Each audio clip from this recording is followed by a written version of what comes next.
Patch notes. There's new patch notes. After Exquisite Box upgrade, which would you recommend to go for next? Probably Prairie. How's it going, Velocity? So if your gear is like done and you already have like at least a T0 and everything, I should probably replace my ring here at some point. Like probably your slates, like work and get a Prairie like this, and get preferably +4 jump slates. Like kind of annoying to do, but I could just brute force a bunch of slates and try to get a 4th jump slate. That might actually be the plan. Which, if I'm going to do that, it means I need to go in here. And I gotta buy a bunch of Goddess of Huntings. And just buy, like, all of them. And I'm just gonna freaking roll and roll and roll until I get jump on the bottom. Might take a while. This might take a bit, guys.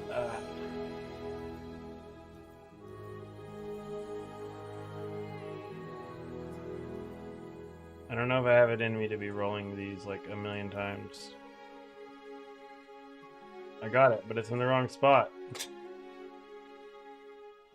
Doesn't work. We go again.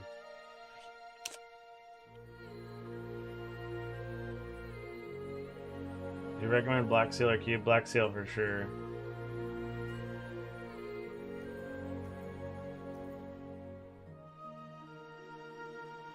I mean, how hard could it possibly be to roll jump on the bottom? Apparently pretty hard.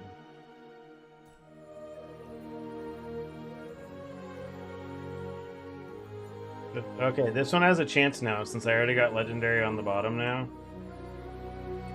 Please, game. Please.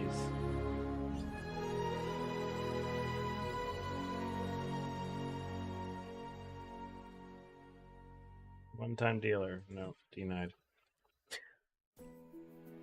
Yeah, get your gear, like, focus on the gear, like, as long as your slates have, like, +1 jump on them, like, you're pretty much fine. As long as you have, like, the Blessing mod as well, like, you're probably fine. The Blessing mod, I think, is honestly more important than anything else you could possibly get on there. It gives you just, like, a ton of defense, a ton of damage, move speed, like, everything, right? Like, it's all good stuff.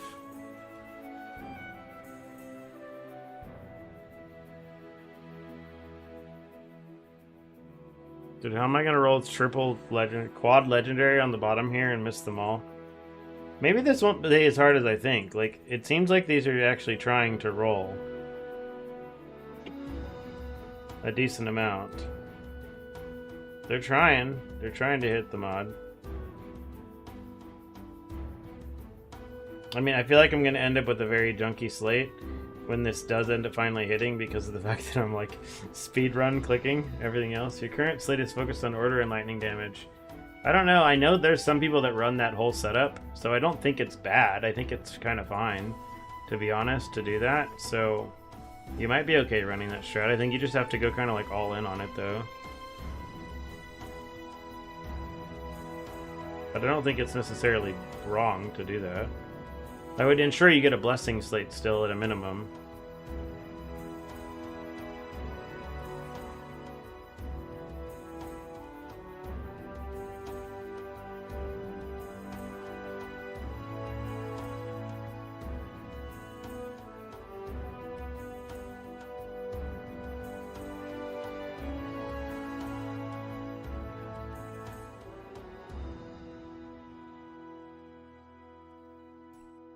Yo.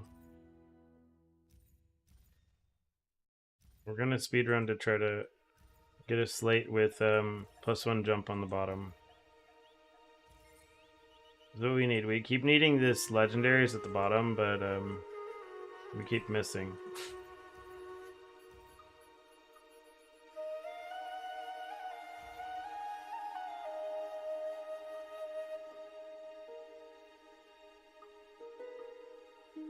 None of the mods matter if we don't hit the jump on the bottom, though.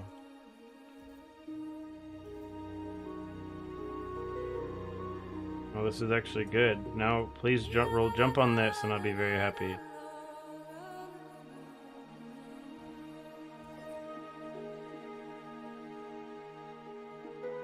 Dude, I'll use my crappy exquisite box forever. I will never upgrade it. Like, unless I get one to drop, I ain't upgrading it. Like, I'm not buying another one. Hello, cat. Oh, look at this. You guys get this cat wants me to play with him so bad. Remy.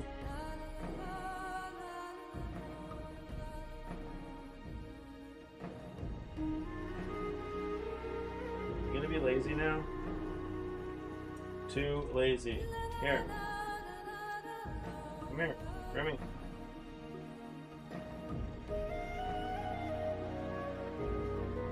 You wanna play or not, dude?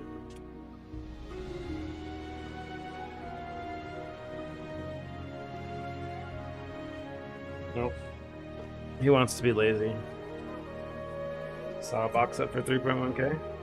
I have a feeling it had immune to shock on it. I just bought the cheapest one. Oh, how's it going, Spark? Thanks for the raid, man. We are trying to brute force, see if we can brute force a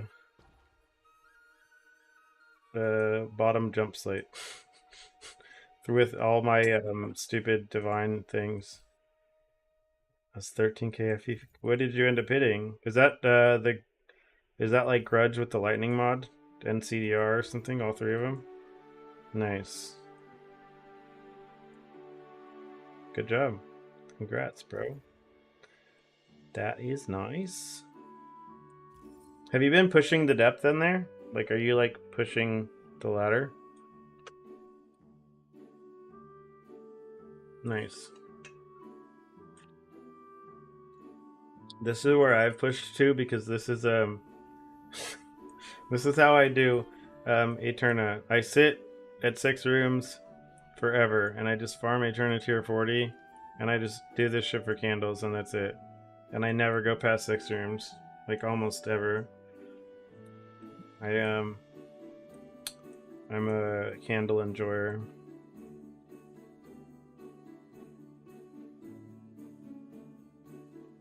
Yeah, no, I have the pet and stuff too. I have where is it? 6 city. I got the pets and stuff, but I just enjoy doing I enjoy getting like fast cycles on my cities. Like I think that doing it, I mean whether I'm right or not, but I think doing it this way gets me a higher chance at like cycling the cities fast to try to get like the unusual city to get like the crazy node that's going to give me you know, like 15 Imperial Mites. I'm going to have less like again, I won't be like, unless I hit the Imperial Might node, I'm not going to be like, oh, I made 15,000 FE from my why do you always die one shot? Light monsters? I don't know. What is one-shotting you? Idamon? I mean, yeah. That's nice. So, last league, I bought my... I one-tapped my +4 candles. Or I one-tapped my +4 candle on Iris, but the first league, it took me like 25 clicks to click 2 T0 mods together. So I was averaging like 1 in 12-ish.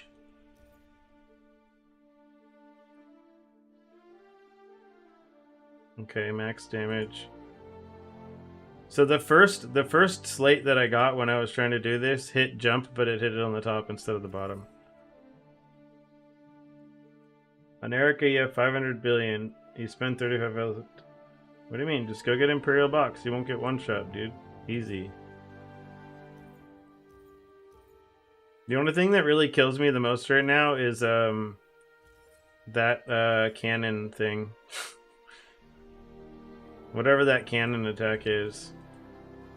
Because I just like stand in the circle all the time like an idiot. Well, apparently this just wants to keep hitting this chaos node. No jump for me. Jump. Please, jump. What are they? I mean, I guess What are the odds we hit jump again on a second slate? Haven't died in 4 days. Are you using Imperial Might now, or are you still just using like the base setup with your one passive one?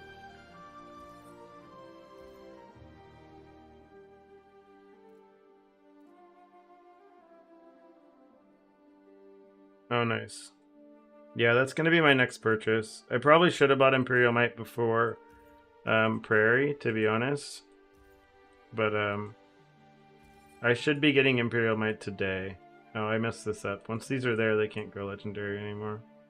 Alright, this late's dead. It's fine.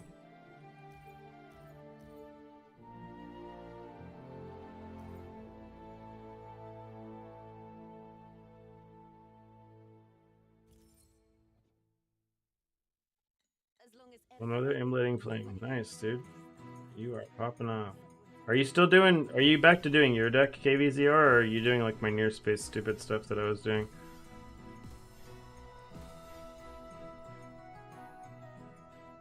Yeah, so earlier today, on my lunch break from work, I decided I wanted to try to run a stupid near space deck that I was just running perma Nightmare Compass and Black Sail Compass, but that's it, just in near space. Because I wanted to see basically, is it justifiable to just be... Are we supposed to just be running Nightmare Compass perma no matter what we're doing? And I was making money, but I don't really know. I'll have to do the same test on like 100 or 150 maps without the Nightmare Compass and see if it's worth it over just like the 30% base chance to get it right. Alright, thanks man. Have a good day, or have a good night.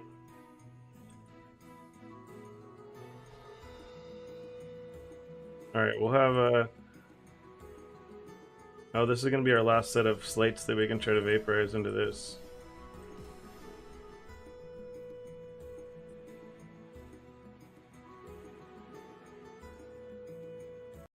What is this?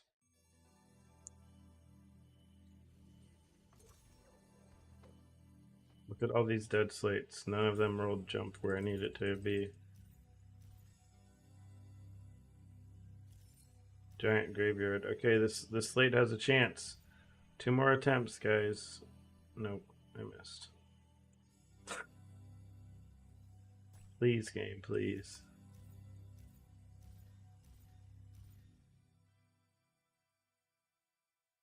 I don't need max.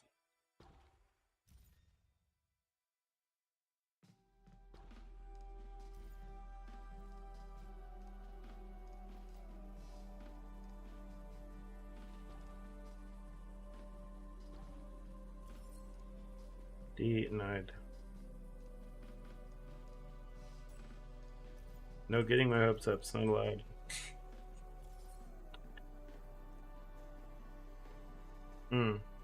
Yeah, I think it might honestly be better to run without compasses, probably. But I don't know. It's hard to say without like actually going in data. Like the profit per map with no compass should be higher. It's just like the standard deck, right? Like the profit per map should be higher, but the profit per hour might be lower. I don't know.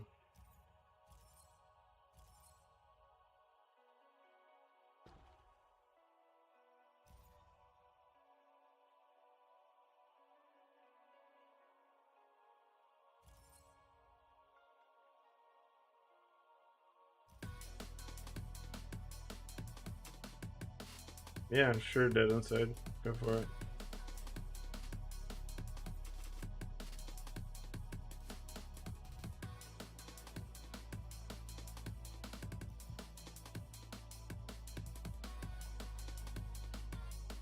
Let me finish rolling these last 4 failures of slates.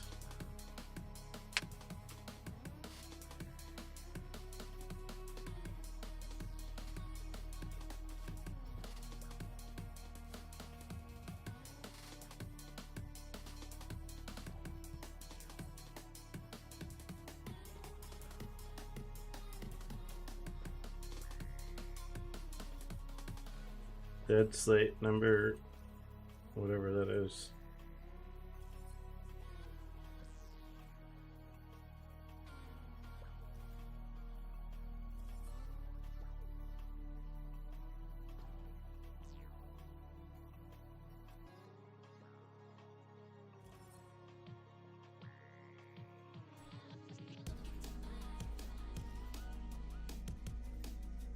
Okay, we're off to a good start. We got the legendary node on the bottom.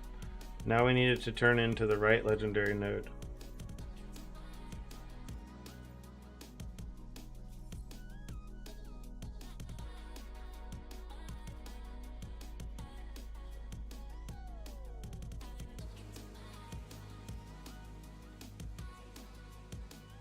Failed.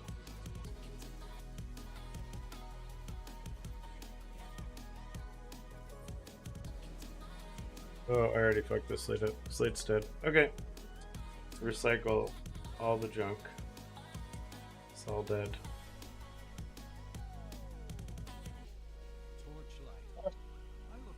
Take a look at your build here. What we got.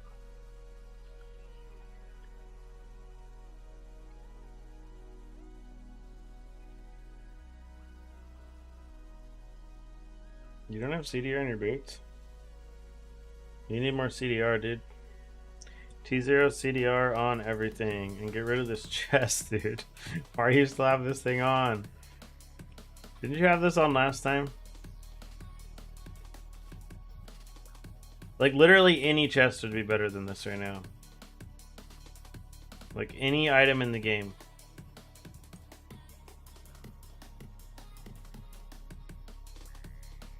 This chest? Oh, not quite. I guess you'd lose some ES, but any ES chest would be better, basically. Oh, okay. There was someone else who had that chest on when they had E-Box on as well. I was like, just take it off. Take it off, take it off, take it off. Yeah, so swap your chest. Get T0 CD. You need T0 CDR on every piece of gear. And you're going to want CDR on your candles as well. And you're gonna need the plus. You're gonna want the +5 mod, and you're gonna want. So you want to get right now your thing right here. Your Electric Cat Evolution takes 80 to proc. Right, so it takes 80. It takes 80. Shock settles in order to proc your Electric Cat Evolution. So at most, that's every 3. How's it going, Greg? It takes 3 casts of Feline Figure in order to proc your relic. If you get a 1-2-4 or a 1-2-3 or a 1-2 or a 1-3, I wouldn't get a 1-3, but I would consider a 1-2. And then like a single 1, a single 2, or a single 3. Like these that I cover in here. Any of these. A 1-2-3, a 1-2, a 1-2-4, or a 1-2, a single 1, a single 2, or a single 3. Yeah, like it's preferably 0.4 second cooldown. If you get one of these, then oh, this is there we go. If you get one of these, this is what you want to go for. Like, I wouldn't buy something else. So I would just try to get your CDR stuff and then change your relic. I guess. I don't know. I would actually change the relic first. Change the relic and then get the CDR stuff. Because... okay, so if we're gonna, like, Copium try to get a Nightmare Slate here... I want to show any Divinity Slate that is just a god of hunting. That's it. Any goddess of hunting slate with 12 engrams. I mean, they're all going to have 12 engrams, but I want it. I'll pick it up. So we can try to do all the loot. You know what? That actually sounds fun. I haven't done a city in a while. Maybe we could get some good candles. What is the worst character? Karina 1 has been the worst character in the game for a very long time. Karina 1 is no good. It's been Junko for a long time.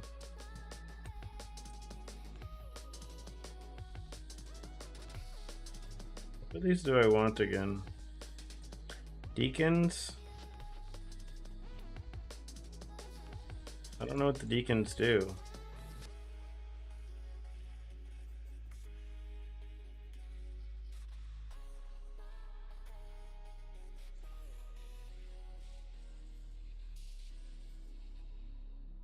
Which build is the strongest in the game right now? I don't know, probably one of those Shadow Swamp builds.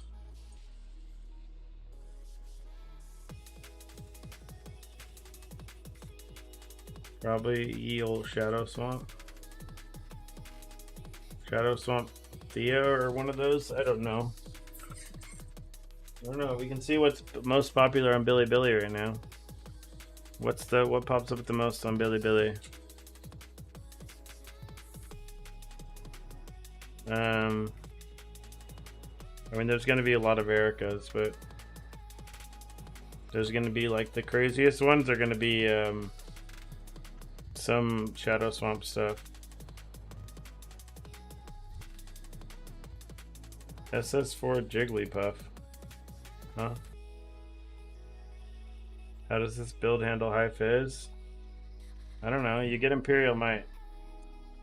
If people are using my filter instead of making their own filter from mine, yeah, it probably does.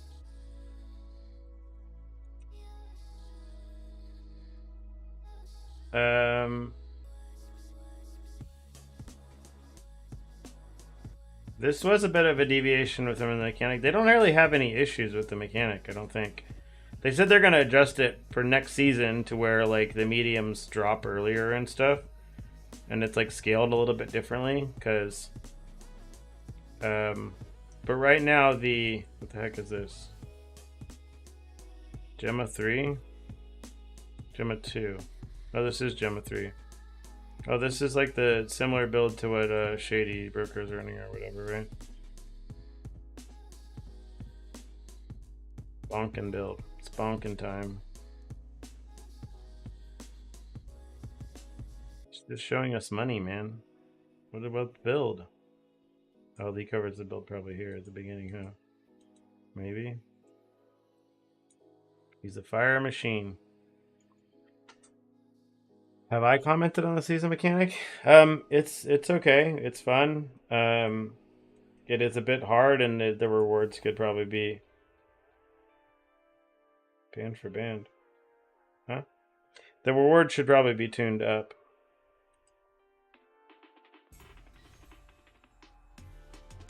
Oh, I mean, it's basically the equivalent of like when like PoE had Heist, right? Like Heist was very like a strict deviation from the game as well.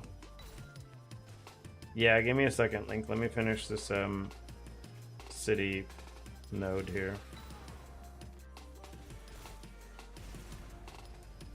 We'll do a single city, and then I'll just go back to deciding what I want to do in mapping.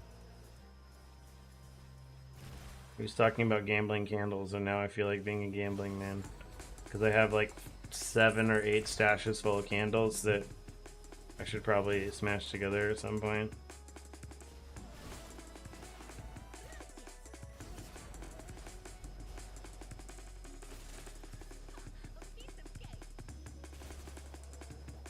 Decent Ranger of Glory guide.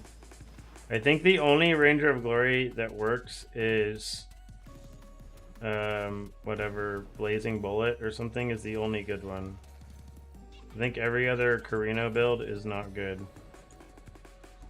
So if you go to hero rankings or go to this bunt, if you go to the pro builds, you click this pro builds button in game and you change, I mean, it's going to pop up with your hero right away. But if you look for this right here and you tell it to sort by likes, you'll see some updates from people. Most of the good ones are going to be this Blazing Bullet skill here. That's what I'd like recommend you check out. That's going to be like your best bet at finding the thing. It's going to be like this deck stacking stuff.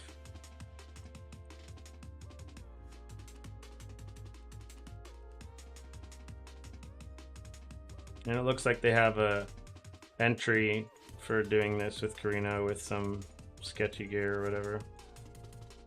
But severed wrist? I don't even know what that is.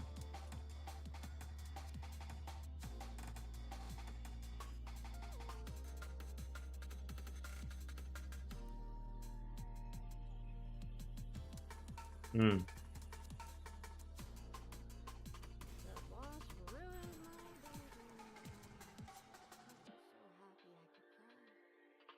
Time to wake up, man. These Jack in the Box tacos made me tired.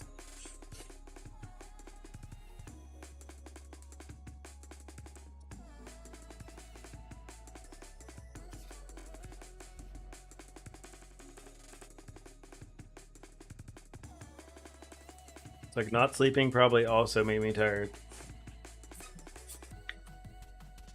Not sleeping enough. Yeah, he has like the hardest time scaling out of any class, I think, right now. I mean, he kind of has for like a while. It's like kind of unfortunate, but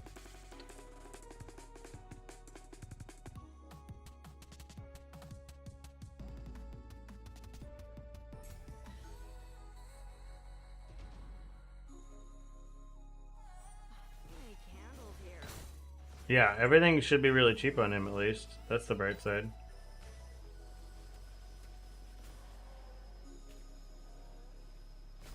I just think he's gonna fail to be able to like scale like to the like, you know, he's not a meta build, that's for sure. And he just doesn't have as many build choices. How's it going, Alden? Because he kind of gets like forced into deck stacking just because of his kit, I think. Compared to his brother Karino 2, which gets rewarded just a fine, basically.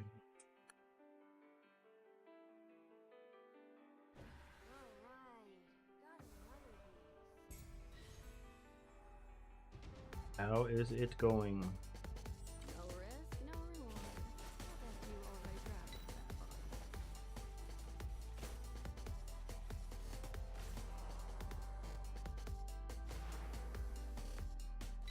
Did they change Gale to additional? I have no idea. Maybe this league?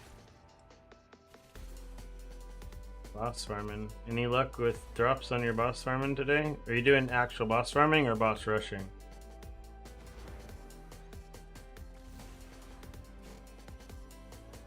I guess they are different things. I know quite a few people have been having some nice success with my boss rush strat.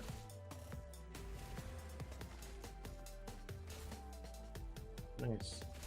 Make sure you're using the deck that I cover in the spreadsheet and in the details, because like that clever hunting card that was in the video, like I even in the video I addressed that I'm pretty sure it's bugged, and then in the details I updated with the corrected deck and I found the exact card that was causing the issues, which was that clever hunting card.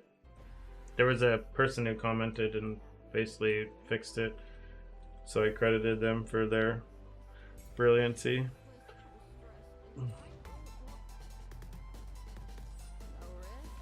But they def saved a headache, and it's like the build was already calculating it, basically getting around 600 FE just from beacon drops and like the beginning drops, and then it's just like going up. It just made it even more profitable once it fixed the other thing too. Oh yeah. Yeah, when I was trying to do it, I was trying to not get myself hooked, like caught up in running Black Sail and stuff, because I noticed it was like taking me a long time to do. So I was just trying to like smash the freaking void, whatever the Black Sail stuff, like as fast as possible, and then give it a yield cycle. After I finish the city, I can go do one cycle of a T7 boss rush, and we'll see how ridiculously fast we can do it. I don't know what Severed Wrist is. Is that a weapon?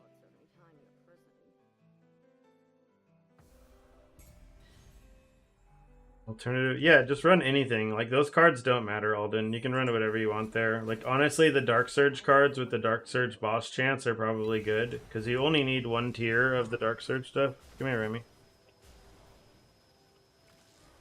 You only need one tier of the Dark Surge stuff. So, to spawn the boss, like, it's going to spawn on the first wave if it's going to spawn. So make sure you check your, if you don't have a 1-to-1, do you have a 1-to-1 channel thing, Mosser?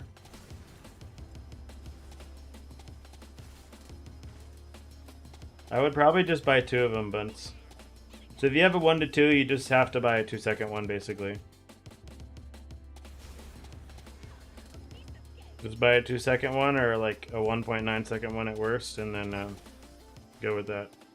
Do I use Bilibili at all? I mean, I have before, but I didn't this league. But yeah, I mean, normally I check it out. I linked a link up above, like the search link for it. But I haven't really popped on there this league. I've been having enough fun with Erica that I haven't had to go and search for anything new and fun. Yeah, you'll see a big difference between the 1-2-4 and the 1-2-5. So make sure you still get one with like a decently high multiplier, Monster. Because at 2 seconds, you should still be getting at least like 7 stacks. So which means you can sustain like a 200 something % one still if you have it like hitting 30% or whatever per tick. The website is confusing to use. Yeah, so I will tell you this. If you use Google Translate, it's at least good in this regard where if you copy, so if we know that this is the name, right, Wushang Mowing, which I think this is Bing. Oh, no, this is Carino 2. This is Carino 2. If you copy the name afterwards, like after the translate, like if you untranslate it, you can search just for that. Where's my translation thing? You can copy just that word at the beginning, and then you can search just that word. And you'll see just the builds for that word or whatever, right? Whatever the name of the hero is.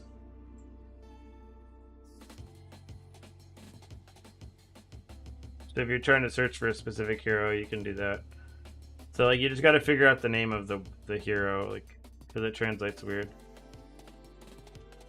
Desire, Dark Surge. The one that's bosses, right? That you'd run the Dark Surge chance and then the Dark Surge chance to 5% chance to spawn a boss thing or whatever. What triggered spell skills need matching cast speed? What do you mean? Cat wants to be seen. What are you talking about? Can't find the deck in the spreadsheet. I have the Clever Hunting in your deck right now. Oh yeah, take the Clever Hunting out. Spreadsheet's right here. Decks. This T7 Boss Rush Degen here. Just run anything other than Clever Hunting. Like you can run, again, you can run the, how do I see my cards right now? I can't see my cards right now. It's in the codex maybe? No. Just run like the one that gives you a % chance at getting Dark Surge and then the % chance at a Dark Surge boss.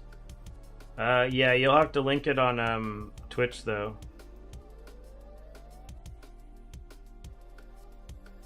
What do you mean? Let's see. Need a matching cast speed.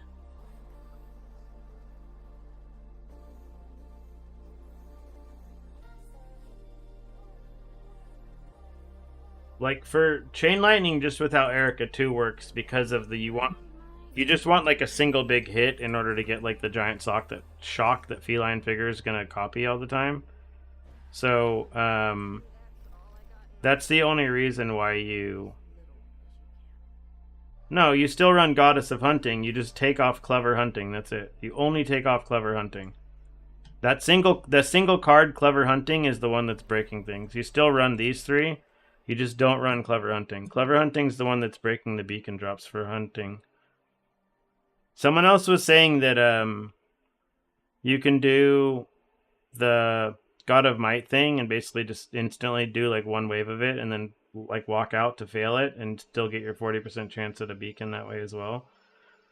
I mean, adding 5 seconds to a map might be worth it. I don't know. Yeah, you still want Goddess of Hunting in there, and you still want the Conquest stuff. It's just the other stuff doesn't matter as much. And my camera's freaking out when I point it down this far.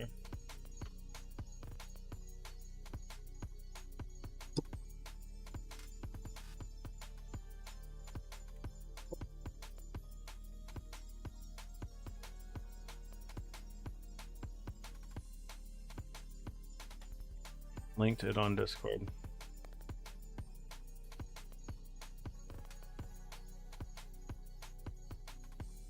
Yeah, this deck's fine.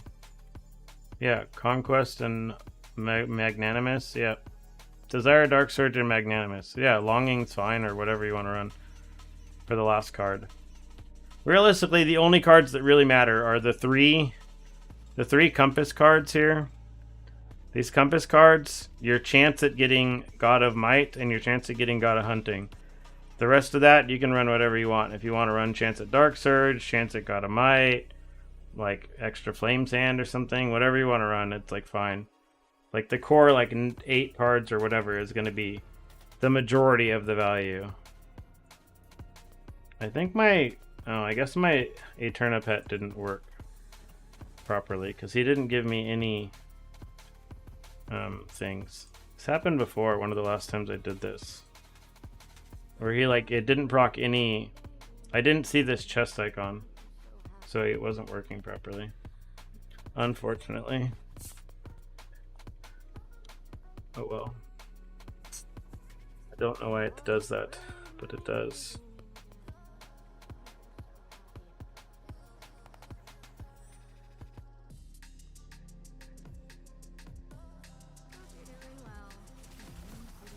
This is your build. Feline won't trigger or activate. I think what is happening is you don't have Electrify stacks. When you don't have Electrify stacks, like the majority of your triggers are coming from movement, basically, still. So when you don't have Electrify stacks, you'll like really notice your damage, or like you'll get a stutter where nothing's firing until like you get your Electrify stacks back up.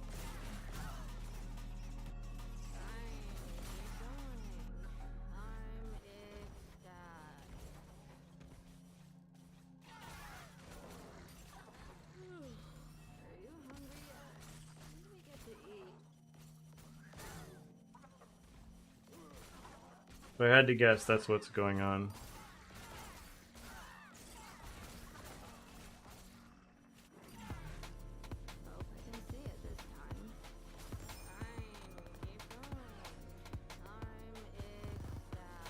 Yep, I'll take a look at it after this city. Give me a minute.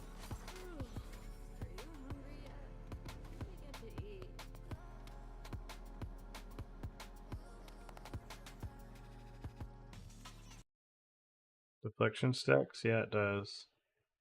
I think, if I remember correctly.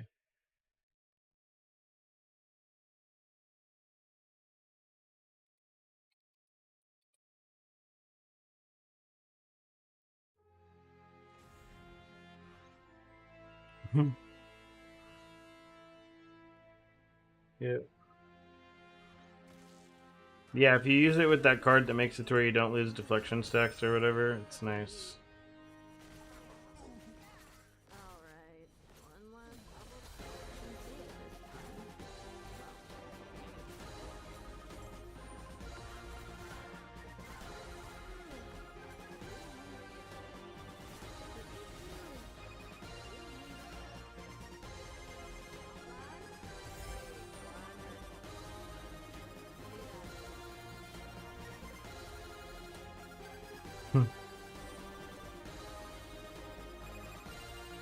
Did I just get this? I did. Nice.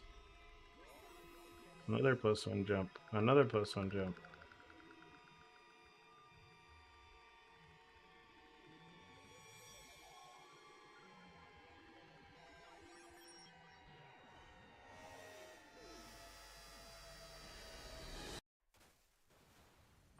I don't think the +1 jumps alone are worth anything. I'm gonna have to smash them together, I think. Maybe they are. I don't know. It would help if I could click properly right now. No, +1 jump by themselves isn't too much.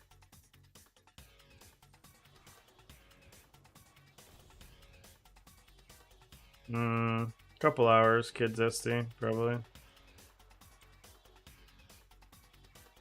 I have a lot of candles in here. Do I have cooldown candles around? And is it cooldown or cooldown? Cooldown.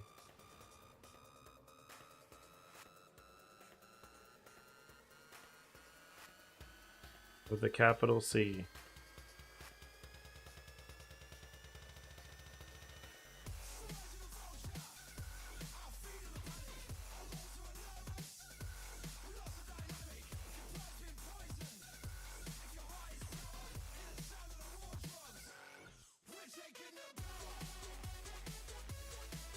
You can craft your own candles, it's just a pain in the ass to do.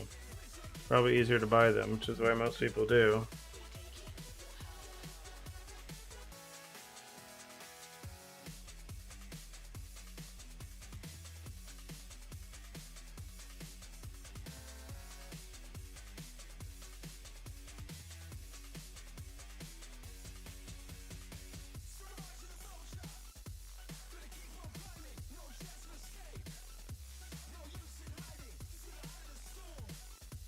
All these tarot candles I can maybe sell.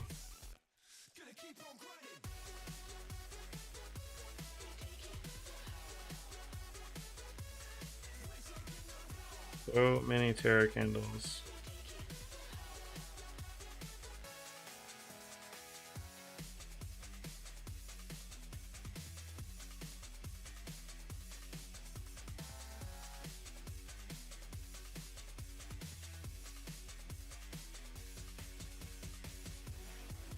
But can you buy the crafting currency without doing the city? No, but you do like one city and you have enough to do a lot of clicks. Like once you have a bit of a tree. Like this is 1440, like I'm gonna be able to click every candle in my inventory right now.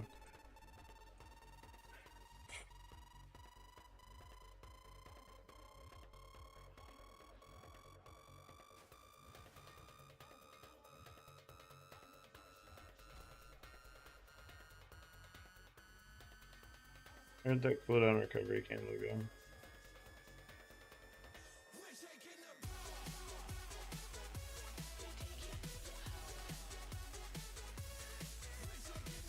What's that? Special ways. It's based on your movement speed, Caloran. It's your movement speed. So you need to be moving faster. So this thing right here, when you see this going up, that's the only time it's calculating your electrify stacks. So if you're on the blink build still, you need to be paying attention to when it gets to the bottom, and right when it starts to get to the bottom and starts going up, you need to basically blink like 4 times really fast to get a lot of movement. And if you're on the blurry steps build, like you're just gonna have enough. Like otherwise you need to make sure you're picking up like all of your movement speed points. Like you need to take all of your MS here, like your MS while blur is active, your MS grudge candle, you can but you have to craft it. So you want all the movement speed you could possibly get. You want these max agility blessings just so you can get more movement speed. Yeah, you're just taking all the MS you could possibly get.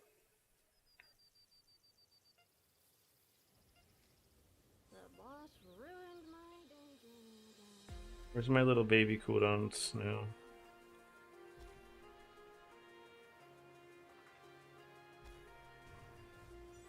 Yep. Okay, we try again with a cooldown +1 jump candle.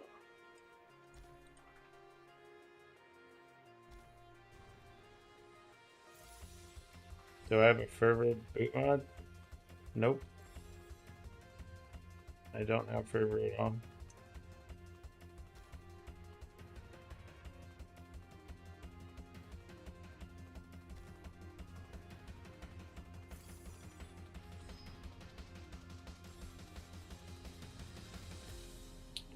Okay, let's do The Terra ones, I guess, are what we have left.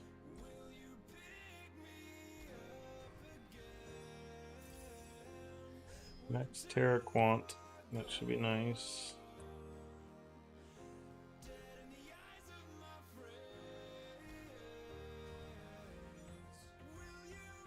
Hey. I think the charge stacks are what all the Shadowsong players want, right?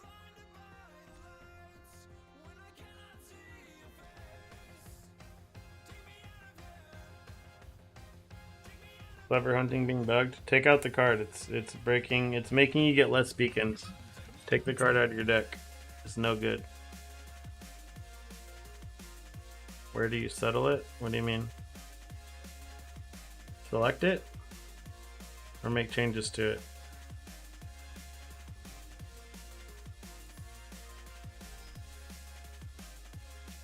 Hit the escape button and it should be a button in the lower right.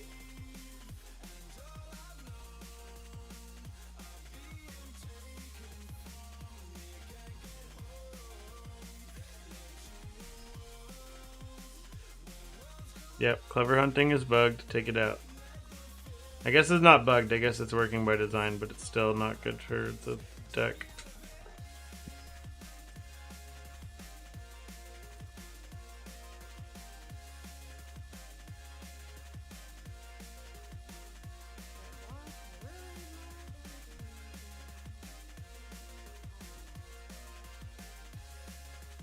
Rolling Blade's too fast on a non-chain build. Interesting.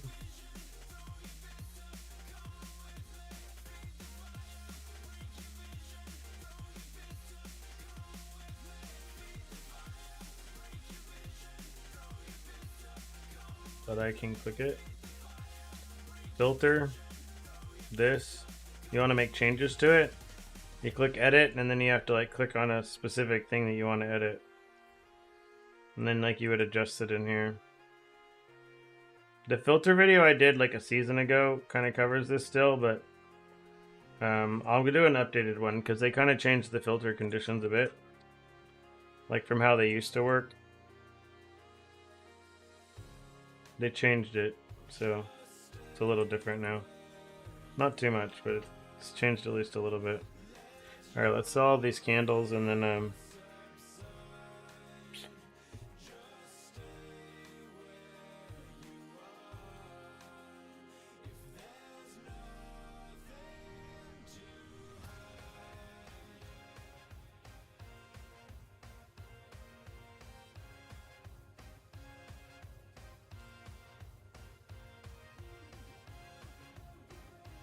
next Terra Quant 210.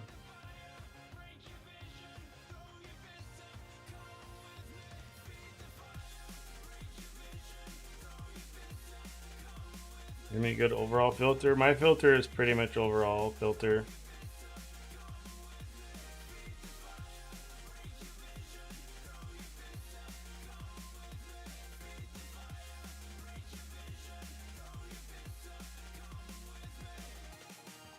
I guess that was a pretty good run of City. I got myself 500 FE in candles.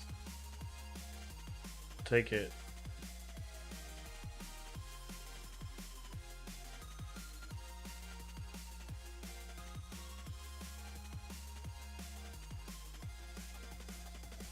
Am I supposed to become a city farmer now?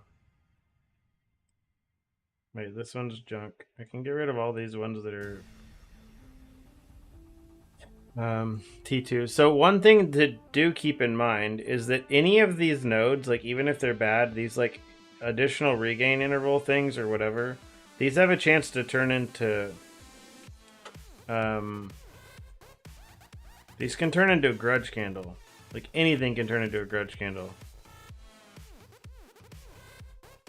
So all of these regain interval things, like I can go smash all these together.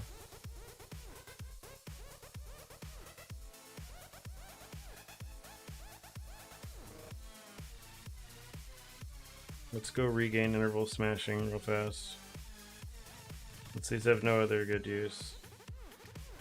Yeah, there's if you look on the Discord, I think there's more like overall filters as well other than just mine. I know there's other people who have like made just like general filters.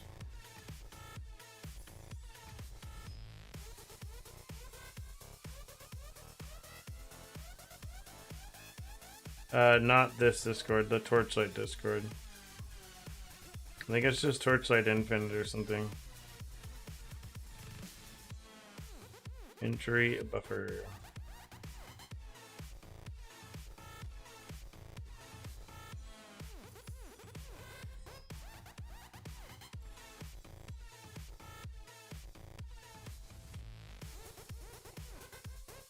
Alright, I ran out of these regain interval ones. Are these mods good?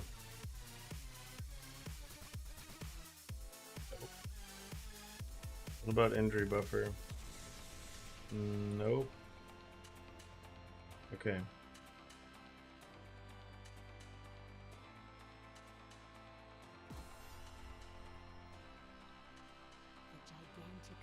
Alright. We want to mess around and do one cycle of T7 Boss Rush.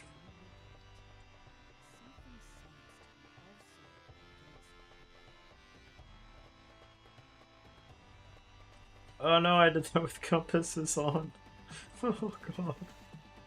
Well, minus 14 FE. I guess I might as well do the dream. Since I accidentally used the compass on it. Whoops.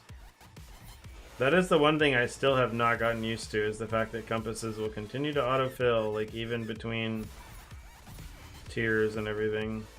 It's not good for me. I've definitely vaporized money on a few compass things like that before. At least it wasn't like the full like 50 FE in compasses that it could have been. Which test is that one? KV0.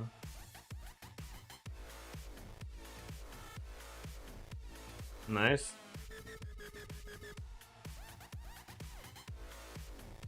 This is no compass, right? Oh, Black Seal Surge. Nice. Do you have a Surge pet in this?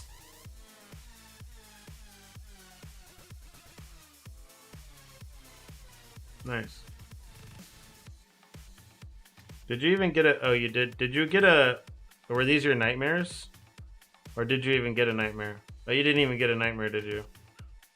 In 120 map cycle. Hmm.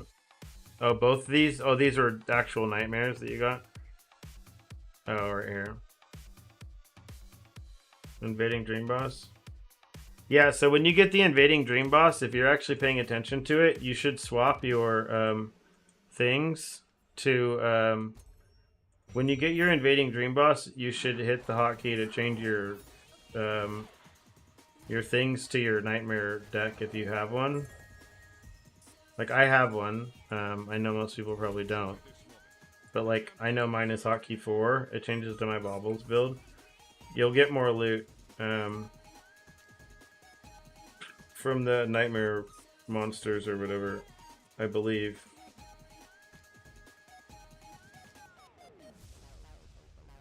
Oh wait, never mind. I think these are actually just additional font from... Never mind. You don't actually want to do that. Don't do it, it's not good. Just leave it on your pet 3. It's not good. I lied. Hero memories. Okay. Let's not run beacon. Let's not run compasses this time, because that sucked. No compasses. Alright. Now back to a proper 6-second map, and maybe I get lucky and I get another precise Eliora. That'd be cool.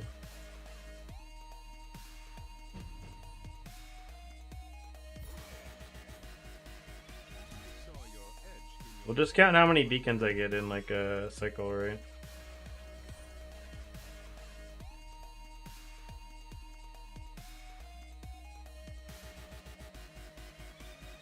I think it's already been 3.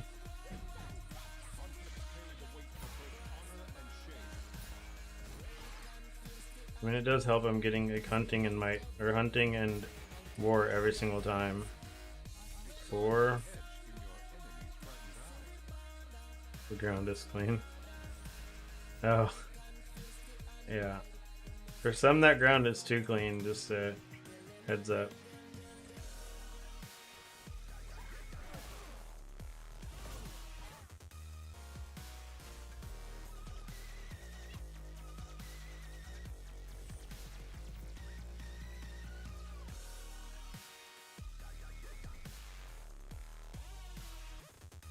That's a degenerate strategy.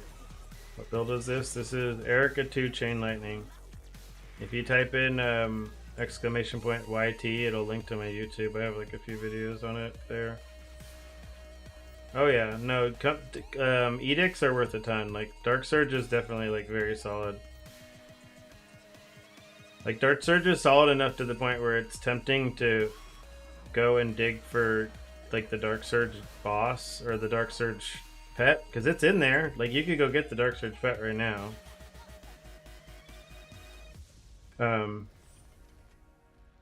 She's in there.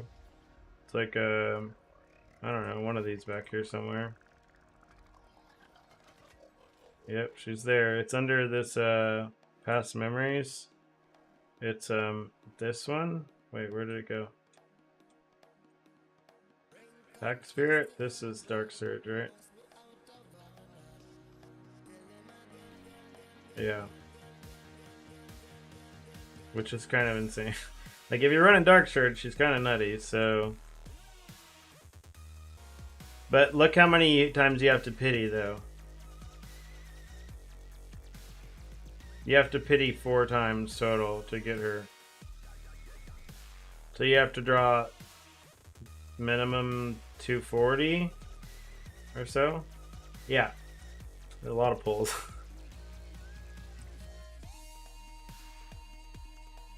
Or do you one-tap her? Nope. Yeah. You can pull the cube one as well. He's in here. Somewhere. I thought. No, maybe not. The Dark Surge one's in here. Though. She's the only Pact Spirit. Yeah, trying to get 240 of those, though. That could be... I mean, again, that's expensive, right? Because it's like, effectively, that's like a... What was that, like $500? I don't know if she's that good, dude. She's no chalk, that's for sure. She ain't no chalk. Did I even see? I didn't even, was not paying attention to what the loot was when I did that. Alright, let's get a count here. 1 fresh cycle will just count the beacon drops. And then I'm gonna go to just do like normal T8 stuff instead of this Boss Rush ridiculousness.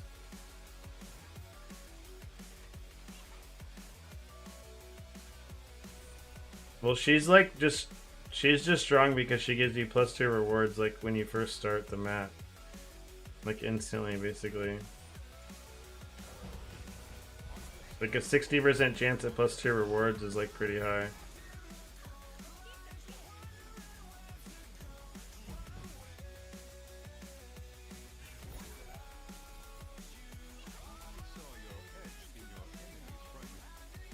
Yeah, probably. To be honest, you're not wrong.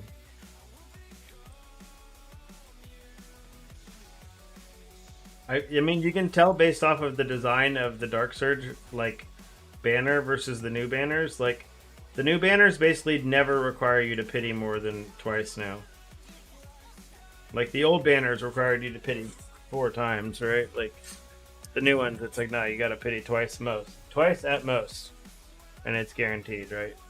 I think they've found that's like the sweet spot where people will actually still pay for them. Or you can get people to do it. I mean, realistically, you can, if you actually just play the entire league, or like play a lot of the league and have the battle pass, you'll get enough just like Jagged Primo to pity twice. on a banner. Because, like, the legendaries I was getting before I even got anything from Creator, like, I hadn't spent a penny on this, like, outside of Battle Pass stuff, and I had gotten, I was averaging 1 legendary a league still. So I guess, never mind, that was only a single pity every league, not 2. So I was getting at least like 70 pulls a league, though, just off of Jagged Primo. Like, but I was, like, also turning in, like, all the Discord codes and everything. So there's a code from Crow's Corner that's probably still active right now. Where is it pinned at? General, probably. Current list of codes. No, this is old. Where's the newest code? Someone has the code somewhere. I don't know what they are. Even without the Battle Pass, I don't... Like, you're still gonna get it, even without Battle Pass. Like, you still get enough Jagged Primo. I don't really think you're getting that much from Battle Pass, to be honest. There we go. There's the code. Does anyone want 300 Primo? You're mainly getting them from things like that. From, like, the codes and, like, other little things. Because those codes are, like, 300 something a piece. Yeah.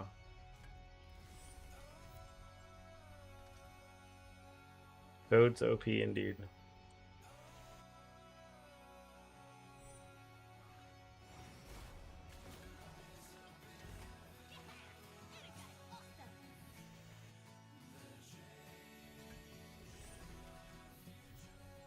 Yeah.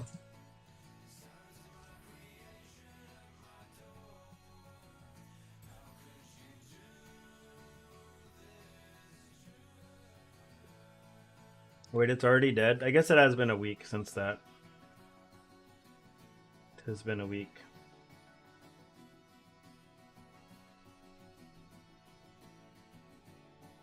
Oh.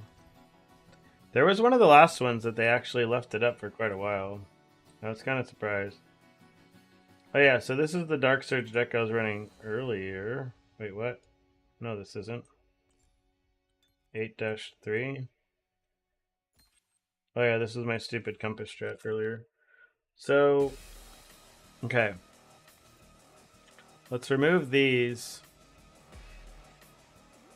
No more Dream Compass. So we'll go to just Dream Chance cards then.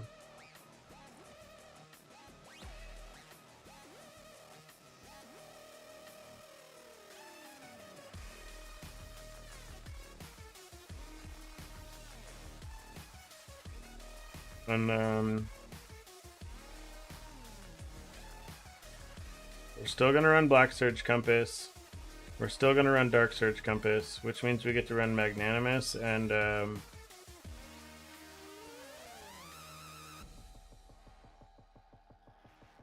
we could go deeper into Dark Surge.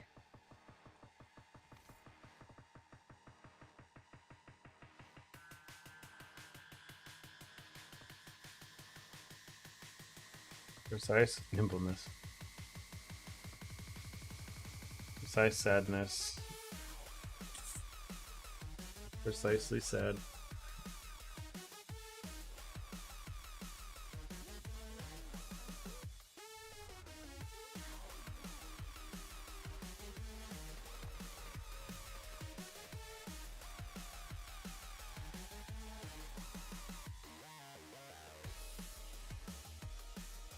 Well, I was only running this on this because I didn't have... these beacons were cheap when I bought them, by the way. I think it's probably still better off being in Thunder, maybe? I don't know. I mean, I guess if you have your luck and you're getting all these cards, they're very nice. There's nothing to do. I mean... I don't know what to say.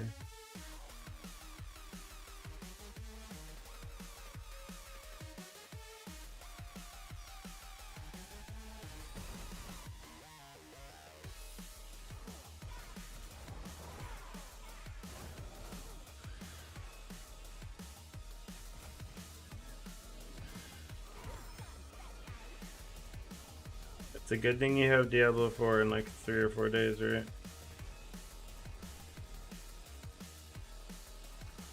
If you're bored of TLI, that is. I'm having fun, dude. This is the ARPG loop. This is what you can kind of expect to get from a game. This is the same endgame loop as PoE. PoE has endgame. PoE is also not a mobile game. Do you expect... Do you really expect Torchlight to hold a candle to PoE? Because... this is just like... This is giving you the PoE loot experience that you like normally want from PoE that you don't get half the time anymore.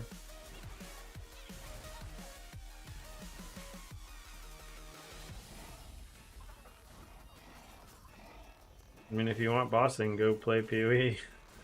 Like, I don't know what other endgame you'd expect from this, though. Like, you have the same crafting complexity, like...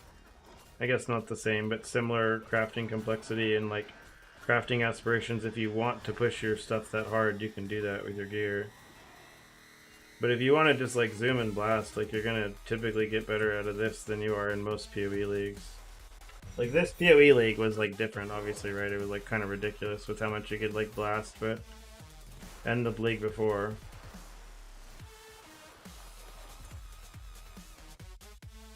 You want to chill, get some dopamine loot drops.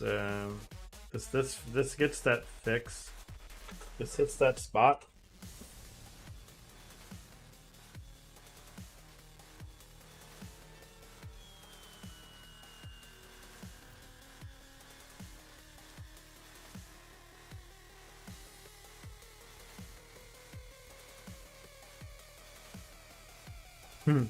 Yeah. Nothing to spend it on? What do you mean? Have you not seen the Billy builds, Genshu? There's plenty of builds that cost like over 200,000 FE. They do exist. Yeah, absolutely do exist, dude. You just gotta go find them. There's plenty of insane double corrupted gear. If you have 200k FE, I can find you a build that you cannot afford still. I'll tell you that. Yeah, if you have 200k FE, I can find you a build you still can't afford.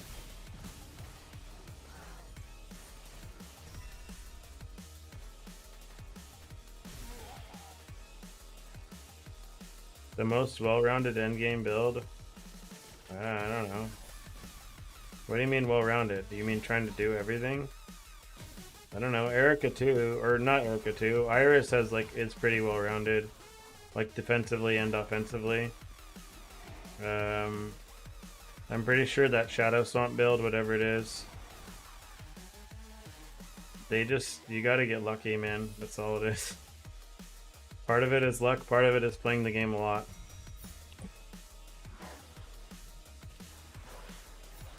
Like if you're there, the people doing deep space maps, like the old deep space strategy, because it's just like 100% more loot or whatever,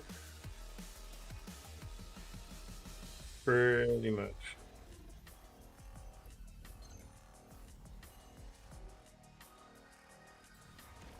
Like, have you gone and done the Divinity thing all the way to max thing, Gensu? The new Divinity trials or whatever? Because I know those are pretty hard to do. Like, I know people were doing them before they got, when they were still bugged and you could exploit them by standing outside of the circle, but I don't know how many people are doing them still now. So if you want a challenging content other than Path of the Brave is pretty easy at this point, but this Trial of Divinity is hard from what I know. I think the entry cost into here is maybe like 150 FE or something. Because I think these hunting ones are worth like 6 or something. Wait, the hunting ones are 12 FE a piece? There's no way. Ain't no way. This isn't 12 FE a piece. This is like 7 FE a piece. Not even 5. I think the God of Machines ones are the ones that are a little more expensive. Yeah, so it's like a... what is that, like 10? Yeah, they're like 100 to 120 FE. You can go try to do these, see how you do. Go get some good loots.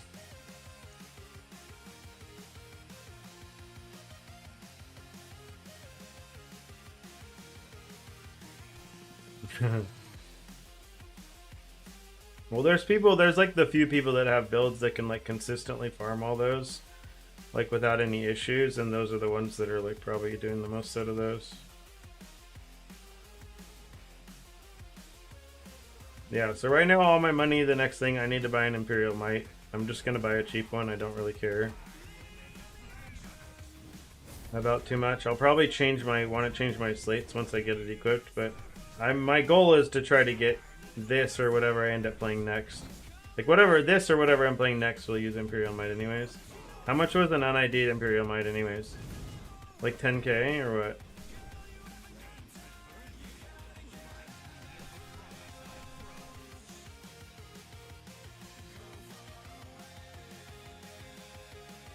Yeah, Imperial Might's still OP.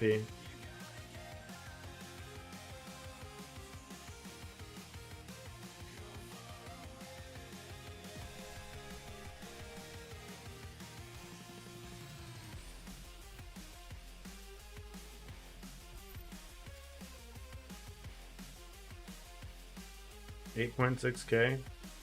So you paid 2.6k to have the ability to, because I was looking at them and they were like 6k maybe for. Oh wait, I don't want to do this. Hold on. We're going to 8-4 now. Oh, I thought this was hesitate for a second. I got really excited.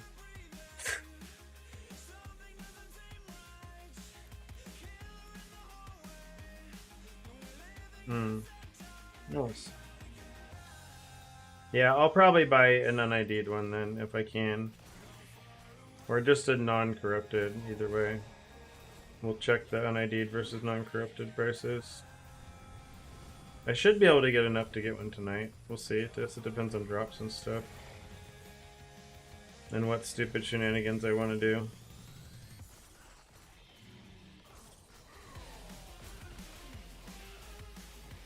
Running science decks is maybe or maybe not a good idea.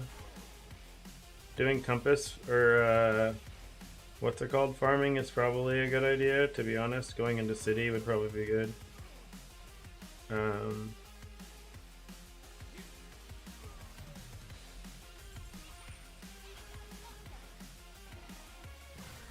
Look at all this Dark Surge gear loot.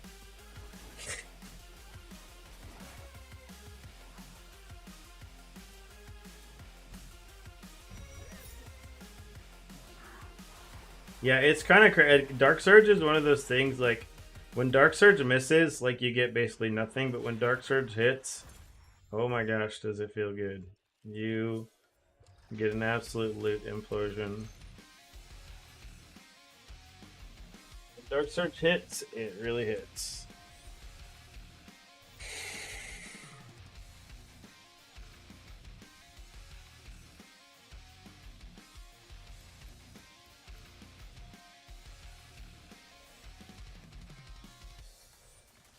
I don't know. I've never like I've never really done the base farming thing. I hide most fucking gear in my filter because I'm lazy and I don't like picking up that much loot. It's like you spend so much time like looking over gear and all this stuff, and it's like,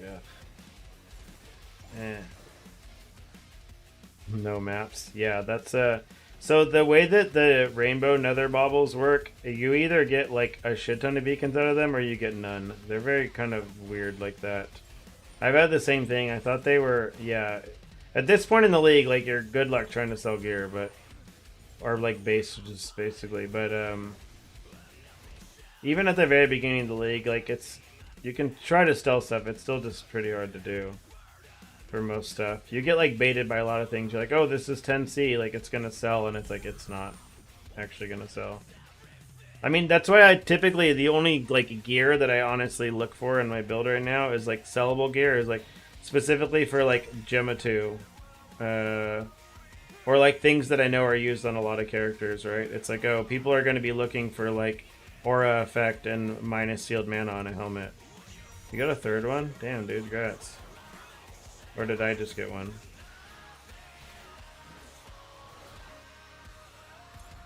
Oh, sweet. Maybe we're supposed to become lava sea farmers. I've never gotten one of those to drop in any league, by the way. That was the first one I have ever gotten in this game.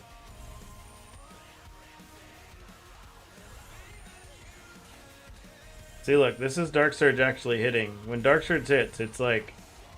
It hits a lot. Imagine this with, like, as a chalk enjoyer, dude. I'm sure you're just, like, pogging out.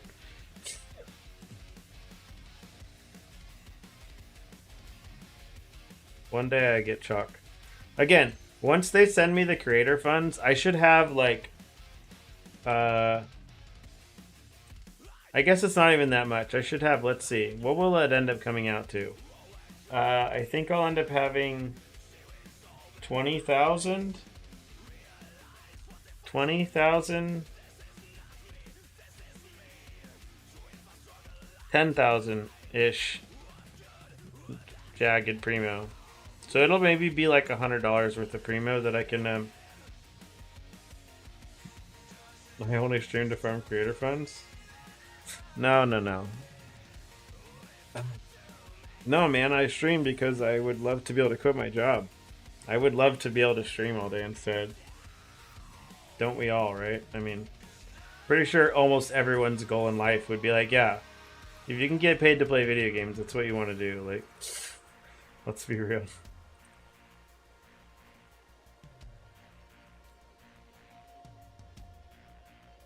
If this is what we can do, that's what we're going to try to do. Like, there's very few people that would say no to that job. Can you imagine that? It's like I get to tell my wife, like, no, sorry, you need to leave me alone. Like, I need to play these video games. It is literally my job. Like, no, sorry, love, I'm busy playing my video games, and it's actually paying the bills, so she can't just be like, you're not busy, you're just playing games. Like, come on. Keep it down, I'm working. Yes, exactly. So, again, I think it'll take a while, a little bit to get there, but I'm confident if I actually just continue to maintain a steady stream schedule, I'm not, like, it will get there. But it's not something, like, I wouldn't leave my job until I was making, like, at least equal money to my job for, like, a very significant amount of time while streaming already as well. Like, until then, my wife has already just come to terms with the fact that I'm just going to basically work, like, 14 hours a day, and she's okay with it. She doesn't mind.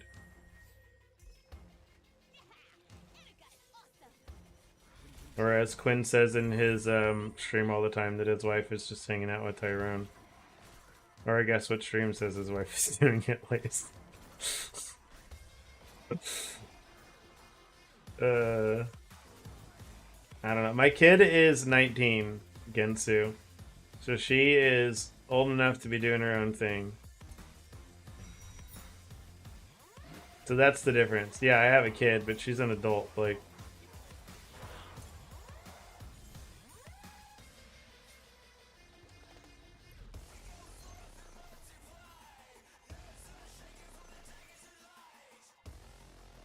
I guess it's a difference, Gensu, if your dad sits around playing games all day and makes millions of dollars, right?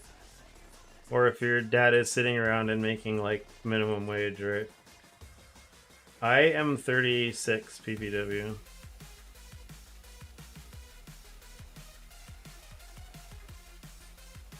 No, but do I play games for a living? No, but there's plenty of streamers who do. What do you mean?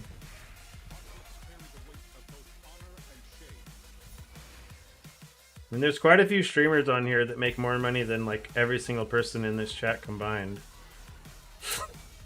What do you mean? I'm not saying that that's a likelihood or an expectation from anyone, but making enough money to pay the bills is not. Like, you need like 1K concurrent to basically like live a very comfortable life. If you have 1K concurrent, you're probably making 100K a year already. Like, especially if you do YouTube stuff on top of it, because they both kind of like feed into each other, right? Like Twitch feeds into YouTube and YouTube feeds into Twitch. So if you're doing both, like I don't know. How is sitting playing games any different than sitting and like doing spreadsheets or like sitting in meetings doing nothing for work? It's all Can I write off my swipes? I probably, yeah, I mean, probably at some point. Once I'm actually doing it for, if I'm getting enough revenue that it's like taxable income, yeah, Zesty.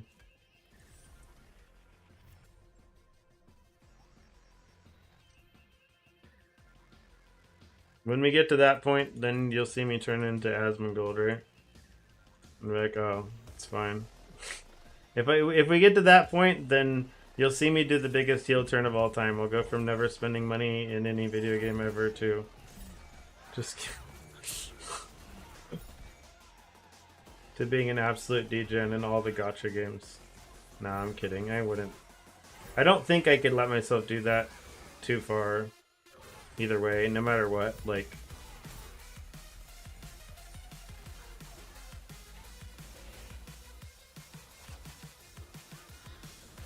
I mean, the product for streamers, they're just entertainers. It's no different than an actor or an actress.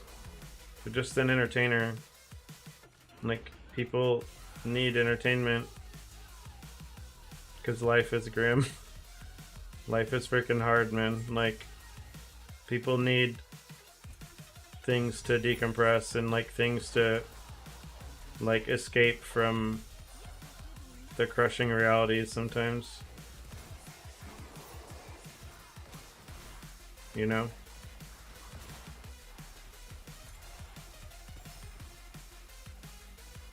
Yeah, like, it's just, you're an entertainer. Like, you're not selling anything any more than an entertainer is, or like someone in a movie or a TV show.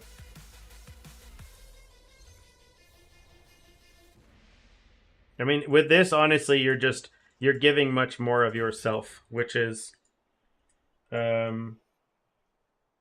would say, I mean, again, like some streamers are, like they're giving so much of themselves that it's like hard for them to. The ones that get started really young, like the ones that see success, it's like you think back, Soda Poppin started seeing success when he was like 14 or 15. So it's like, at this point, it's been hard for him to go out into public. I mean, it's no different than any other celebrity. It's like harder for him to go out into public. But for him, because he started doing it so young, he's like very stunted in terms of like, he's had no reason to ever need to learn how to do anything other than streaming.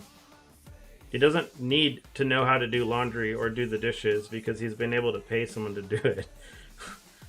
So it's like he, which is fine, right? It's, but it's, I mean, again, it's entertainment to the highest level. How is it different though, do you think? How is it different to you? I guess, is the question.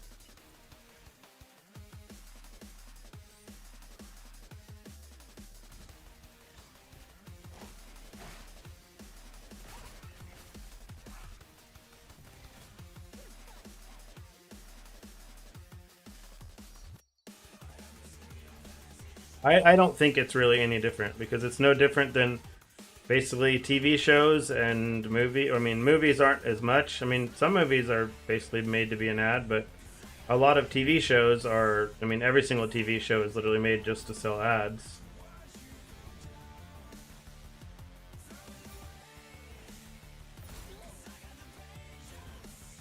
You don't think it's similar to being an entertainer? Like a comedian? I mean, at the end of the day, it's closer to being a comedian and an actor. They're entertaining people for a living. any sort of entertainer, whatever it may be, right? You could be a magician or a stage performer or whatever.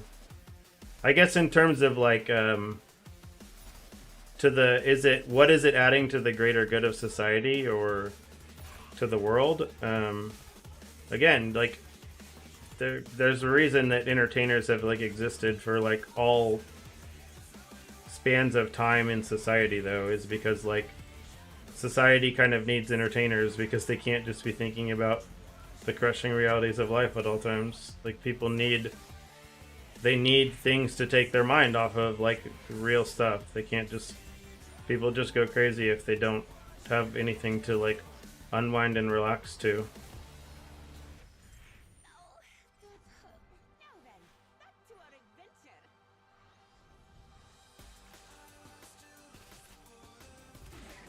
If I pull the pact exclusive Pierce banner, does the pity carry over? The pity is specifically only on that banner.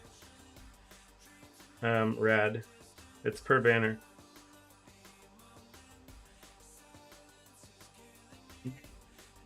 I think there's more talent to being. Well, there is plenty that get there through luck, but there's plenty that also got there through like an absolute crazy amount of talent as well. Like, I mean, most of those guys, Sodapoppin got there because of his talent playing World of Warcraft. Like, and then also on top of actually being entertaining, like, in order to keep the eyes of that many people like watching you, it takes talent to be that entertaining. If it was that simple, then like everyone would be able to just go do it.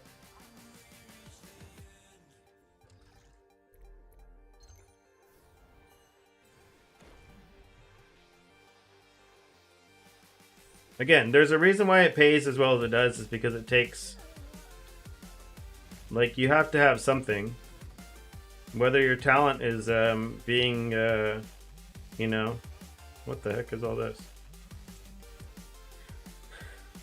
Yeah, I think there's more to it. I think to try to generalize anyone's, I would say to try to turn anyone's career and like, very, I don't know. I wouldn't try to take anything that anyone does and try to generalize it as to say that their job is easy without like knowing how to do it, right?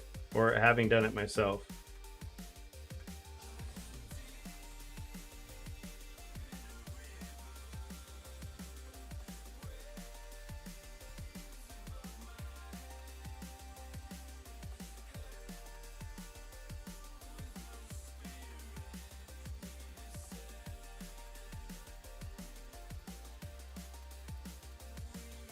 Yeah.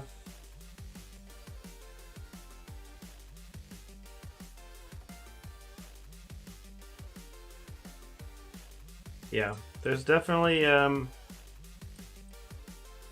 kids are getting a lot they are getting a lot of screen time nowadays. For sure. Do not disagree with you there.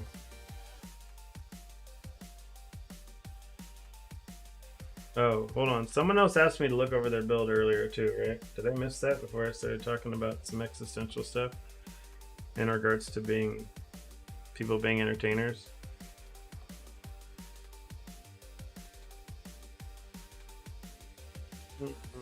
2-4. This is good. This is good.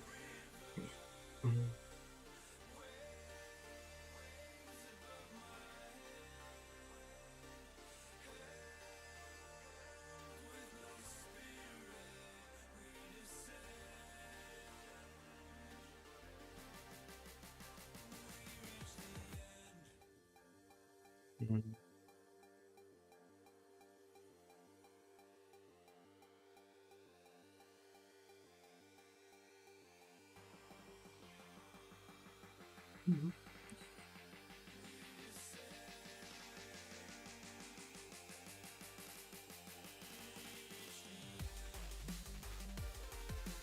I mean, everything about this looks pretty solid.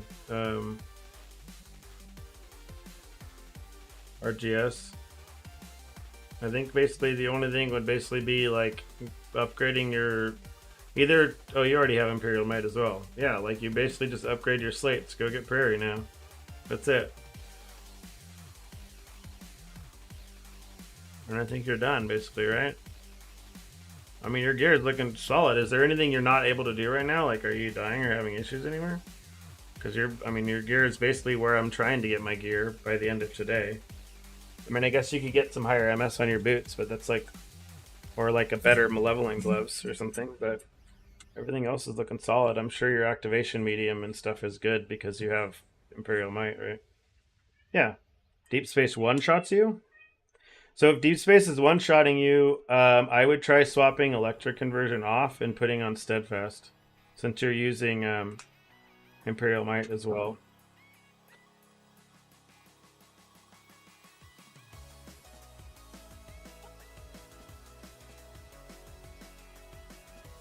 Yeah, he has the conversion memory. You can get, there's a mod you can get on your helmet as well for convert like cold damage or fizz to cold. The deflection stacks is nice too, if you want to run it. It's like, you get to a certain point where you can start trading a lot of damage stuff for defenses, basically. Like you could run, it's one of those things where you could honestly just fully like pivot off of the curse effect stuff. Drop your gloves, go back to like the +2/+2 gloves. Yeah, don't use a 125 Calorane. You want a 124 at worst. Basically, I updated the filter here. So if you're on Chain Lightning, these are like the gear upgrades. Here, where I cover like the relics to buy. But if you're gonna buy the relics, you want to get this stuff first. Like, these are the orders you kind of need to get things in. Like, you don't really even want to go to this version of the build. You want to get 300% CDR first and then start buying the other stuff. Because you can start this build without Exquisite Box, but you need 300% CDR first, which means you need T0 CDR on everything, basically. Yeah, so that's my plan, and I think I'll probably end up adding a little bit of slate stuff as well once I get Imperial Might. We'll see. I don't know how much money I have right now. Is there more money in my stash? Do I have anything hiding in here now? No. Unfortunately not. I mean, I have this. Maybe someone wants to buy my janky one passive thing. I would run Steadfast. Just take off. Like, you don't need the damage from Electric Conversion right now. Just take it off. Go run Steadfast instead. Should be a box from the mid-gear thing. No, that's the last thing you should do. As I said, if once you have the curse version, if you're on this version, then you do this. You start getting all your CDR. You get all your CDR first. T0 CDR on every single piece of gear. And then at that point, you pick up your Exquisite Box after you've bought everything else. The Exquisite Box should be the last piece you buy. Because you can play the build without Exquisite Box if you have 300% CDR. And then obviously once you get your Exquisite Box, your damage will go up even higher because you'll go to 400% CDR at that point. Like if I take off my Exquisite Box right now, and I replace it with Sage's Shackle, which is just 20% CDR, I'm at like 309 or 309. With the Relic on and everything, right? Like I could go run this with Exquisite Box right now, or without Exquisite Box on, and go and still do like, do I want 5.3k for free? I would love to have 5.3k for free. Are you done with the league? It turns out we'll absolutely get a Imperial Might today. Alright. We'll do. What stops me from dying to my damage? You take 90%. You take 90% reduced shock damage from this, and then your relic heals you a ton. Because you're settling shock damage like 35 times. Your feline figure is settling shock damage 35 times every single time it hits, so which is like I'm healing for 7% every time. Yeah, so I'm healing for 7% life every single time.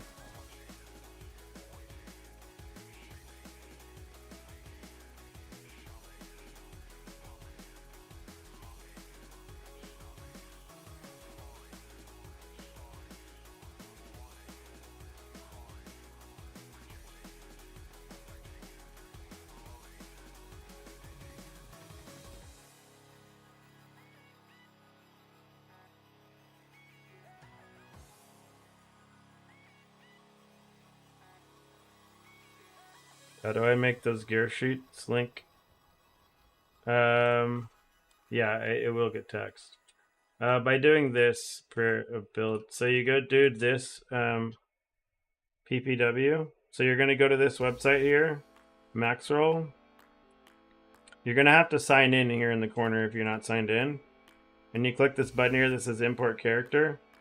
And you're going to have to go get this build code for your account. Cool, thanks, Rosie. So once you import your build code, then you'll see like your list of characters here. So if you used like Path of Building before, it's the same thing. You'll see your list of characters, and you can click on your character here, and it will pull them in like exactly as they are in the game. And then you click the little gear settings here, and you just save the link as whatever you want it to be. And then once you click save, it's going to generate a link. It'll generate a link like this, and then you can send me that link. Can someone clip that so I can at least save the clip so I can use that as the build code thing, and that will help teach people. Please. Porfa, please. Please, please. Thank you. Greatly appreciate it, guys. I think this will actually sell. I think the odds of this actually selling are probably no. But we're gonna try, I guess. Same with this slate. Maybe people are buying focus slates. This, maybe people are buying fire damage slates. Probably not.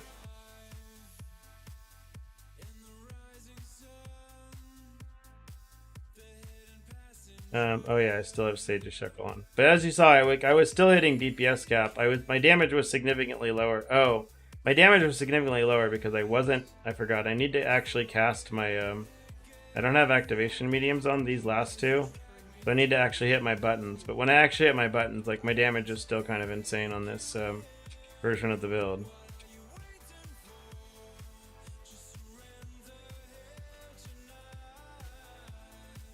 Like, this is with no exquisite box on right now.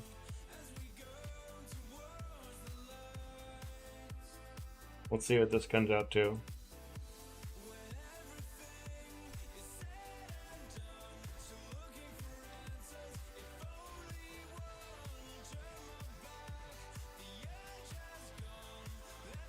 Yeah. Yep.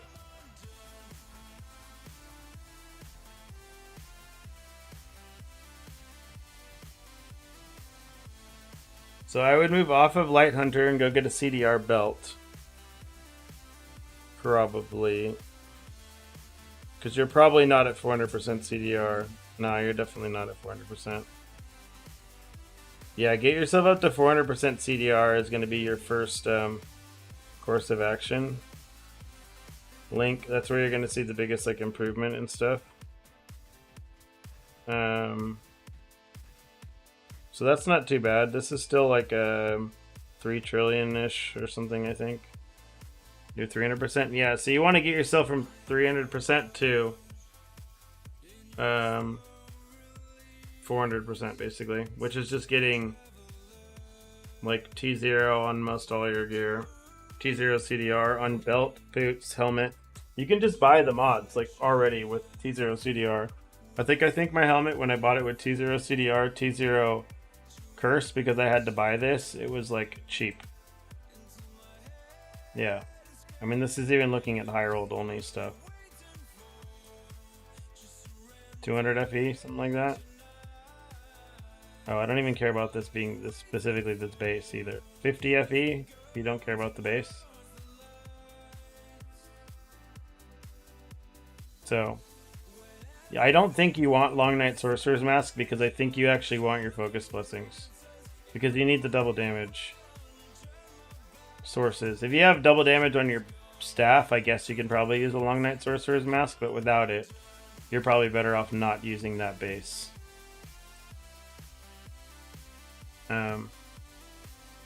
Quick question, I'm new to the Great Void. Which of the 5 bosses is the best to kill first? Do the Tide Master. The one that requires the Dark Surge relic. These things right here. Edict of Ruin, and then whatever the other ones are. Ruin, Dart, and I don't remember what the third one is. For starters, because it's gonna... Nice, Bunce. I'm happy that's working for you. Tidemaster will give you these, you'll get these hero emblems, and you'll get some tax vouchers, which will be some money. Like, most of the bosses are not... Like, all the bosses are basically, you're doing like a 50-50 gamble to see if you get their next invite. Doing Tidemaster is...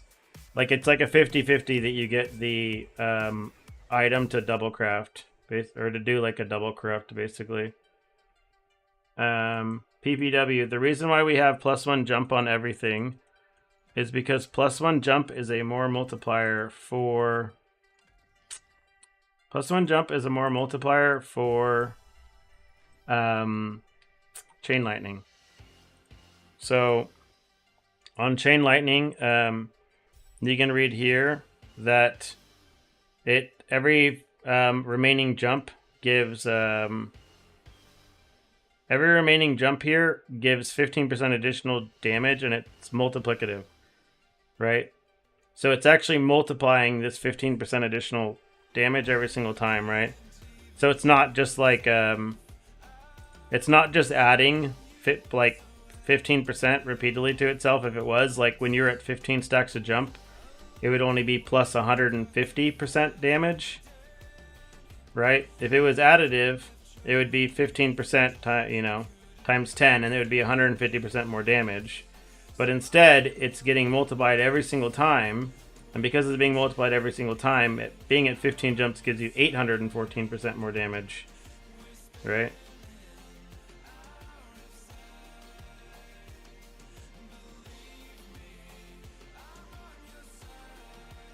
So if this was additive, like normal multiplicative damage, then it would just be 150% more. But because it's multiplicative with every single stack of jump, yes. Yeah, just understand, like the more multipliers you can stack that are separate from each other, that are all multiplicative with each other, that's when things just start to get crazy.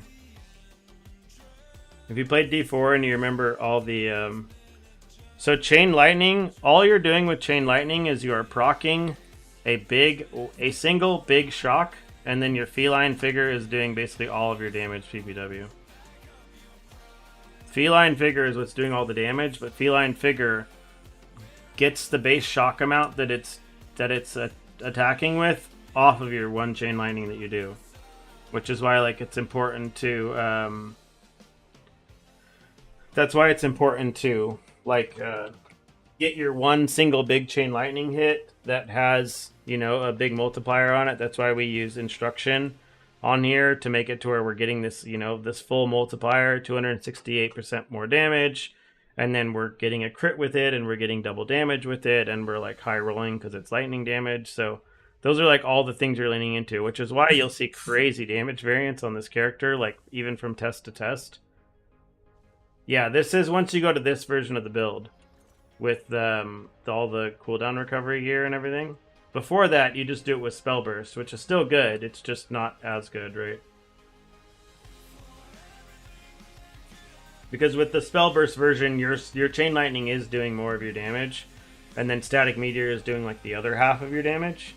Versus on this version of the build, we're doing, 5% of the damage, and the Feline Figure is doing 95% of the damage.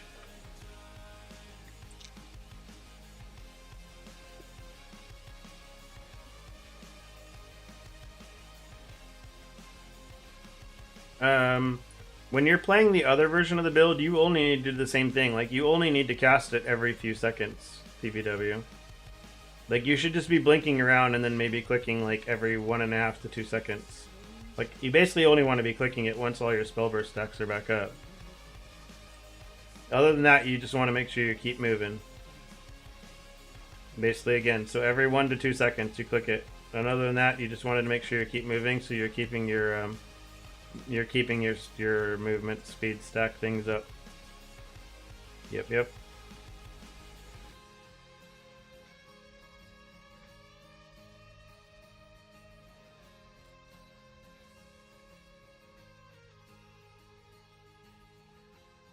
Hey, this thing snuck through the filter. It's 5 T1s.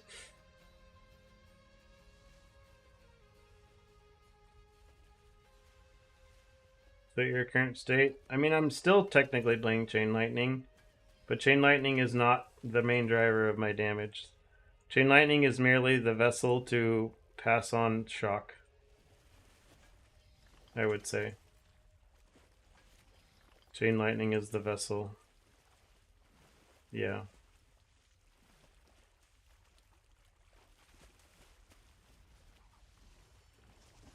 This is Cube. Ew. Cube got a lot worse this league. For sure.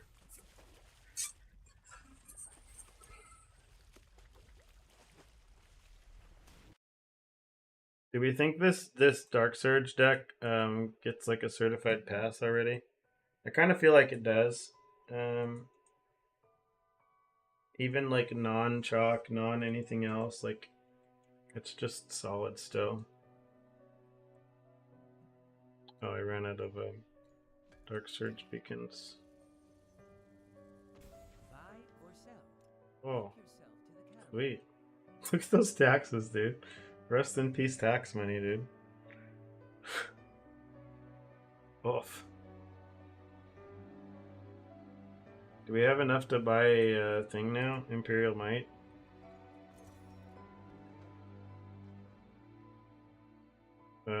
Nope. Because you can't gift money. You can't gift anything that's stackable. I mean, if he had enough money to just outright buy an Imperial Might, he could have done that, I guess. But, yeah.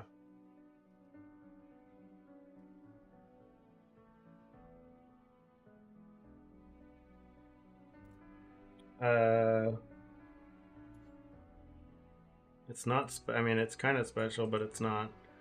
Corroded gear, no. Identified gear, no. I can't afford it.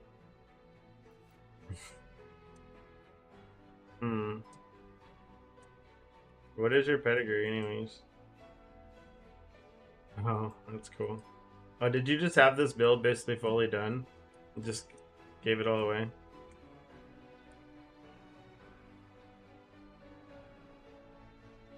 What does this body do? It gives you an insane amount of defense, basically. So you get a ton of defense, a ton of extra defense from your helmet, gloves, and boots. Like, a ton of... Because it's for every other piece of gear equipped, so it's like you have... Oh, nice. You have a ton of other pieces of gear equipped, right? And then it gives you a lot of aura effect and, like, sealed mana and stuff. Which the sealed mana is less important now than it used to be, but okay. Well, we'll keep farming. We'll get there. Do I have like a nice stack of beacons to sell yet? 6, 4. What is G17?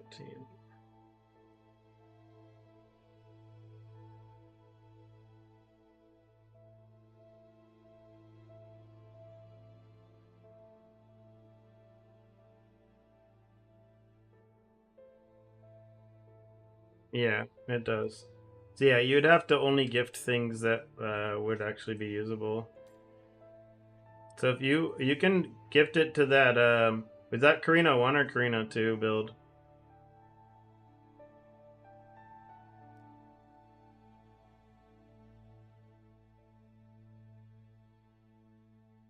Yeah. Where's that other Carino 1 player at, dude? Send it to him. There's like so few Carino 1 players out there, man. Like all 12 of you guys gotta unite. Where did he go? He's still here, I'm sure. If he speaks up, if he's here. He's just gotta speak up again. I don't remember his name. I can't scroll up that far. He was saying he was so... Well, he said he was just going to Blazing Bullet.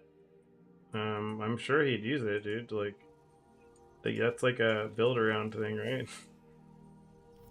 It'd be the most... We'll just be Carino 1 popping off for sure.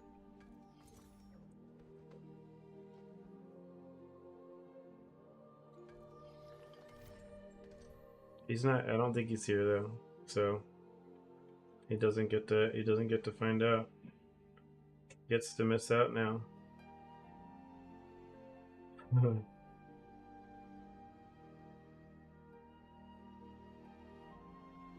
Unless he's here, he'll remember.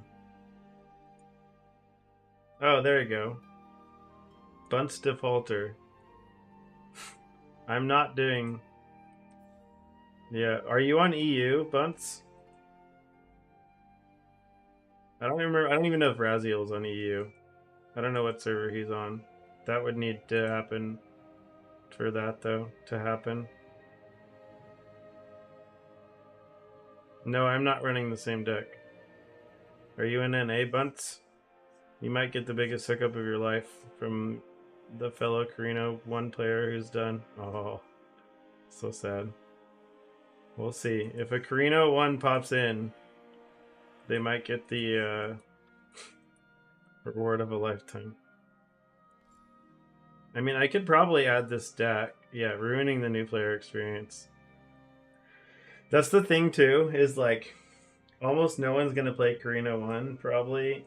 It's very, you have to, if you're playing Carino 1 and you actually know the game, you are looking for a challenge. Right? For the most part, it's like anyone playing Carino 1, it's probably new.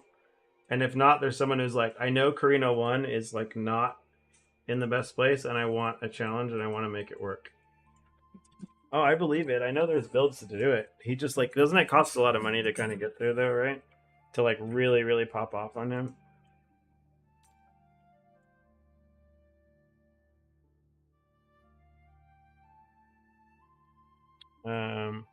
Here, I'm not gonna post this deck yet. I'm just gonna do. Oh, I was trying to go buy Deep Space Begins before I forgot. Before I got excited from Razzie hooking me up. Thank you again for that, by the way. 30 of these. And another 30 of these. Yeah. Dude, like the Terra build I had last league was like crazy cheap to get off the ground. Like hitting damage cap on that literally was 2000 FE. And even like the Iris build I had last league, like hitting damage cap was like 2500. But again, like exquisite box being really expensive means hitting damage cap on Iris is a little more expensive now. I feel like you can still hit damage cap on Gemma 2 probably, even with the nerfs a bit. I don't know. I feel like I'm trying to remember how much damage she lost.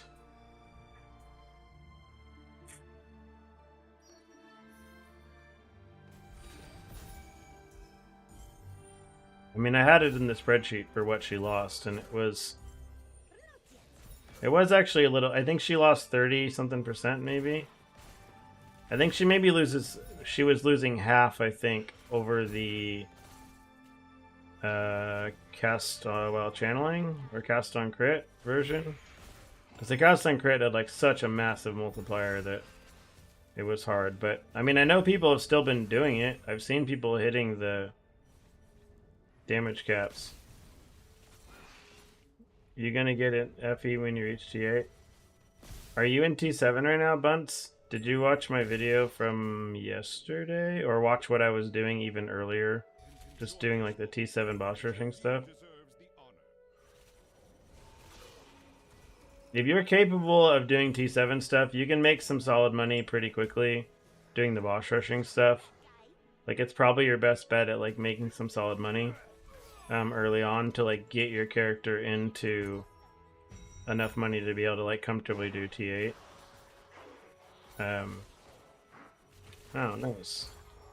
We'll keep it up, man.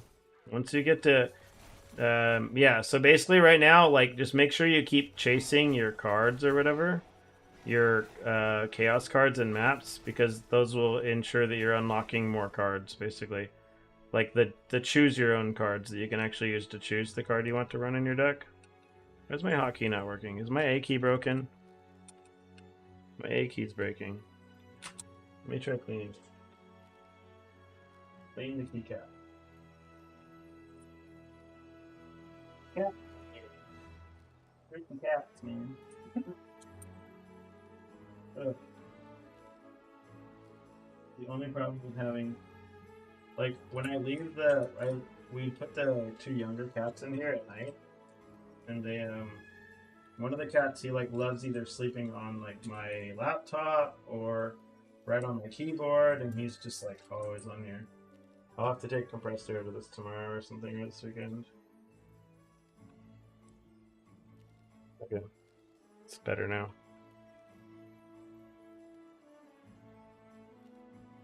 Okay, much better.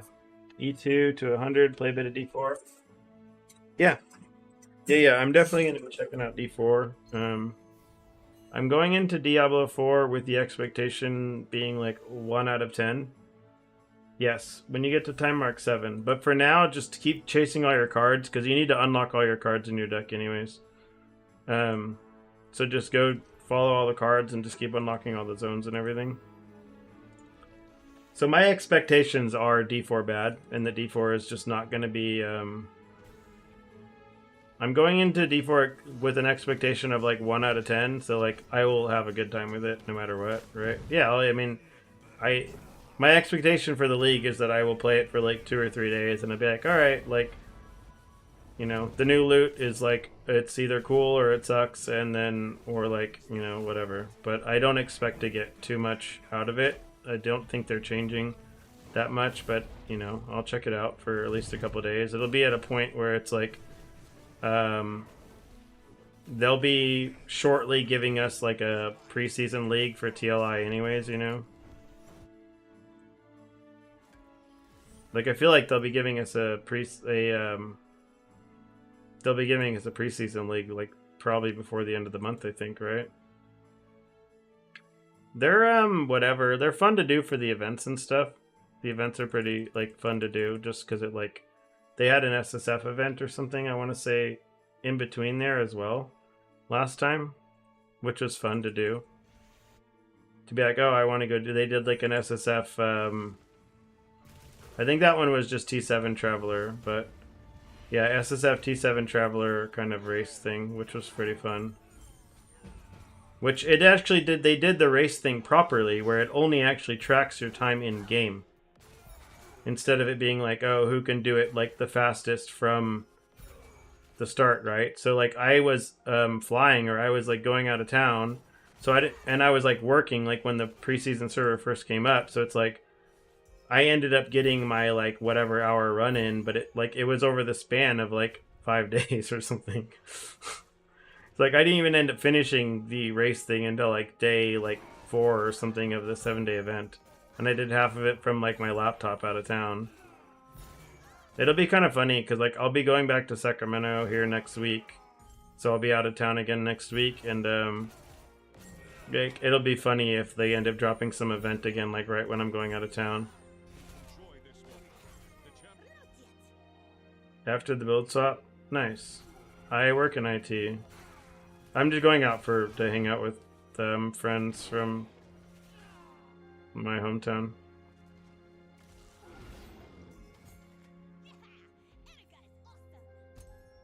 Yeah, I do IT.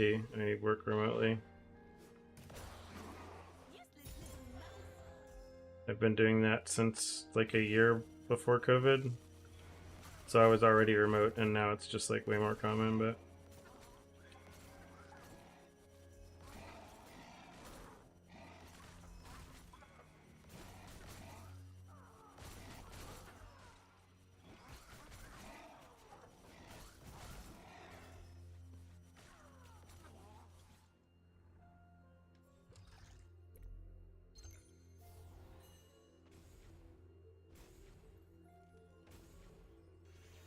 But yeah, outside of work, I've always like typically made either like YouTube videos, or for a while like I had a Skillshare class up that had like a few... I had maybe 8,000, 9,000 students, I think, on my Skillshare class. Something like that. It was a lot.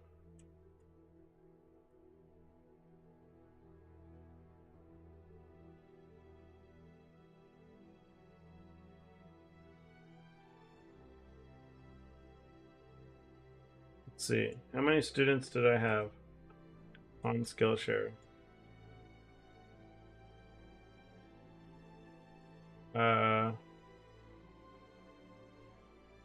7,000.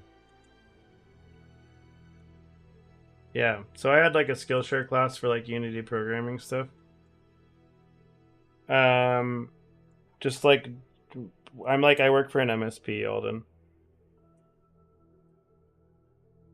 So I do like a lot of like a knock technician.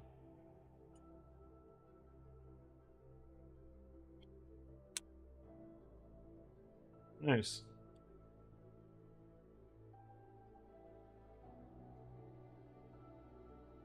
So a little bit of everything, Alden. And then like again, I have like a software dev background stuff too, but that was like all stuff I did on the side. Like I had the class up for game dev that had these like 7,000 students or whatever on Skillshare. So during COVID, that was kind of cool because that class like on Skillshare was it like blew up. Like it was doing to where like nobody was in the class, whatever. And then like at a certain point, it just like hit this like tipping point where like it went from making me like $15 a month through the Skillshare course to where it was making me like over $1,000 a month, which was like cool, like nice side income because it's like I had put the class up like 2 years prior or something. Because like I wasn't doing anything with it; it was just there. And then yeah, eventually Skillshare like purged all of their classes because I mean it kind of made sense. The class by the time they pulled it down was like 5 years old or something at that point. How long did the class take me? It didn't take me that long, so it's like I had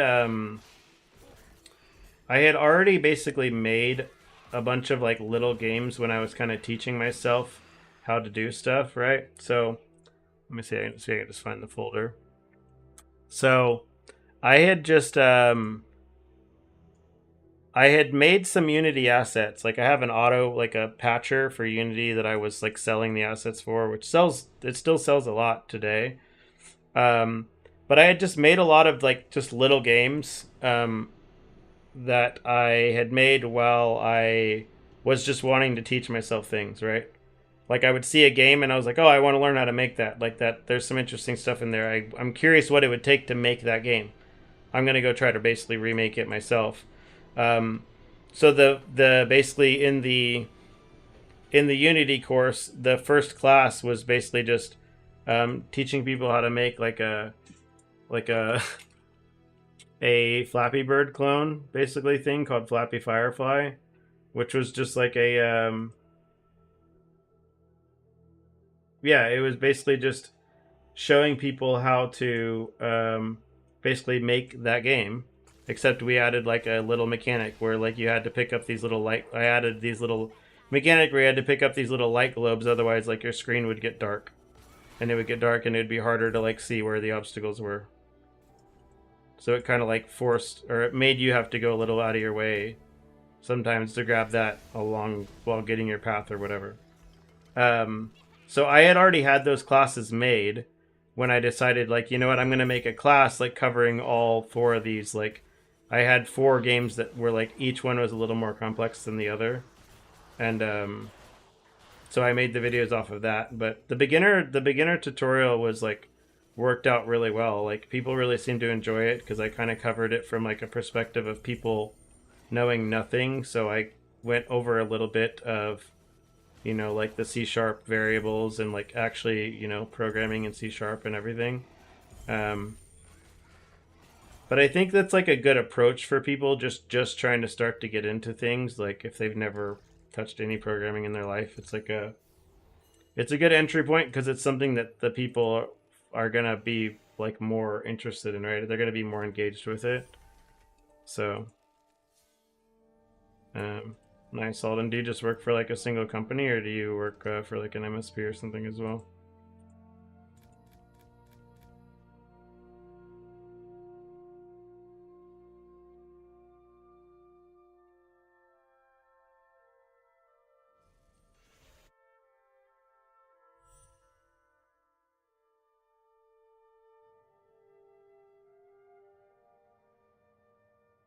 Oh, I was asking if you What kind of IT do you do? Like, do you work just for an individual company, or do you work for like an IS or for a MSP or something as well?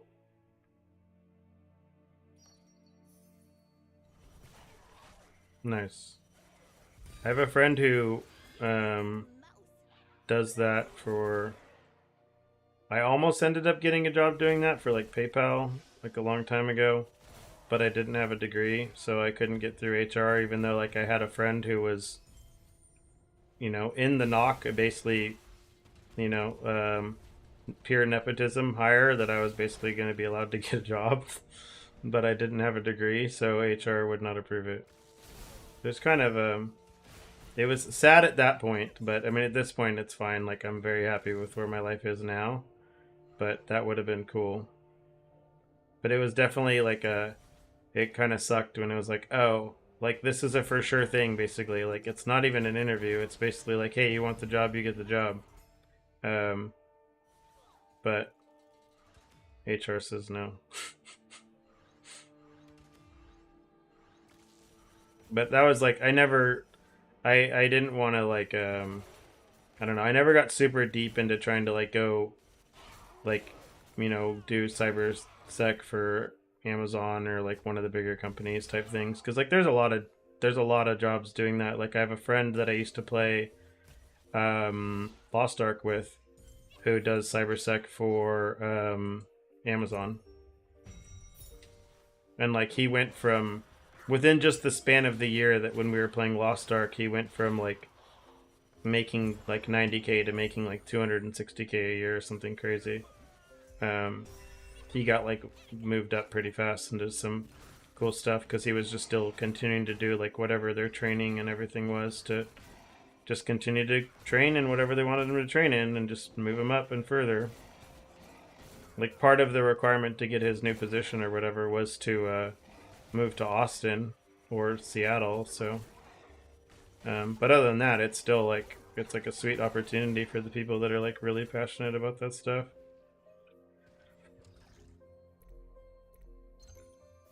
I'm in that unfortunate state where it's like I do IT because I can. And like I mean I've been doing it for like 12 years now, but it's not like it's never been something I was like crazy like passionate about, you know what I mean?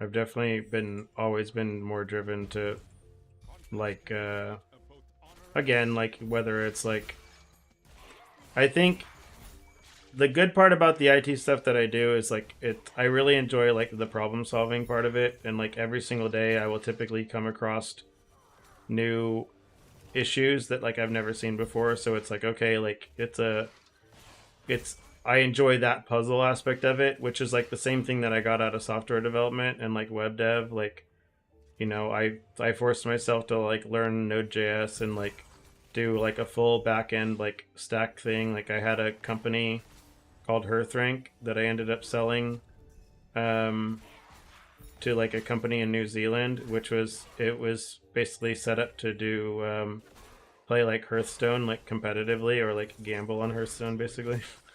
And so like I basically taught myself to be a full stack developer and went through all of that. And but I have ADHD, so I think at some point it's like my brain will always just my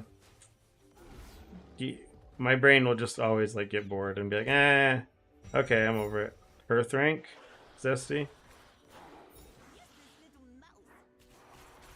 I ended up selling it off like pretty early just because I started to I got offered like enough money, and I wasn't that super passionate about like working on it that much anymore. So when they offered me like it was like 10 grand or something, I'm like, yeah, sure, I'd take it. It's fine. I don't care. And the crazy thing is like the company that bought it, they literally used it for like one tournament event or something they did, and then they just never used it anything with it again. Like, okay. It's like at that point I probably could have just been like, hey, are you guys done with this? Like, can I buy it back for like $1? And they probably would have just given it to me, but I didn't really care. I mean, at that point I was just like overplaying Hearthstone myself.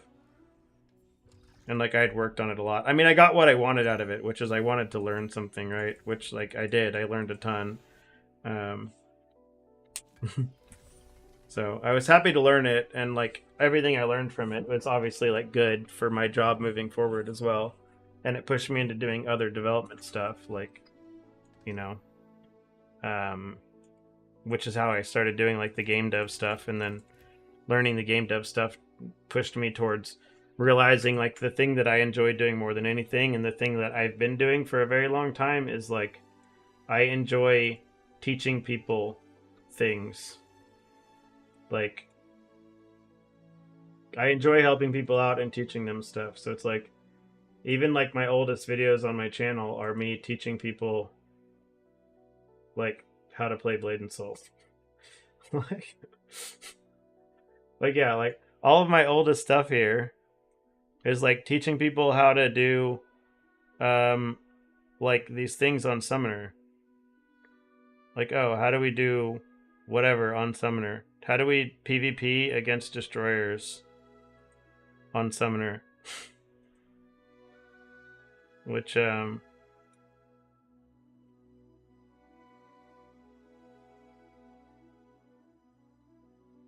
know, so like I would kind of cover things in a way, like cover the more important things here, like because there's, I mean, again, it's like for most stuff, Summoner, Abuser, dude. So I kind of laugh at, so all the guides that I made for all the dungeons back then was like, oh, how do you do this, how do you do this dungeon? But the way that we would do this dungeon is we would abuse this dungeon with 3 summoners. That's all we did, me and 2 friends. It started as Blade and Soul. It's Beans now, Raziel. So it's like we would abuse these with just 3 summoners. So it's like even the videos I made, I look back on them now, and it's like these videos were only useful for people who played Summoner, because the mechanics we used was like standing out of range and abusing our pets to tank for us, and we were standing out of range of like most mechanics on a lot of these bosses. So it's like it's not even, it's like it's not even that relevant for anyone else. But I don't know, it was fun still. Like I enjoyed it. Again, it's like it's times that it's like, yeah, it's a lot of fun. But I mean, back in this time though is when I learned, like, again, that was when I first was like learning, like, oh, like I really enjoy making videos to help people out, right? Like back then when I was releasing these videos, it's like I wasn't getting paid to do that. But then like I made also, like, that was the thing, I made the website BNS Coffee, which was originally, that was around to because Blade and Soul was you know, a very convoluted game that nobody understood like what piece of gear they should upgrade, and it wasn't as simple as just like, well, just upgrade anything. Like for some characters, like upgrading one piece of gear over the other was like a substantially different DPS increase. So I yeah, so like I made the website, the BNS Coffee website.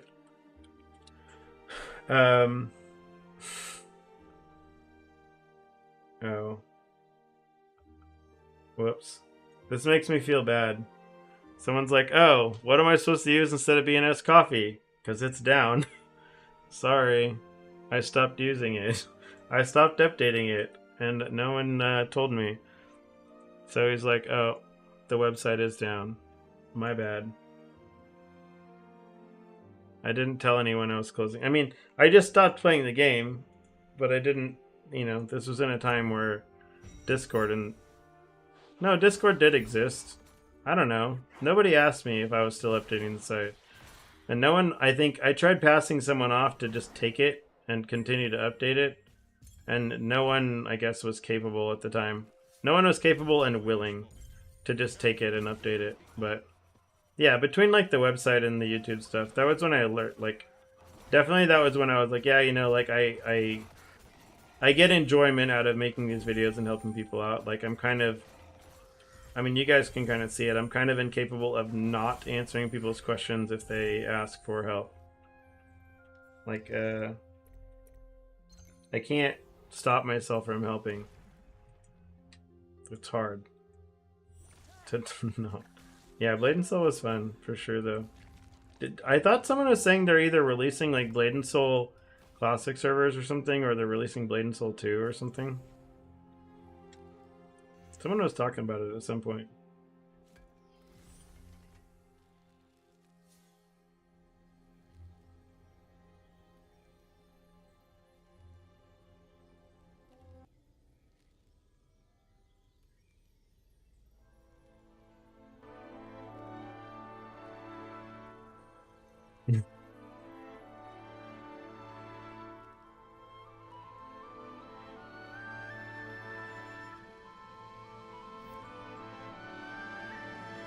Yeah. Alright. Have a good night, Olin.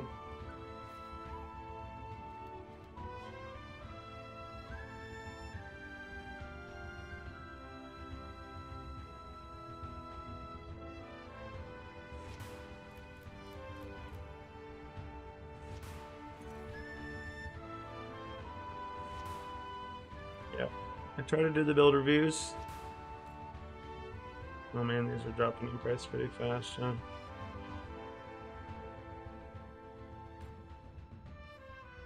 Can I sell these like 6 at a time? 4 at a time?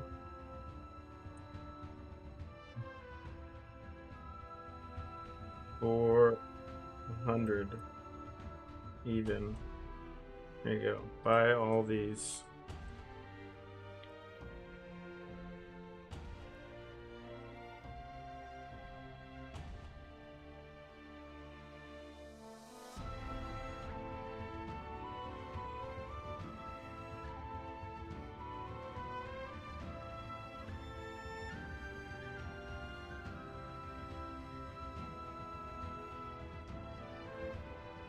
Nobody wants my crappy wand, dude. Satch.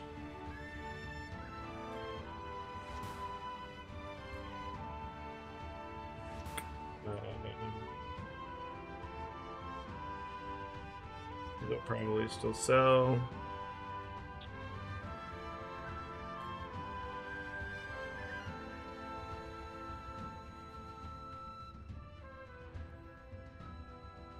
Western Virulent. I have to be getting close. I don't know. Let me sell some beacons and stuff.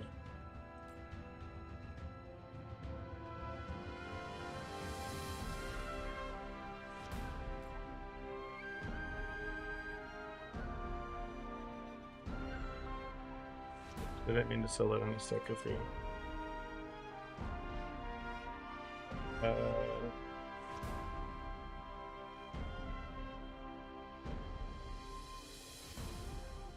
CD on gear or jump sites first? CD on... I would honestly say go get your T0 cooldown recovery on all your pieces of gear. First. Because I feel like the build is more fun if you can go to your cat relic faster.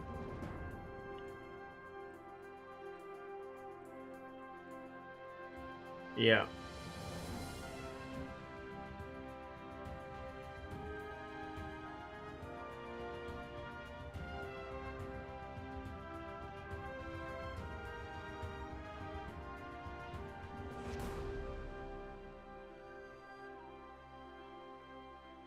Yeah. Because again, if you get your 300% CDR first, you're going to be having more fun, I think, than the other way around. I believe, at least.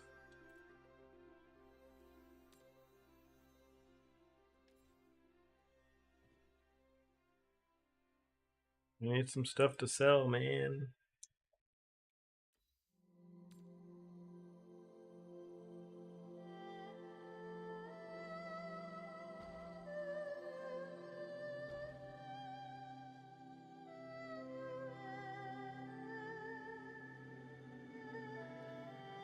Did I get so many of these beacons, dude?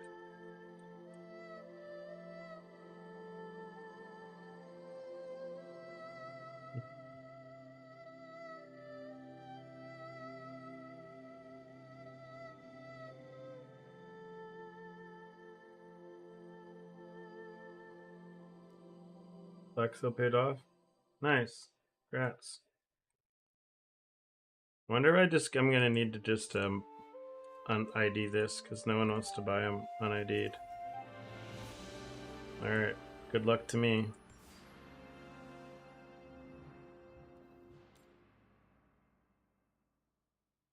F.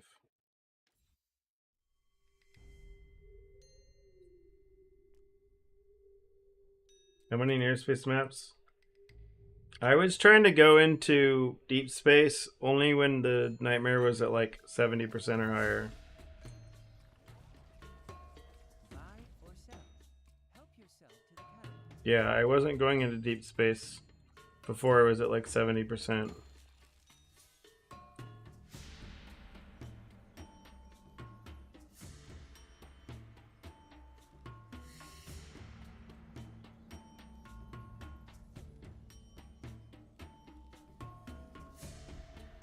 I don't know which map it opens on. Yeah, it's just which map it finishes on, I'm pretty sure. It seemed like that's what it was doing. I don't know for sure. Yeah, I don't know for sure though. But I'm fairly positive I was noticing like a pretty... I mean, it was definitely opening it as eye level 90 when I was doing it that way, so it should.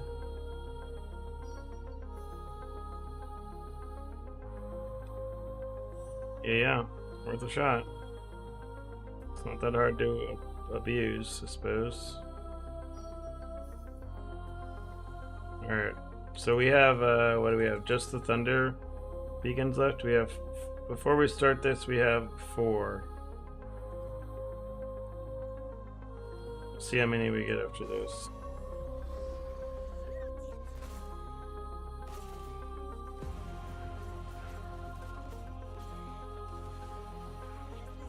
Oh, I forgot I took off the thing for guidance, so I can't see anything.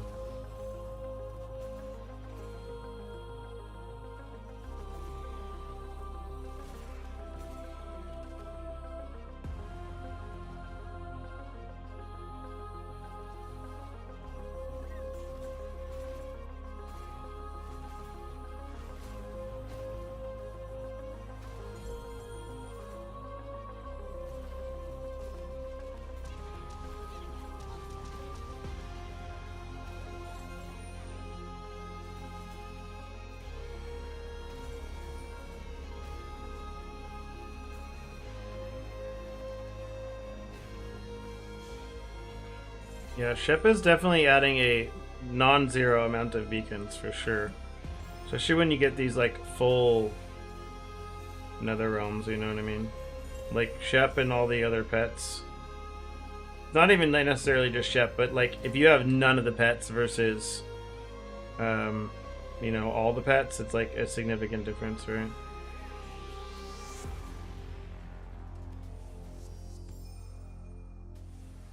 That's where it's like it hurts for people that just didn't even get to play the league at all, so they don't have any of the pets. Which I feel like they need to have, like, again, they just need to bring back the old banners and like just cycle them through, right? Like, it just makes sense if these are like all these mechanics are going to be like a staple, right? I'm kind of curious if part of their apprehension on it has been like mechanics that they're not sure if they want to keep in the game forever, right? Because like they're gonna probably want to go through the PoE thing where they cycle stuff out. But if they come back and they resell these pets and the banners, then that kind of implies that they're going to be around longer again, right?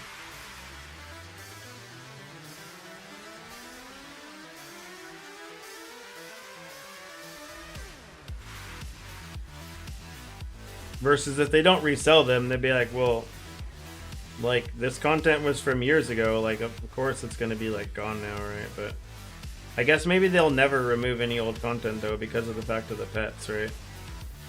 I think someone was saying, again, like, they can't remove the content because of the fact, like, whatever CN laws they have. Which is, like, the only ones they can do it with are specifically why there's, like, a very big disclaimer on the preseason pets that, like, these will only work in preseason and they will basically only work for this season. So, like, don't expect to get or use their loot or whatever. They don't have those disclaimers on any of the other pets that, like, this content will disappear at some point. I mean, it does take quite a while before it's like, okay, like they need to start removing old content now, right? Like there's a lot of, like think of how many leagues there are in PoE and it's still fine. There's like 20 or something that are rolling. That it's fine. So they may never have to like worry about that or cross that bridge, right?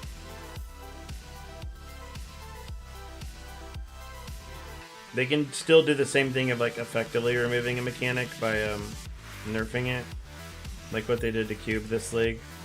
Rest in peace, Cube.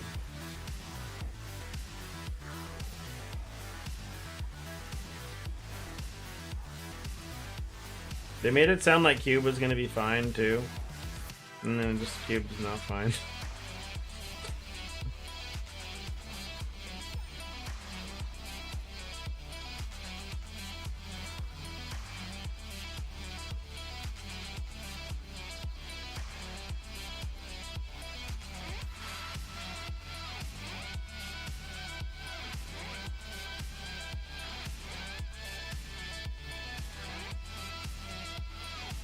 Told us it would be fine and everything's not fine.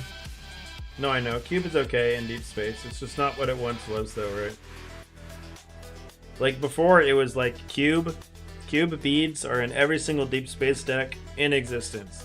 This league, it's Nightmare is in every single Deep Space deck no matter what. And everyone's using a Nightmare Compass basically. It's like it's a requirement basically, right? Like Nightmare is what Cube was last league. But Cube this league is like, yeah, it's profitable, but like you're just digging for corners now, basically. And it's not as much like the bead farming stuff is obviously gone, but it's not as cracked as it once was.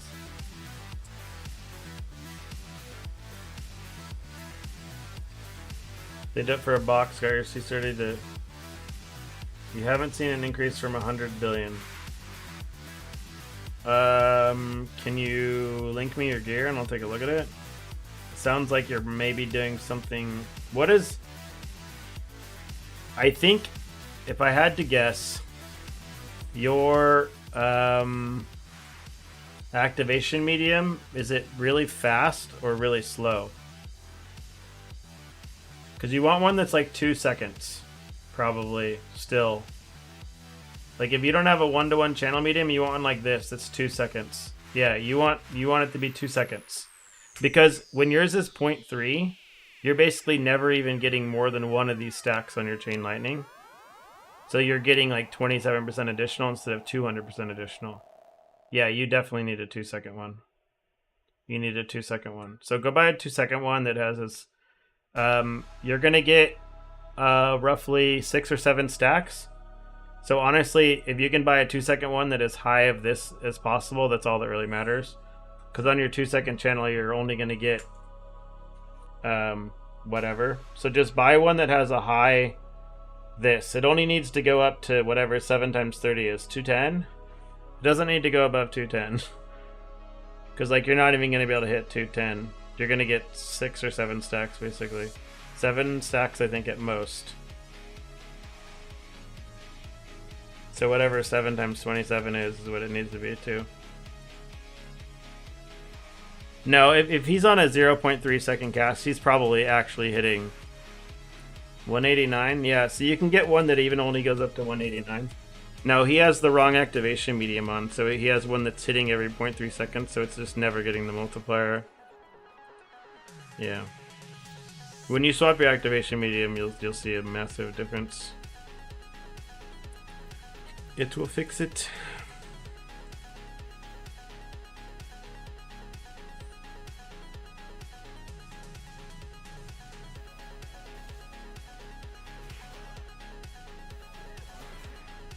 Yeah. I mean, I did the same thing. The first activation medium I bought was 0.3 seconds. I was like, this thing's gonna be great. And I was like, wait. And then Takina was like, nah, you bought the wrong one. Oh. Okay.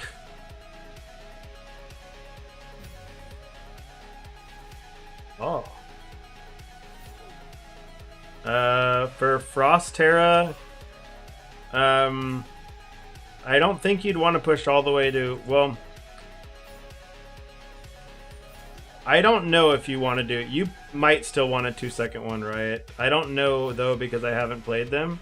But I haven't been selling my old activation mediums, so when I go to Gemma 2 here, as my next character after this, I will be able to let you know. But I'm sure people, if you just ask in the Gemma Discord, people probably have tested them already. I mean, I know just because I stopped playing the class doesn't mean everyone else does, so someone there knows the answers to our questions. There's probably like a sweet spot with exactly how many Terra Charge stacks you have and everything. 2 seconds is best if you have a 2-to-1 activation channel. When you get to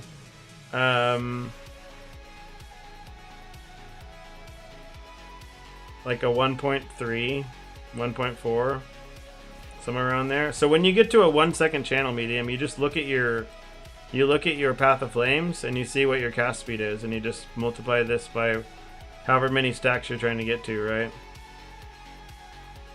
If you have a 3-to-1 channel medium, you want 2 seconds then. Yeah.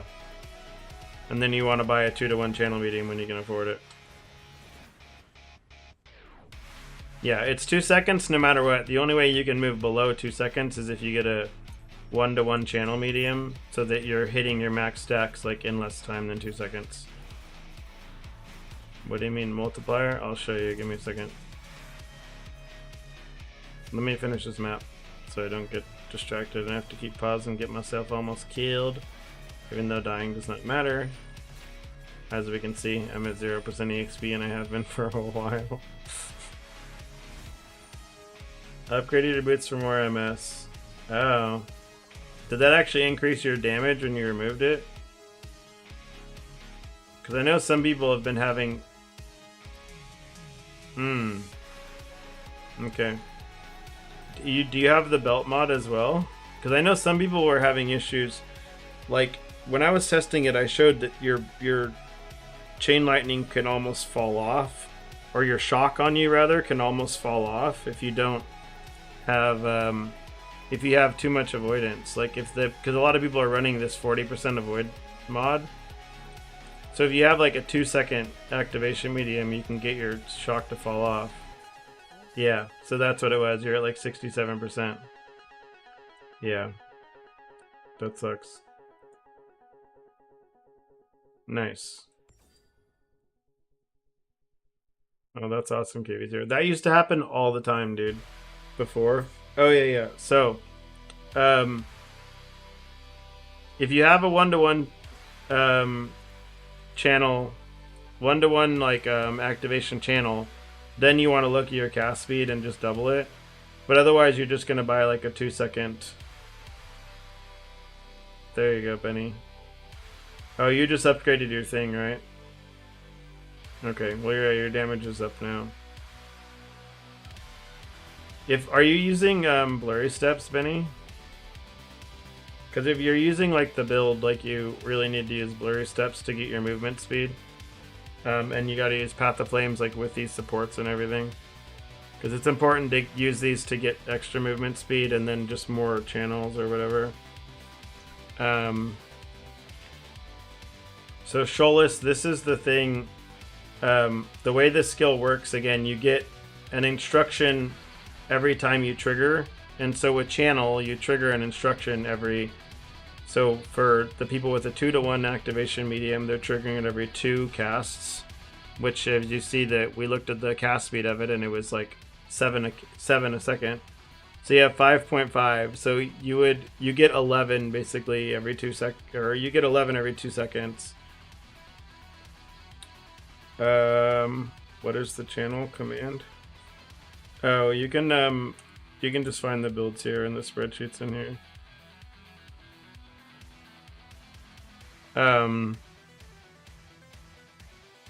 If you have 5.5, it sounds like you're not using these supports on here to increase your cast speed. Because you should be able to get that up to like 7 Sholas or 6.5 at least.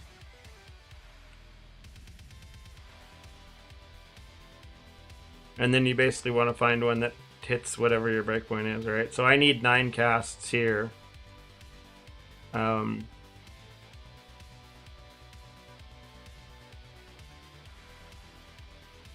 So if I'm getting 6.98 every one, then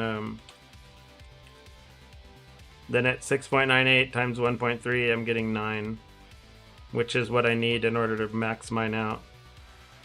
So that's where you basically drop down. I mean, you're pretty much, it's safe to drop down to like 1.4-ish, which is why these ones are most expensive. Like these 1.4s with like a high multi, like they're like a few thousand or something FE because of the fact that this is like roughly where almost everyone's Path of Fire or Path of Flames is landing on. So like it's a very minuscule thing. Like I don't think it's that important to even use a 1.3 second over a 2 second. Like it doesn't really matter to swap to that. I don't even think I saw DPS increase really change at all. It just makes it, I guess you cycle faster, a little bit faster in terms of like if you had like a bad roll on your first hit, you're going to get your next hit up 1.3 seconds later instead of 2 seconds.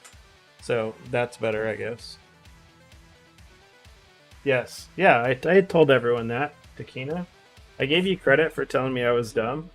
Did you hear me? You awake for that? I have no qualms with saying when I'm dumb. I say it all the time. I'm a big old idiot. Sometimes, aren't we all? The sooner we can have some humility and understand we're all a bunch of idiots, the better things are.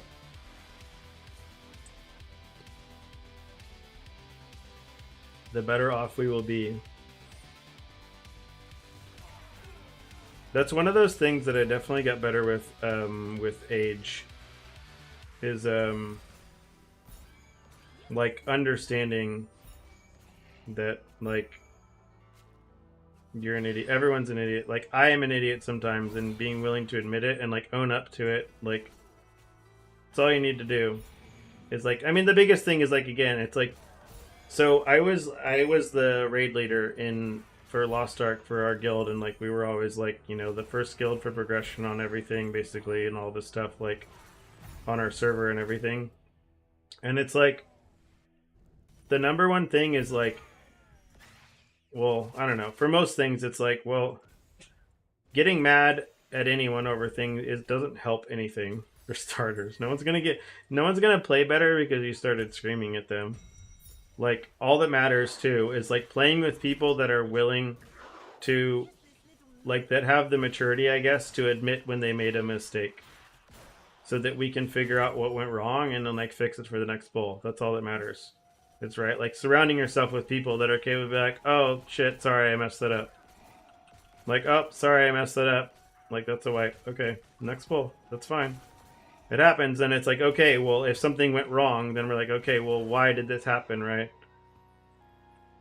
And then you look up and you determine, like, okay, well, they were positioned in the wrong spot, so position here instead.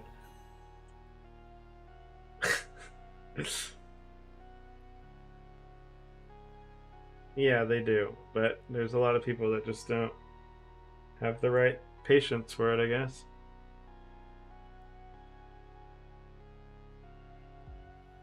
I would love something easier to understand, cheaper to do all the content. You're on Erica 2? I mean, Erica 2 should be doing all the content with that money. Cheaper, though, would be probably... I don't know if anything's really going to be cheaper to hit max damage on Arena. Like Iris, maybe, but I think the Iris memory is still really expensive right now. And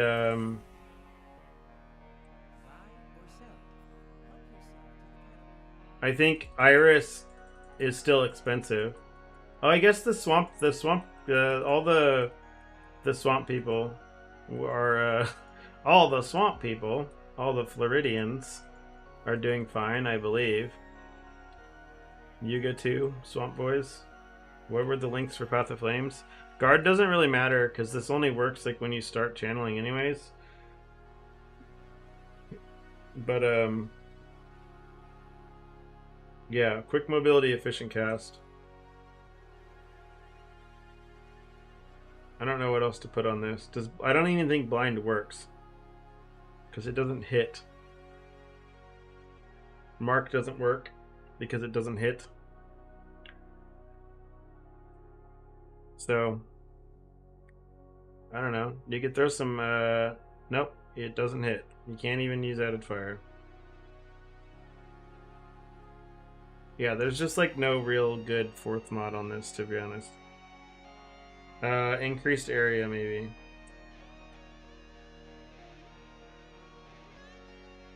It doesn't really do anything now.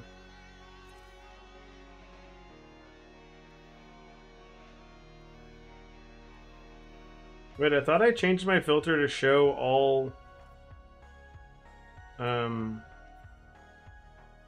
divinity slates.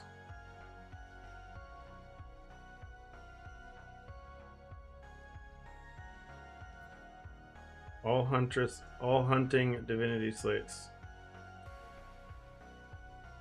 Have I just not been seeing? I mean, I guess I'm not doing cubes, so I guess I'm not going to see them. Use increased area on a curse instead.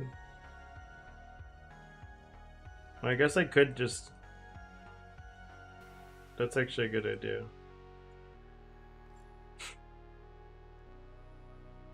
It's a very good idea.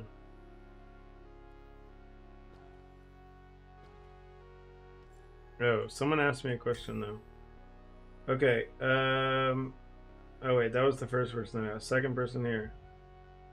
Started following my guide, currently playing Spellburst variant of Chain Lightning with budget gear just boss rushing. Understanding how to craft T0 gear. So my recommendation is to just buy the gear with the T0 piece already on it, Reina. Like, that's what I'd do for the most part, because it is more expensive to use. It is more expensive to use Ultimate Embers than it is to just buy a piece of gear. So you can go buy this helmet right now with both the T0 mods already on there for like 50 FE, which is less than what it costs in Ultimate Embers to do it. These are like 50 to 100 FE. But my recommendation is, again, if you're new, like even in my crafting guide video that I released like a day or two ago, I recommend to everyone to at least just buy the gear with already one T0 on it. Because, like, you know, even myself, like, or anyone watching the guides, right, is at a point where they're not trying to buy, they're not trying to make like perfect gear.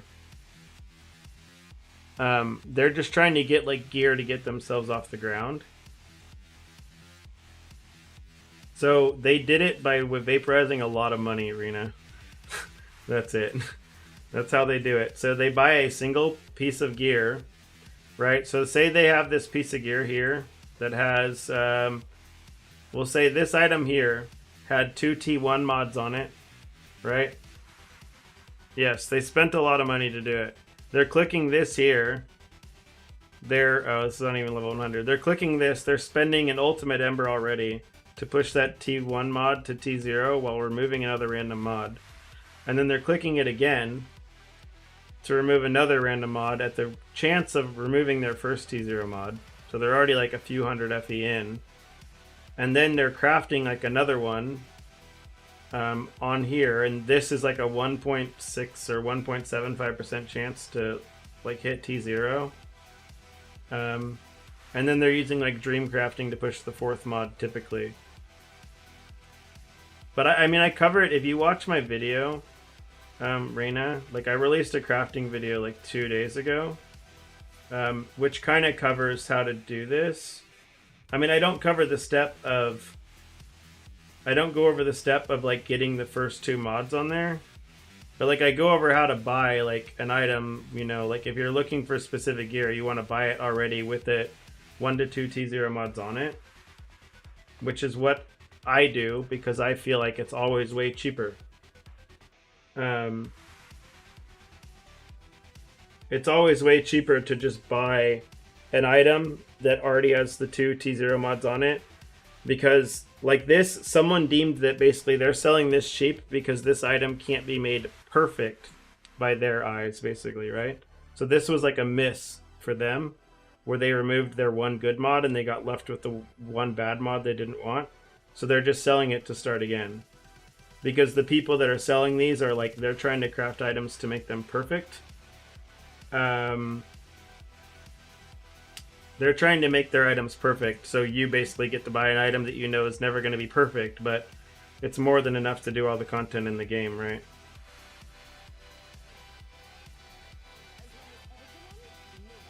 Yeah.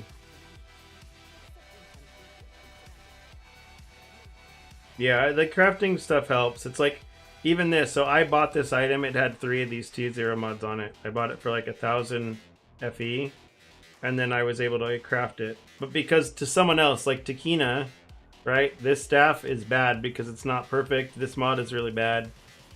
Like, it's not perfect, but the staff is like better than most people's staffs around, you know? Like, it's also more than enough to do all the content in the game. Like, I never need to change the staff if I don't want to.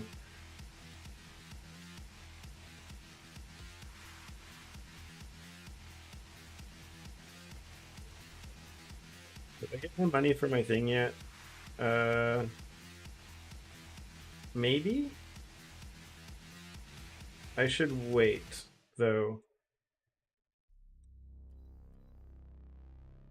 I'm not quite there. This probably helps. Let's sell these.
Staff versus wands? I don't know. I normally, again, I buy a staff for the same reason that I have to do less crafting.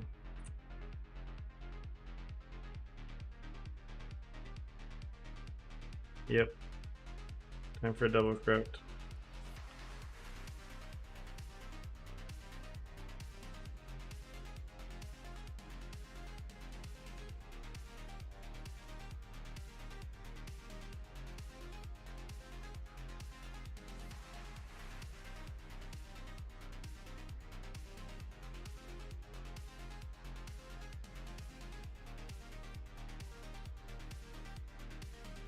Be very poor. Oh, I have enough money laying around.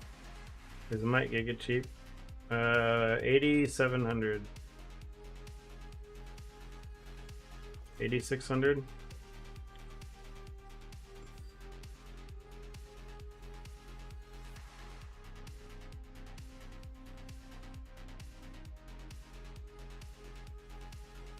Take it.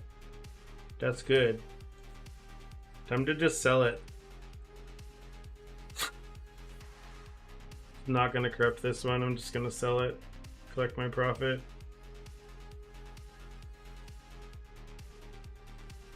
Nice ID. I'm not actually gonna do that because I'd lose too much money in taxes. But did I loot my Emberon? Oh, I did. Let's get this first done.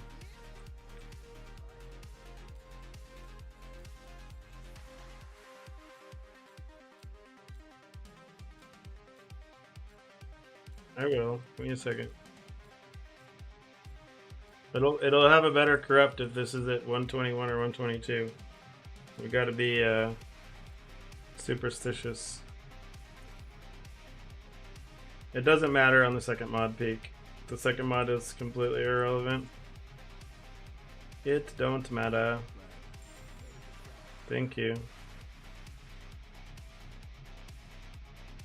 That is not the second one.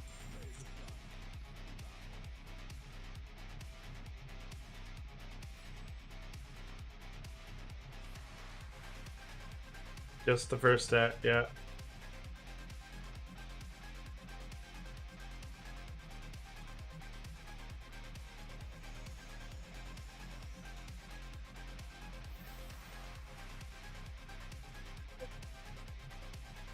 Whatever. It's still a -2/+2. I can't be upset.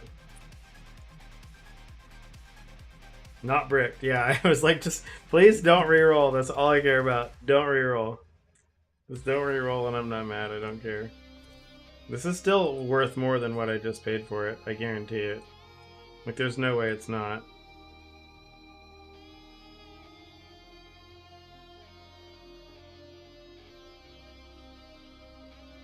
No, it's not.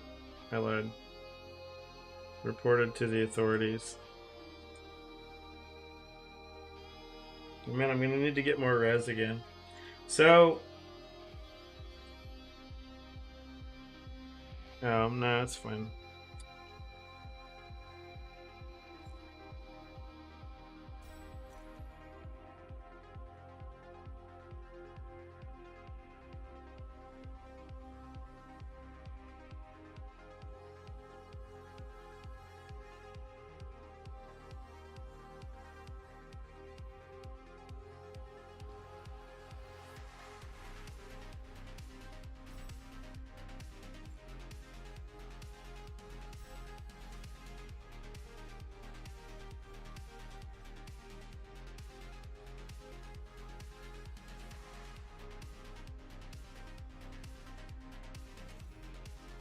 Um...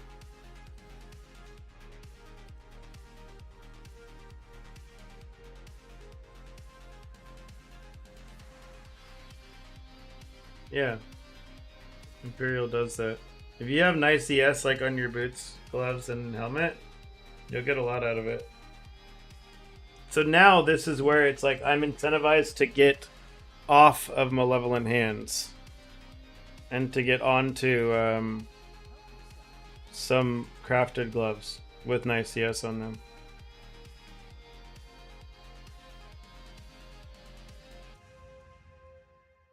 Which I can't do yet until I get this.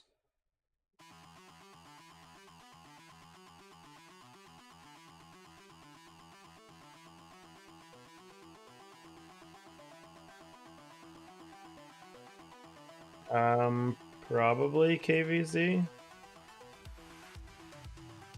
Why is it more popular than Shadow? I don't know. Yeah, I could run everything in life.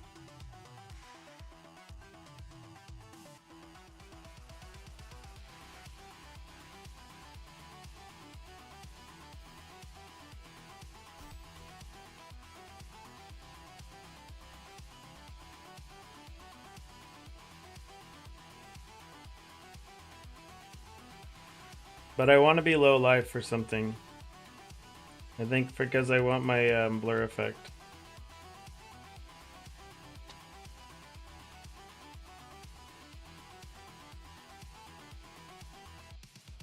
And my belt. Wait, my belt is low mana. That's fine. Yeah.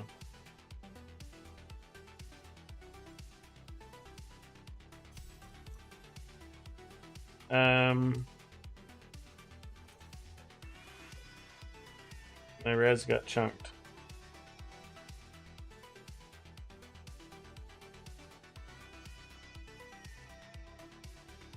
Time to finally buy a new ring.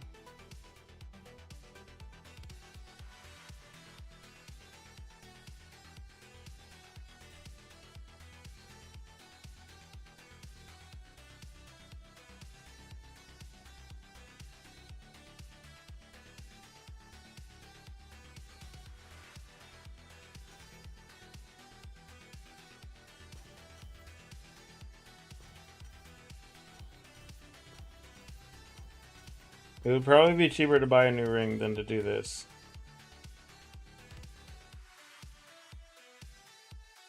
I should look at buying new rings first.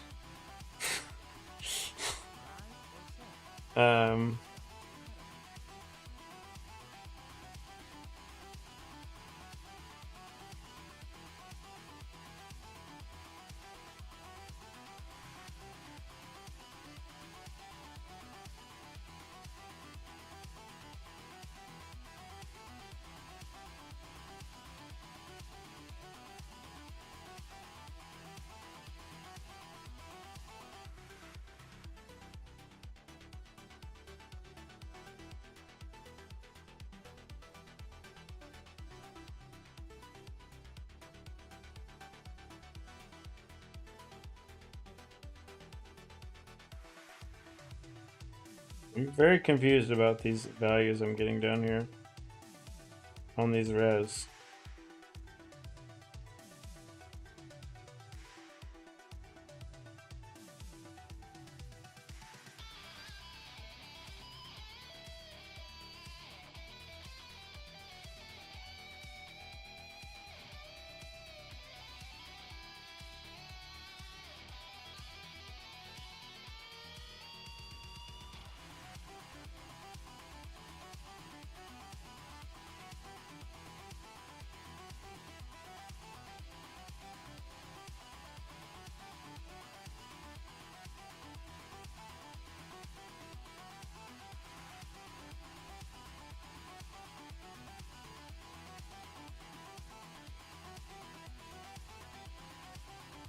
Why crit strike rating? I'm working towards trying to fix my res. I just bought my Imperial Might. So now I gotta fix my res. Because my ring is kind of trash. So I need to fix my res. Buy or sell. Help yourself. I guess it doesn't need to have curse effect on it. What if it just already has T1 ES though?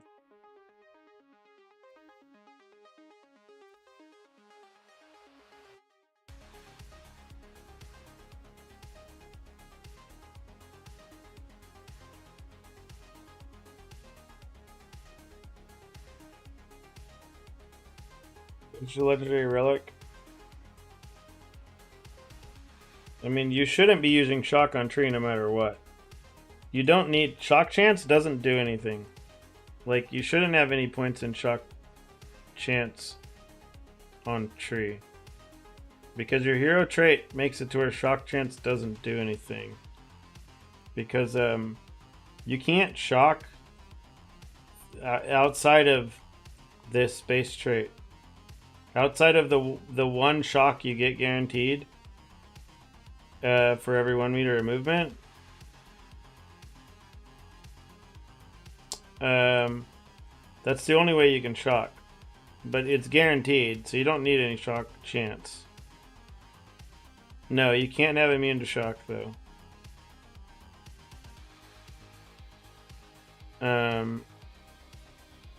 But what do you need to change? You want to do this stuff that I cover in the guide here.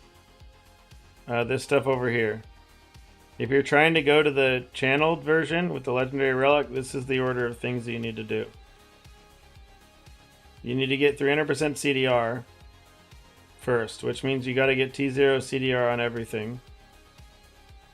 Like, if you don't have T0 CDR on everything and you're not getting 300% CDR, it's not even worth going to this version yet. So you get your 300% CDR, and then you buy your instruction mediums, and then you buy your instruction channel, and then you buy your relic. And then you can start on this version, and then you can use this to farm your exquisite box. But start with this order. Like, you got to get your CDR first. If you don't have the CDR first, there's no point in buying any of the other stuff. You got the and the mediums, now buy your relic, and you got to buy one of these. 1, 2, 3, 1, 2, 1, 2, 4, or like any of these. If you can get like a 1, 2, or just like a 1 slaughter, that's like a 3 or whatever. I mean, you can effectively start with one of these, right? You can start with one of these like 0.6 second ones if it's a single slot, but it has to be, at worst, it has to be slot 3 if it's going to be a 1 passive. 1, 2, or 3. Slot 1, 2, or 3. But if you can find something like this for like 20 IP, like, go buy it. This will be fine. Does the second stat heal more? Yeah, a little bit. Doesn't really matter though. Like, when you're going to die on this character, you're just going to get one shot for the most part.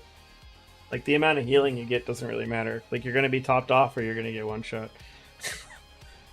Like, I haven't died to, like, attrition damage. I just died to getting one shot.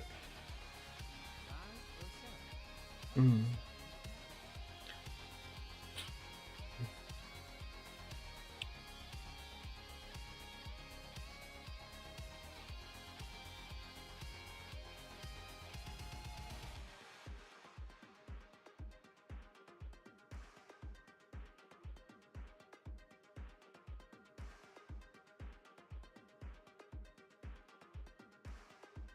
Oh, the flicker birds. So that's the same ones, right? That's the God of Might ones that were one-shotting me, right?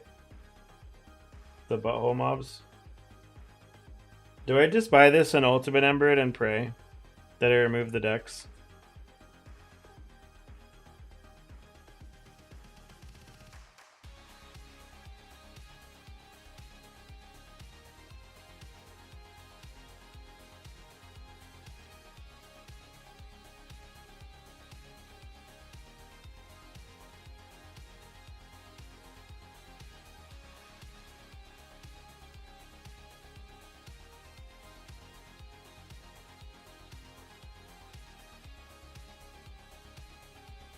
I mean, this is effectively the same gamble. Again.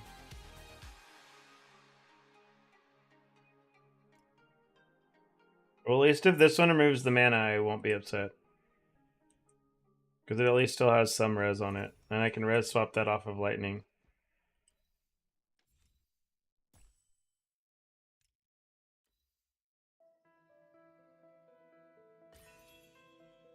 Easy, dude.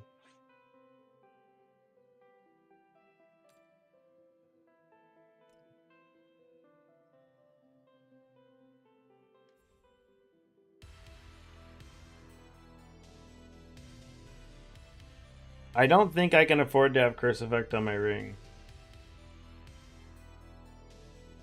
Exquisite box. So what is my res with this ring on instead of this ring?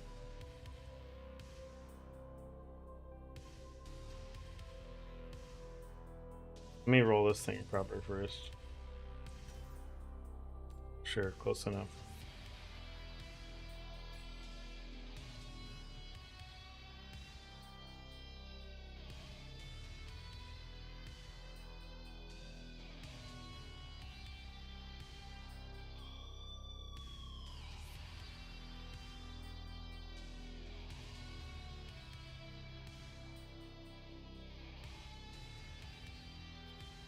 One, two, four. Yeah, that's good peak.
This might get expensive.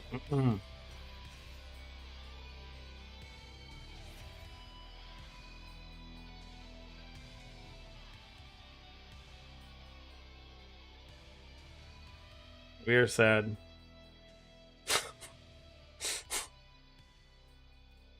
Ah. Goodbye.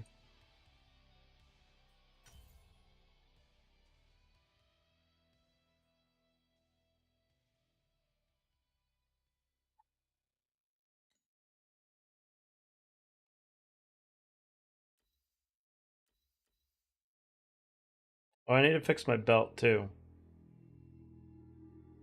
Because I don't want... I need a new belt. So I'm going to leave this. I'm not going to craft any more on it yet. I'm going to truth it first. How to craft my ring? This ring?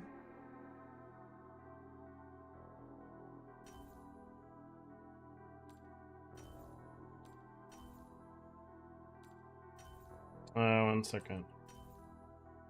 14, 11...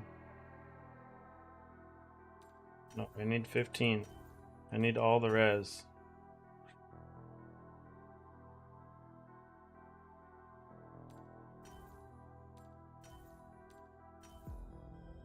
$15, $12, $479. blessed roll. Am I trying to get T0 targeted? I bought specifically a T0 res because I needed res, yes.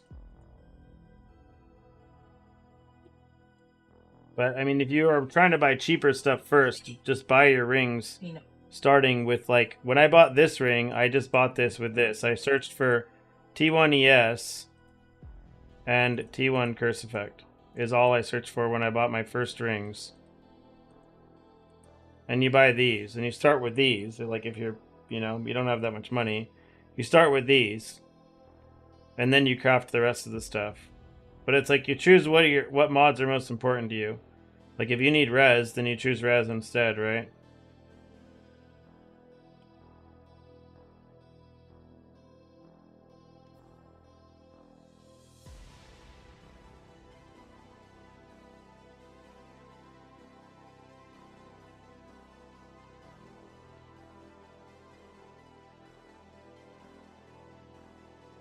I mean, I'm supposed to just try to hit this other ring the exact same way.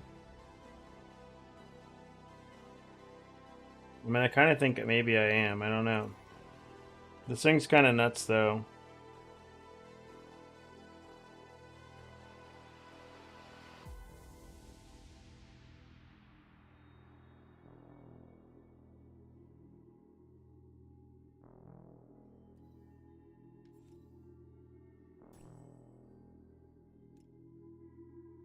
Can I do it twice in a row? I shouldn't. I'm not going to use it, so I'm not actually going to do it. I can sell this thing now, though.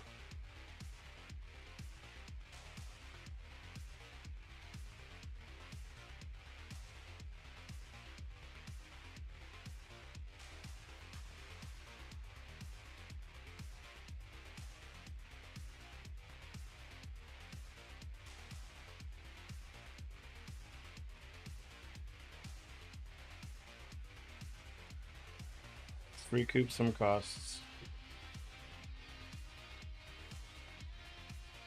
Maybe someone wants that. Oh yeah, I need a new belt. So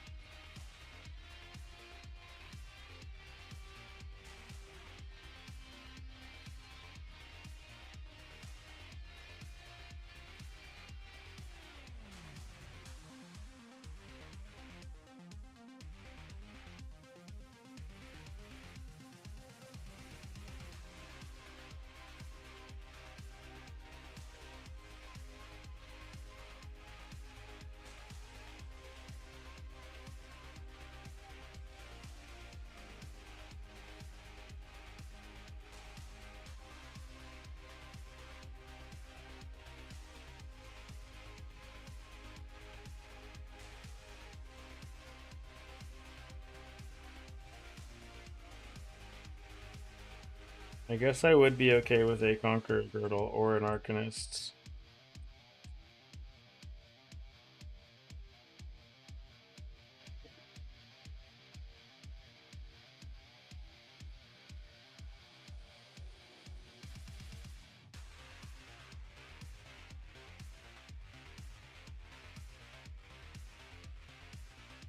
What about this with defense T1?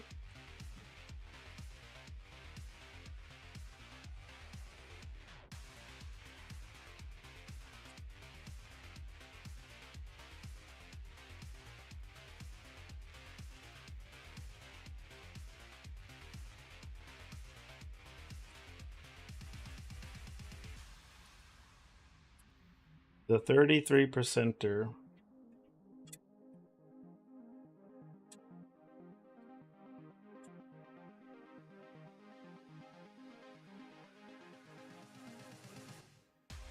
The 50%er.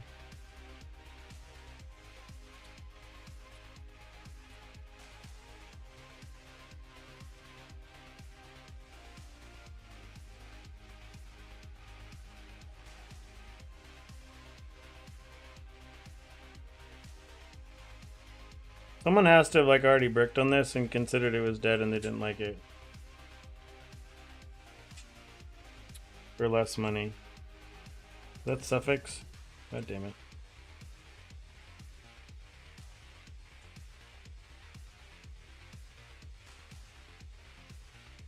Why is this so cheap?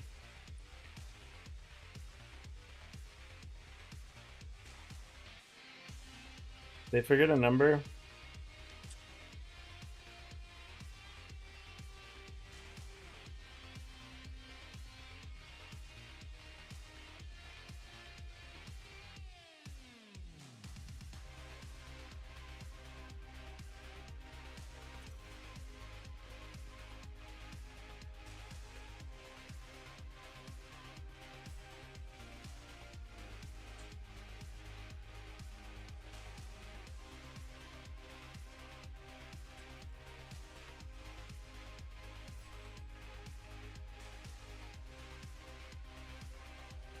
Triple T0 armor earlier for 30 at B?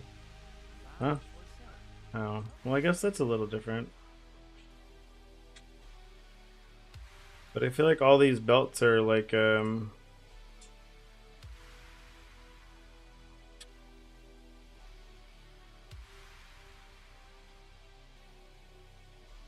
expected to pay more than 120 FE for this. But maybe not. I expected them to be like this if they were actually gonna like be completely blank. Cause like the one that I have literally has like it can theoretically be made like perfect. It doesn't have any dead mods. It's just 2T0. For Engram, no, you can't peek. You just have to search through the list. It's kind of a pain in the butt.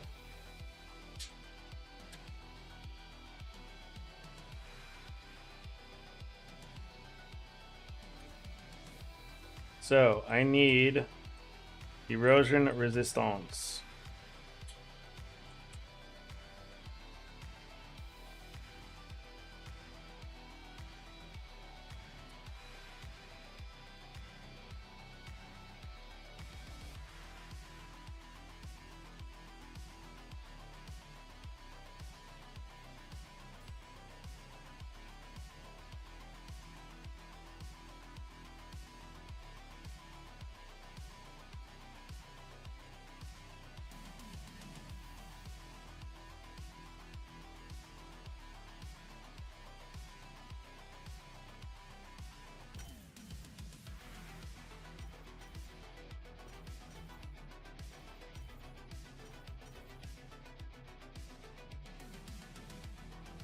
That's about what I paid for it, I think.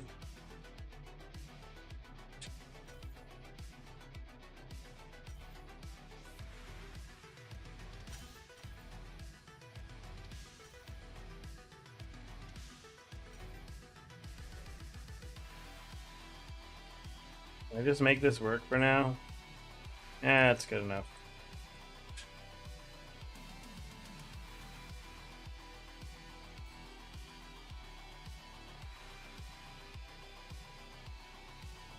Wait, I was supposed to craft the minus life mod, huh? Not armor?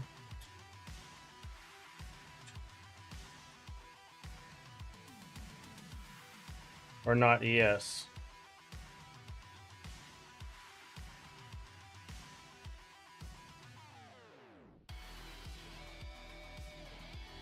Probably not ES or not armor. Which mod do you think is better? Takina. The armor?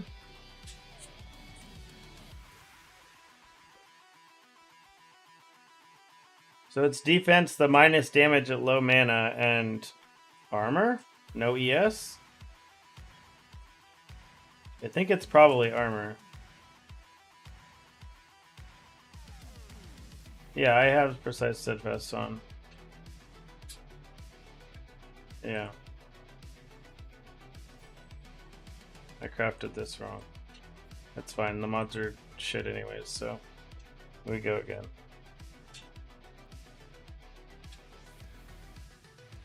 Would have to be below 35% mana.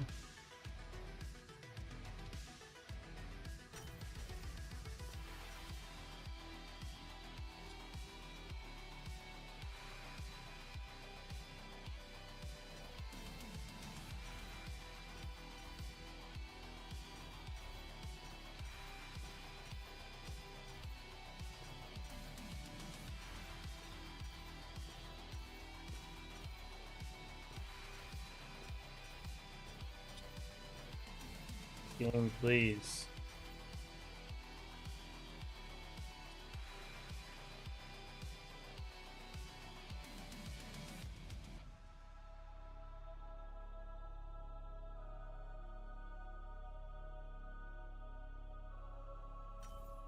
I knew this was gonna happen.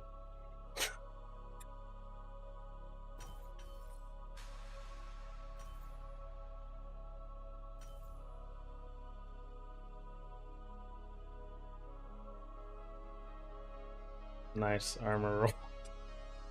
Piece of shit.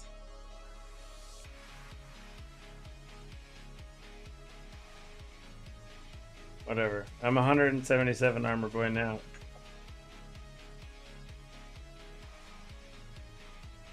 Say okay.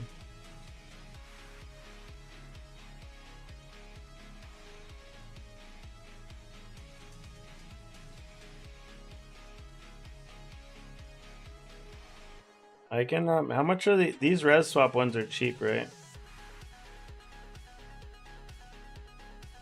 How much are these things? Oh, they're not cheap. Yeah, they are.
Done. My res is fixed.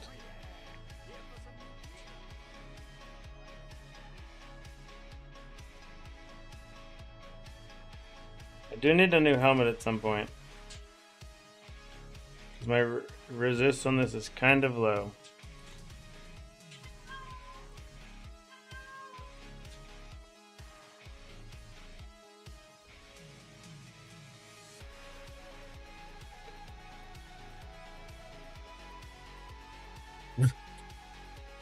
Al can go, baby.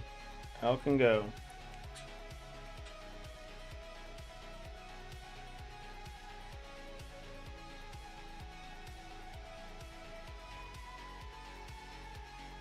Okay, my res is fixed. I mean, I'm 3 lightning res low.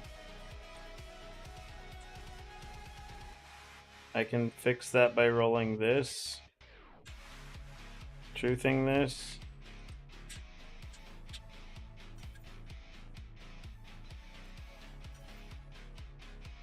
$15, $24, $18, $372. Yeah.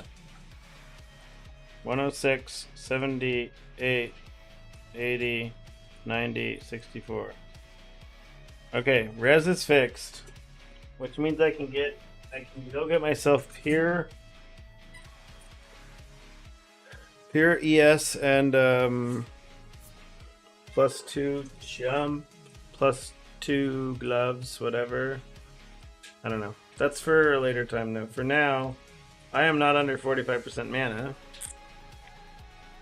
which is more important than my blur. Wait, yes I am. Okay, never mind. We're good.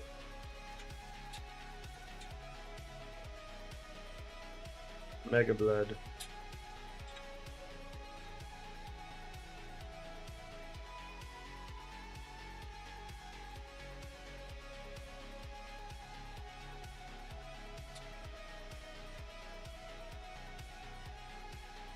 $28,000 FE, That sounds a little expensive.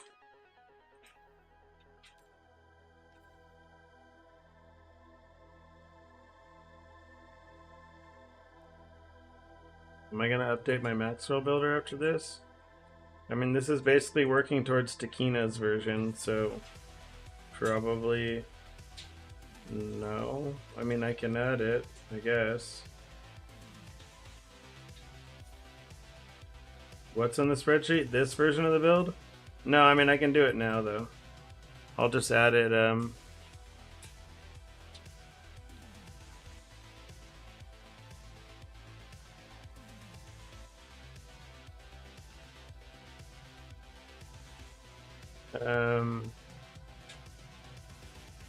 the Deep Space No Chalk needed deck.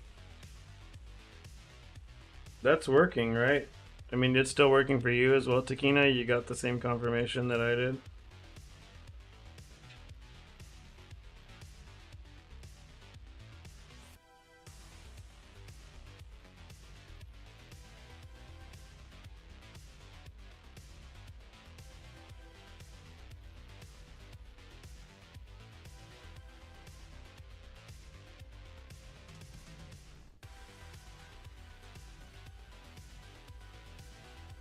Deep Space being a trap.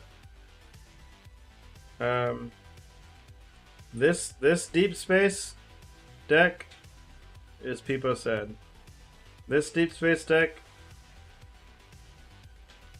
is I don't know. Let's see.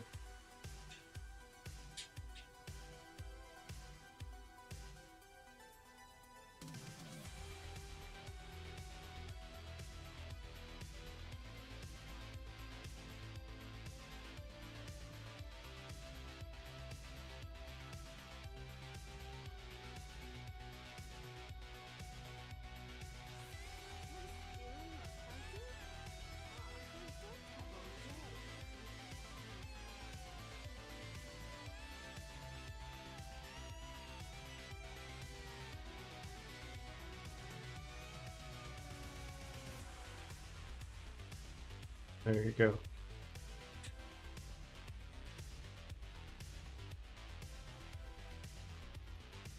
Very happy. This is don't run if you don't have chalk. This is a despair number. This is like a light yellow. This is a light yellow. No, thank you. I guess we'll even put it in red because it's trash. Corgi. Without chalk doing might and deep DS4. But you're doing this might deck probably, right? Just straight conquest might. God of War, God of Might deck.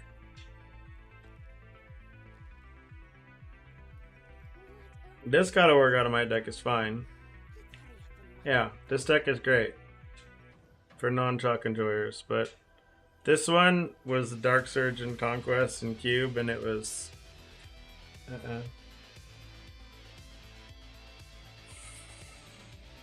I was doing it without Imperial Might, Sharky. It was a little sketch sometimes, though. I did definitely die at least a few times.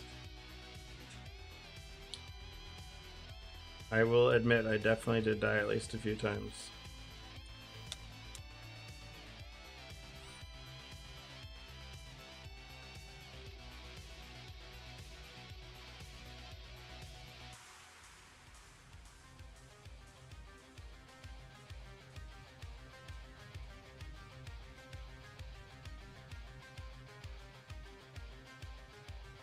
Oh, yeah. I mean, just do it in 8-2 if, like, it's too hard for you. Like, I'm sure that map is still profitable in 8-2 by quite a bit. Something broken? Oh no, I just didn't have stacks.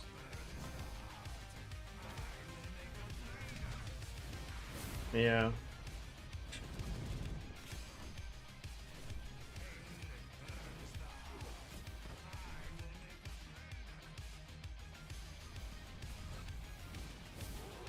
No stonks.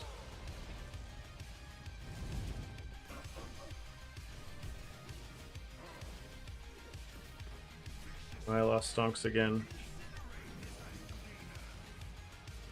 Oh, apparently I'm not immortal. forgot I have to pay attention. Still have to pay attention. This build's trash, dude. What is this? I died.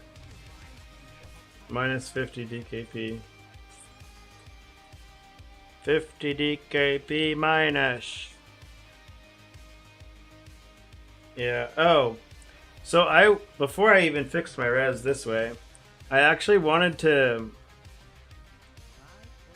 Isn't there armor stacking mod for slates?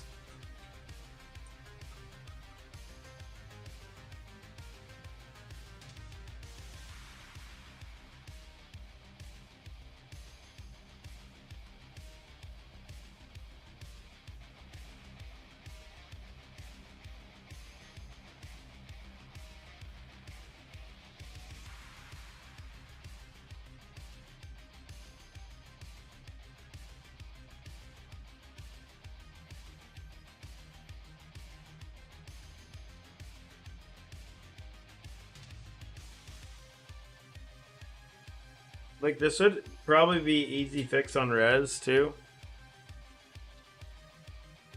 Goddess Path of Flames fit in the build. It makes you move without being able to click any buttons, Jaylee, so.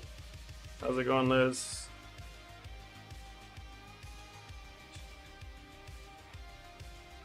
Can we just get some of this on, like, every slate, dude?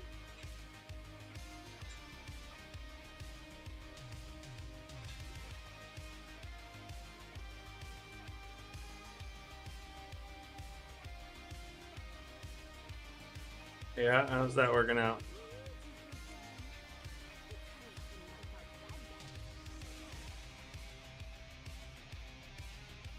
I just remember stacking these on the armor stack Rosa for whatever Quant Compass affect Dream Bubbles. I don't know, Nerdy.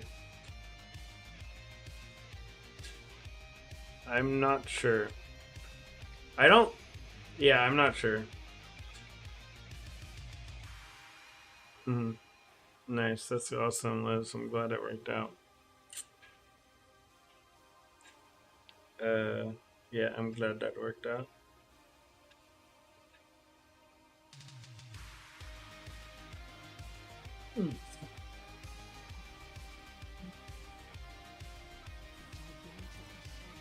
We have armor. Our damage is lower.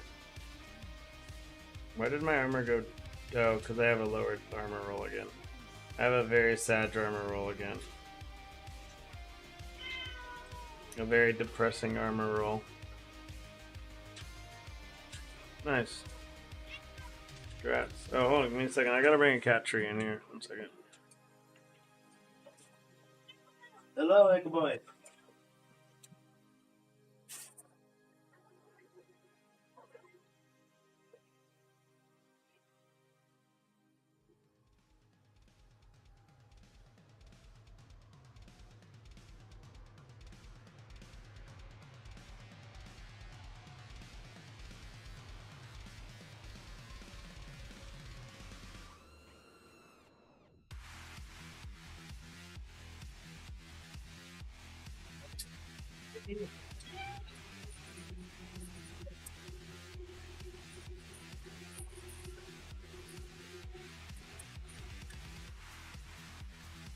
Nikki. Nikki. He just ran away.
There you go. You guys can look at the cats. I want to eat something real fast.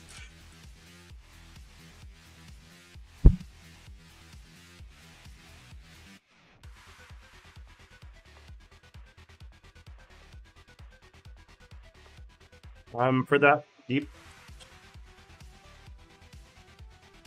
deep space one, I was just running Thunder.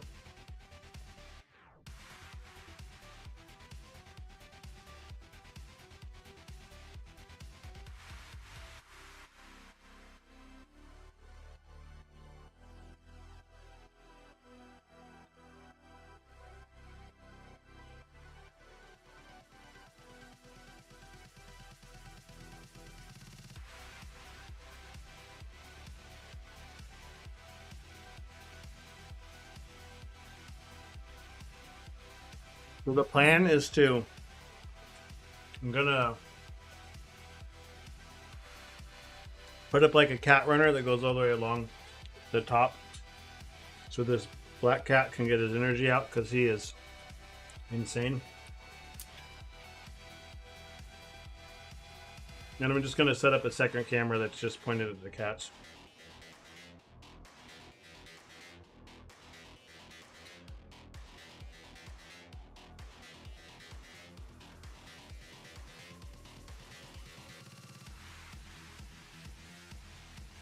Sometimes the cats are doing more entertaining content than I am.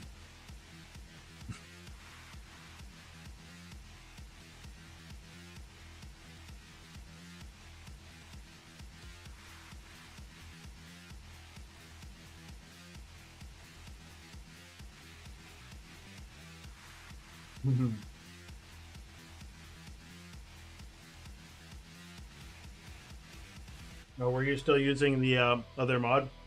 Yeah, they just got this one today.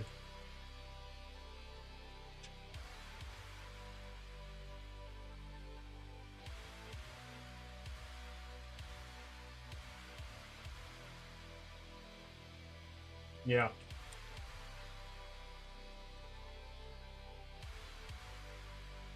Nice.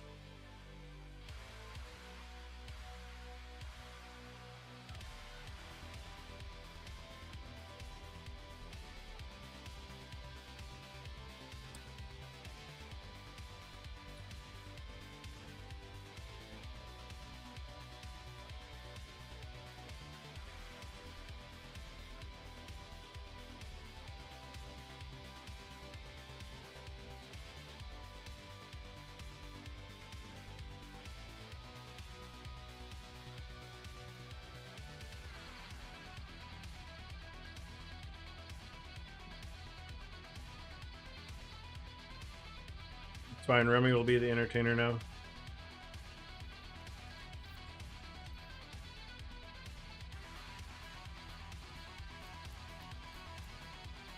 You have Cube Dream Pirate Farming. I don't really do Cube anymore. I mean, I can share this deck that I'm doing here, which was, I think, KVZR's creation here.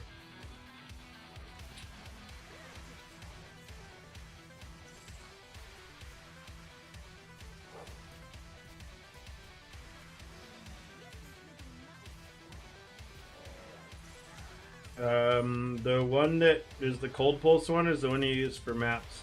But you should be getting your... you want the one that does the Cold Pulse thing, minus 2 seconds or whatever.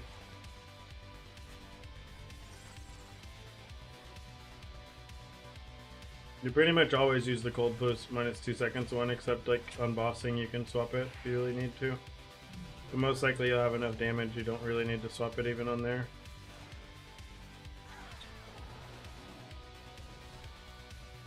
Man, Lava has some really annoying layouts. Like, this is like the least linear map like in existence.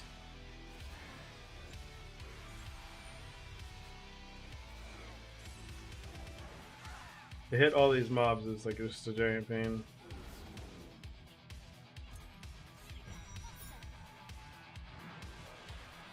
Crazy clip, 300 prospect rating on the demi. Yeah, I mean, that's your bossing. You use that other one for bossing, but for mapping you won't. Like, the dummy tests are always bossing damage anyways. You just hit H and swap it when you're on bosses, basically. That's it. So yeah, you do want to swap it on bosses. Yeah, you use that one when you get to bosses, but for mapping you should basically never need it.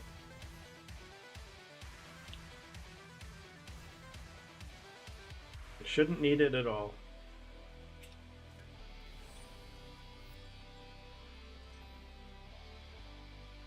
So now that I have this, I think at this point I'm just literally going to continue to farm this build until I can buy the stuff I need for Gemma 2.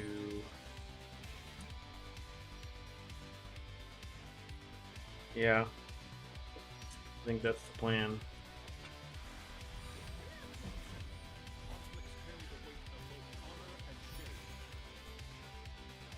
You don't proc it every 1 second with the memory. You proc it every 3 seconds with the memory without the hero trait. Okay, I mean, you can swap it. You'll feel the difference with the cold pulse for sure.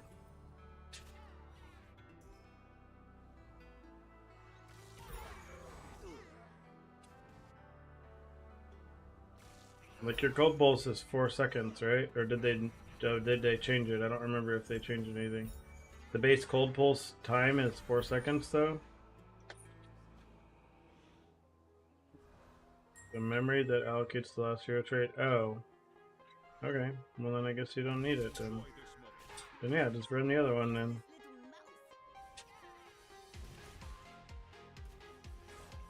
But I mean, if you're using the memory that... Yeah, let me double check the thing on it.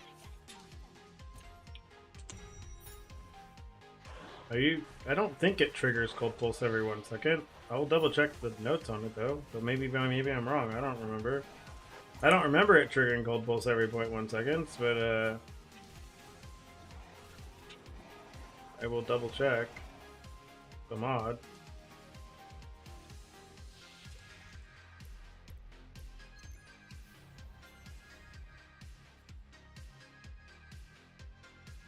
I mean, they might have changed something and they're just not paying attention.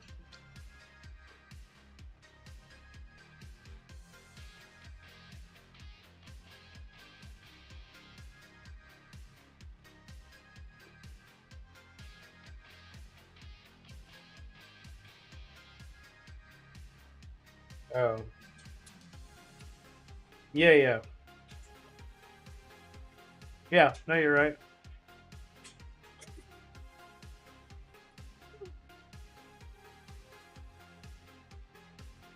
Can I show deck? Sure.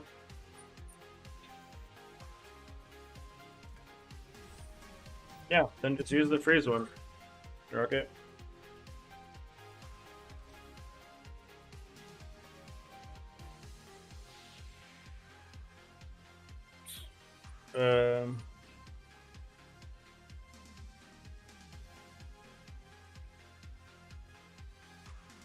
I guess so. Rocket, they must have changed something.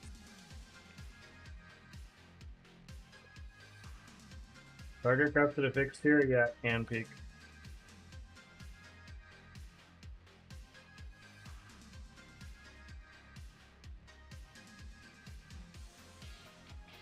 Blade Dancer steps? I don't know. What are those?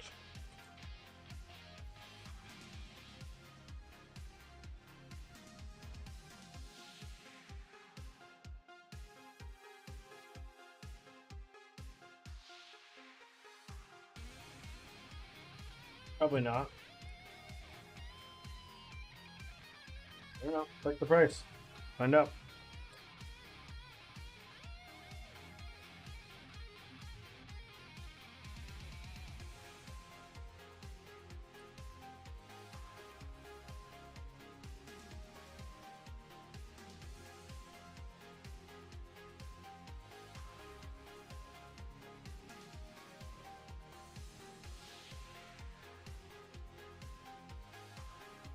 Sorry, but I think it's great.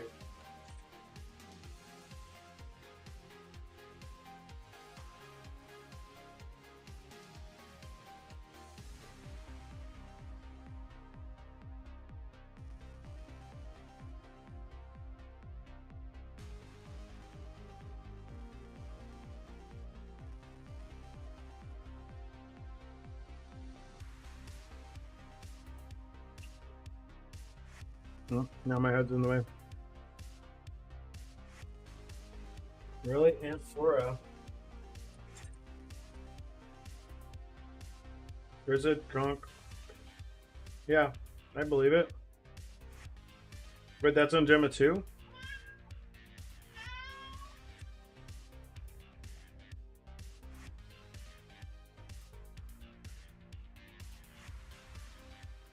I will have to check that tech.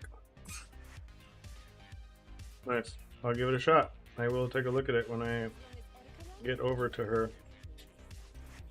Oh, did you get that deck, whoever was asking for it? Sorry. Forgot to scroll down because I was going to add it to the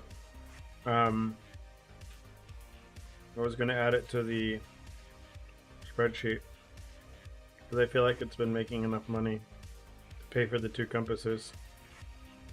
I mean, KVZK did data and it was like fine. It wasn't anything crazy. It was like 30 FEMF or something for non-deep space, which is like seems like enough for me.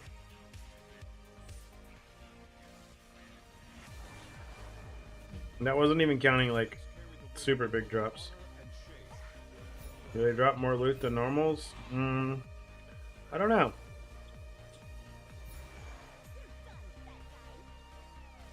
I'm not actually sure. When Dark Surge like hits at the end and it hits really well, it hits very well.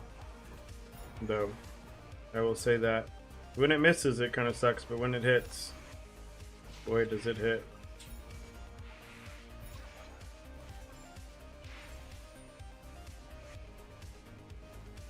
Excuse me, game. Please let me through here. I guess I'm not allowed. No portals allowed. Unfortunate.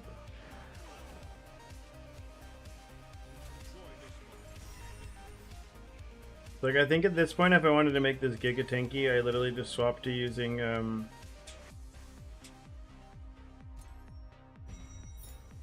Savage Charge and put Hardened on as well.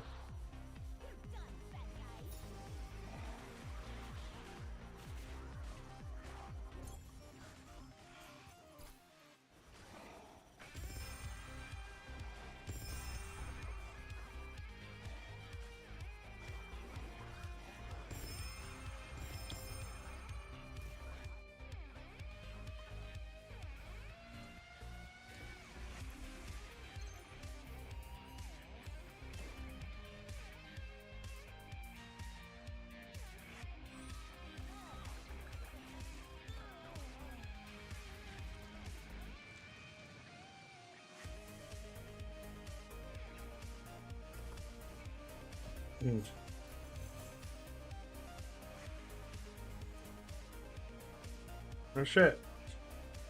Sweet. Money. Not money, because I'm just gonna equip it, but I think it's like 6K or something now, isn't it? Something ridiculous. 4,700.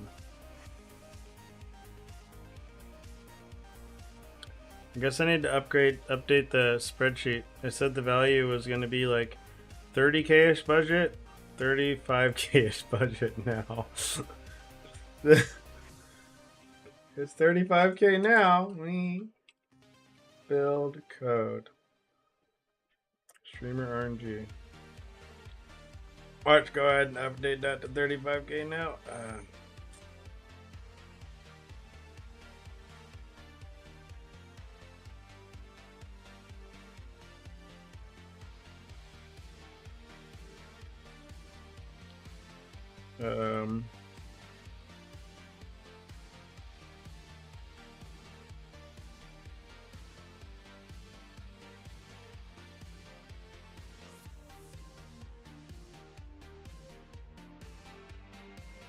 Why can't I change the name on this skill? This is stupid. Whatever.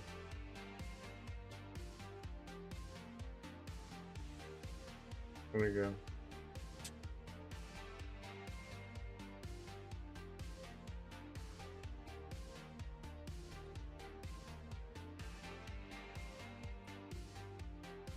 Soon, probably.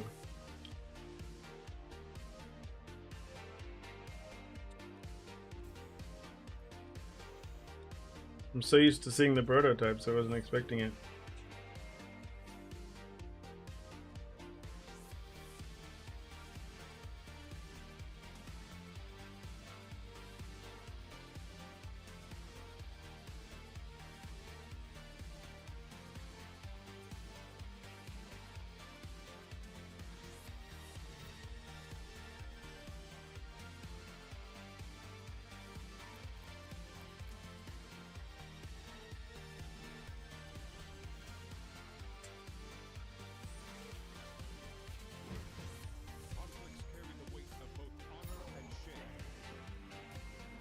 I will say, in all time, I've only ever seen one Immortal Flames drop.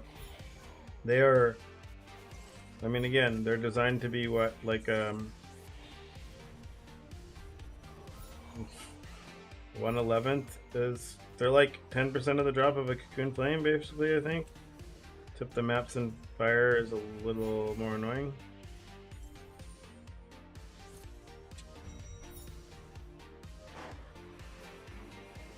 I mean, you got 2 today already, right? We'll see if I get it 4. Jesus, dude. You're on fire. I mean, I guess I'll pay attention. Maybe I get another one too. Maybe we just found the cracked strat and we're supposed to be doing this on deep space instead of near space.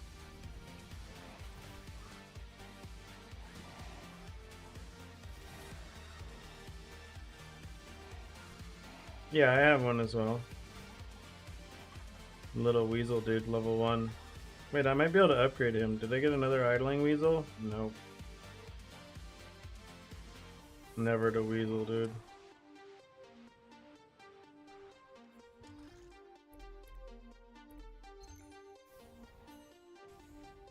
Hey, at least I'm enjoying the game and I haven't complained about chalk once today.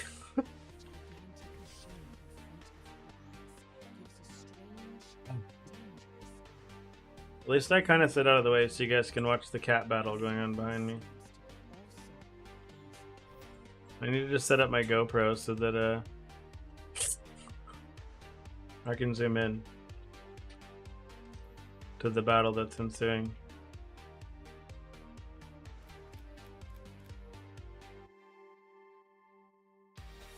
This is specifically why we bought this cat tree though, because we knew that they would fight. Or like play fight, because they love playing with each other all the time.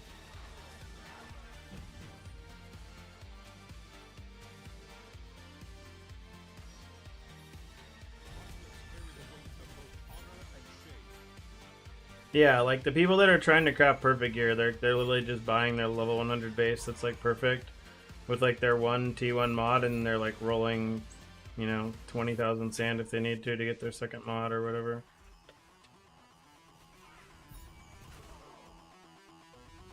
That's like annoying.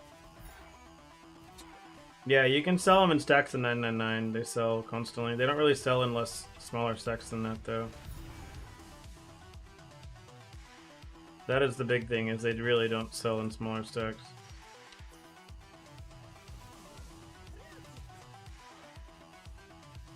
Like the people that are buying them are buying them in bulk only, and that's it. I mean, it's just like rolling in PoE, dude. You're just freaking alt spamming for days.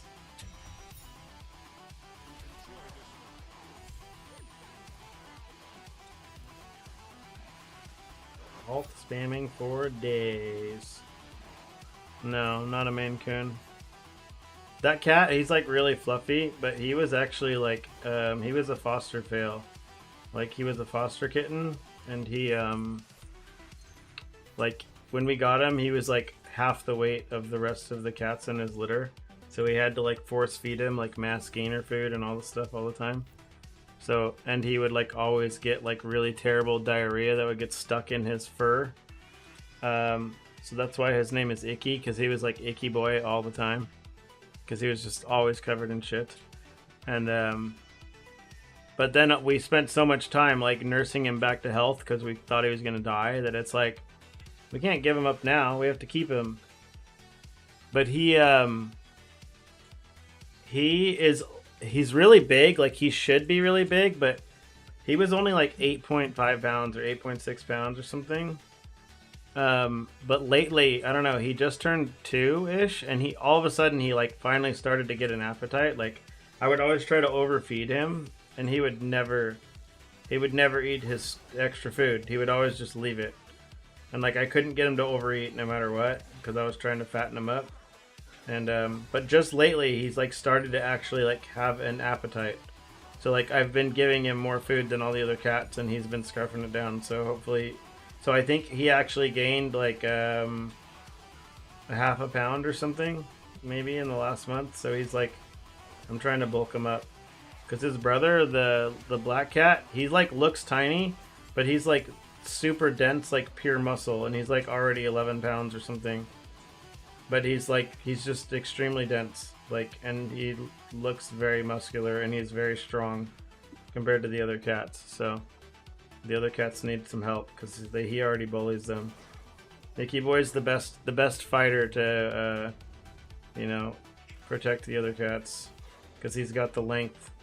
His limbs are way longer. He just needs to get more strength. Well, he's like the only cat that will like actually fight back too. Like, well, because the other two cats, they're both older. Like the other two cats are like 12 and 13, you know. They don't have the energy to just be like running around with these kittens or these like young cats, you know. They don't have it in them. And we're not trying to have them get harassed all the time either, which is why Remy has to get the vest of shame. But I'm trying to put enough stuff in here that he has fun running around, and he can get his energy out, like running around along the ceiling. Like I'm gonna be making him I bought like 600 feet of this of like this jute rope, and I'm gonna like build him like a climbing tower thing, so he can just like run, so he can climb up the wall and then like run across, you know, the ceiling and go to the cat tree and the dog that bullies the cats. Normally it's the opposite. You have the cat that bullies the dogs.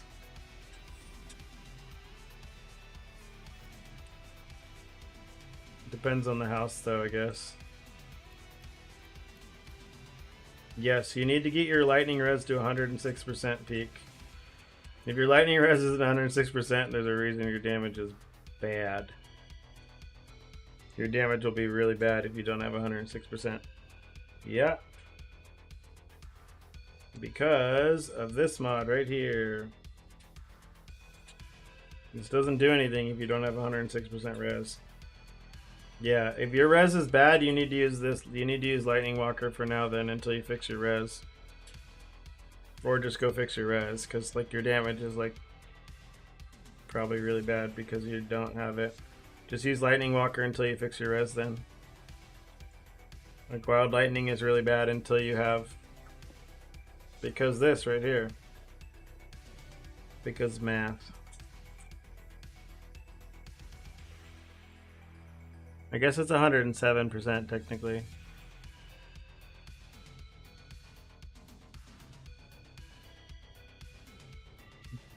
Friend tried to send me a link. It's not going to work.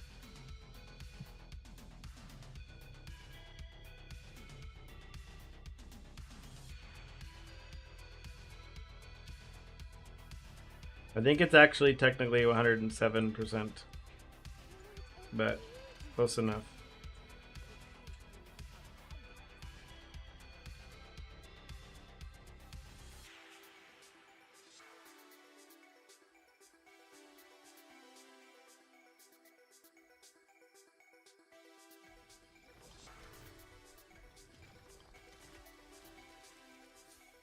That is a new map, okay. I thought this was a new map. I almost rolled over it. Does it still give you the warning if you're going to roll over a map saying the boss isn't killed yet?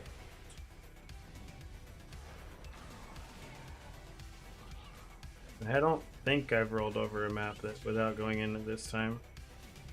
I've trained myself pretty well to look at the little lights on there to see how many entries have been used already.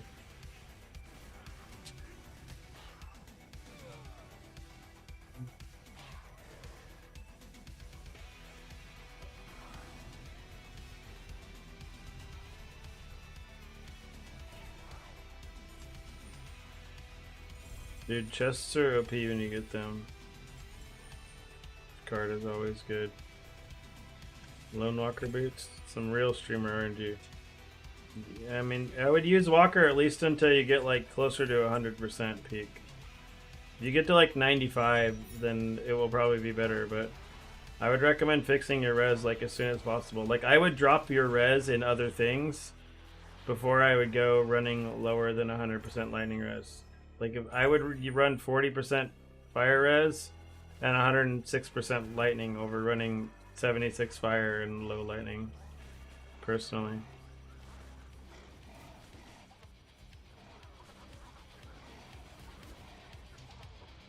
Personally, yeah.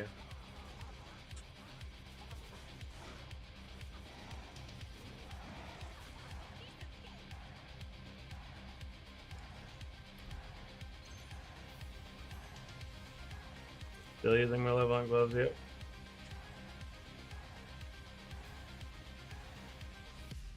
Yep.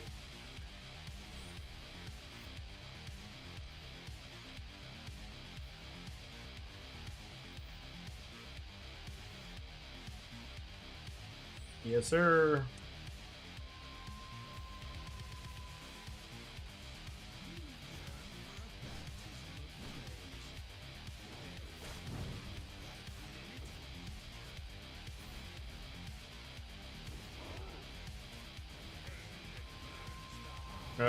If it's like a one socket one, Benny, if it's a one socket relic that is like on either 1, 2, or 3, like Engram slot 1, 2, or 3, your damage should be fine. You're just gonna lose defense. But I wouldn't buy I wouldn't buy one that is slower than 0.4 seconds unless it was a one slot one. Or like a 2 slot one on 1, 2, but those are going to be expensive.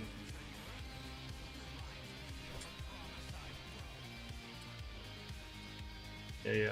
Because like it still needs to be, like if you're going to have that lower cooldown, you want to ensure that it's at least trying to proc every single time by itself. So you can't have it requiring more than 30 things. Like, but again, if you can get one cheap, like I bought this one cheap and it was fine damage-wise. This one here, like I bought this and the damage on it is fine. It's just like I lose the defense of the thing. But like the damage wasn't falling off really that much, like at all. But I do have 400% CDR, so there's that.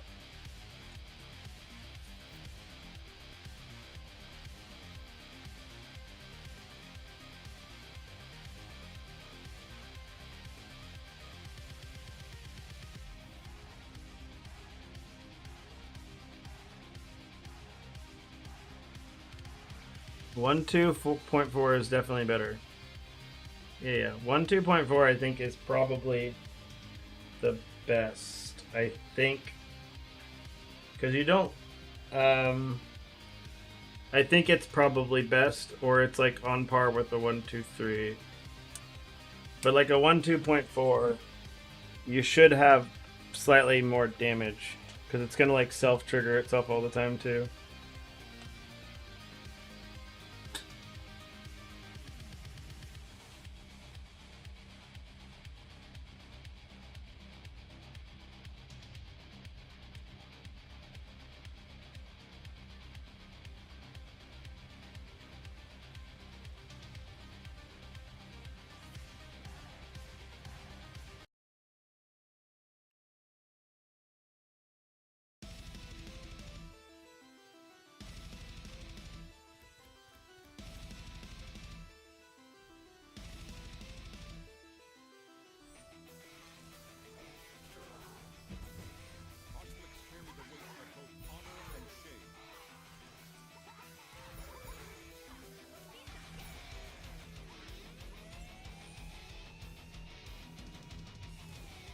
It's one of those things, like when it comes to the relic, by the time you're swapping to the relic,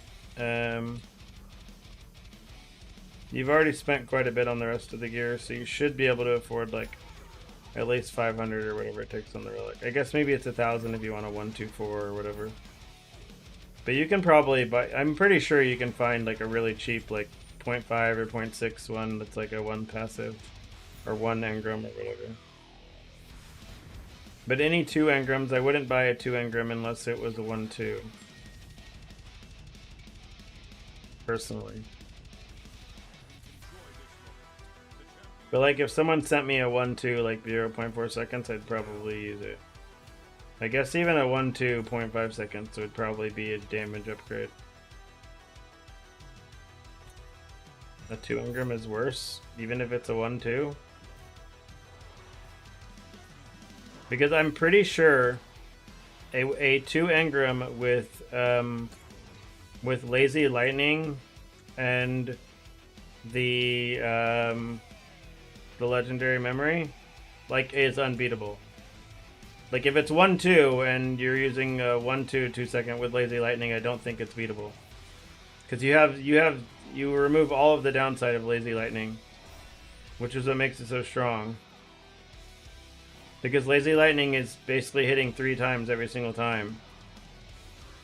But that's what I'm saying. You have like that's why it's best though, is because you can use lazy lightning with no downside. And that's the only reason why I think a 1/2 is better than a 1/2/3. Did he test it with lazy lightning?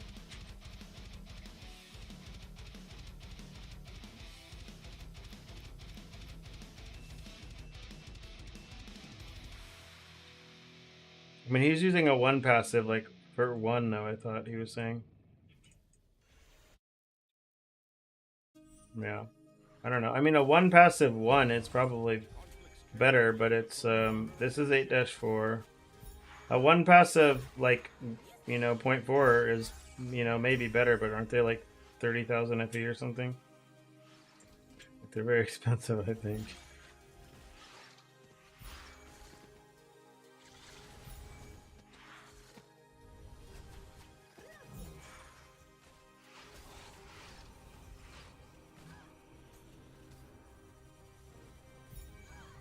One slot. I'm talking about a 2 slot. What do you mean? Are you thinking I was saying a 1 slaughter that was open on number 2 instead of 1 was better?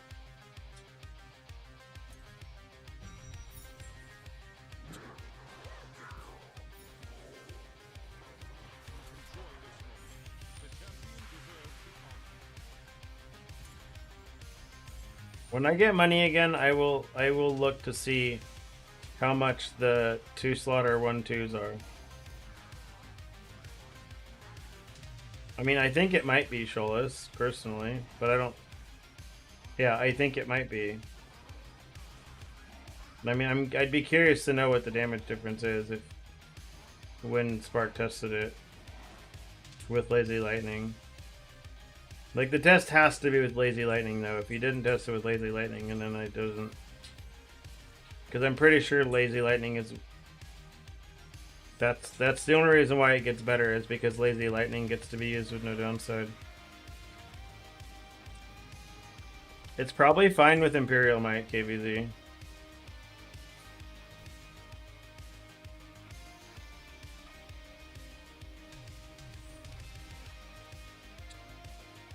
I'm thinking it's going to be fine with Imperial Might.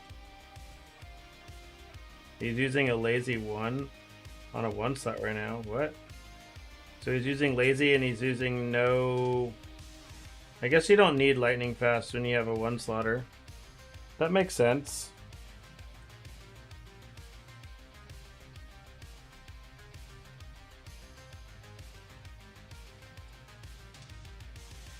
Oh, it needs to be a 1 though. I don't think you can do it on a 2. Wait. No, you can. You should be able to. It needs to be a 1 or a 2 though.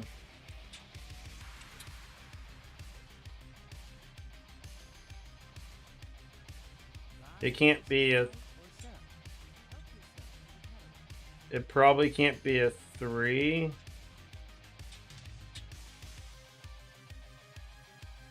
It has to fully self-proc itself. It might be able to be a 3.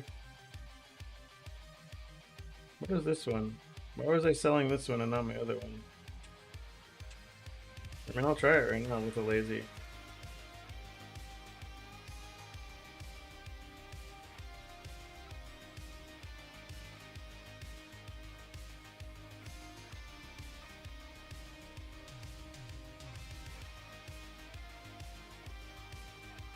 I just don't know if I can get it to proc. I'm gonna need to get up to my stacks. Broken.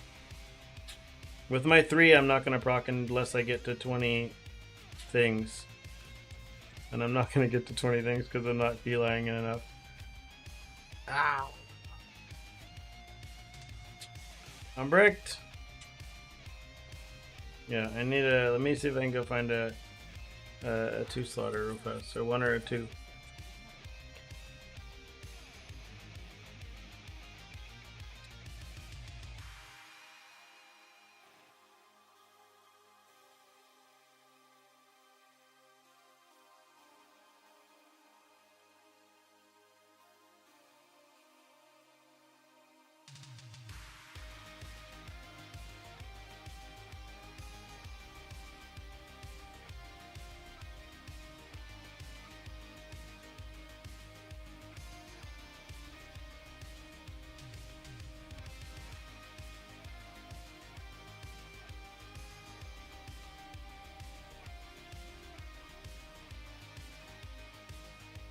Here, I should be able to make it work with this then.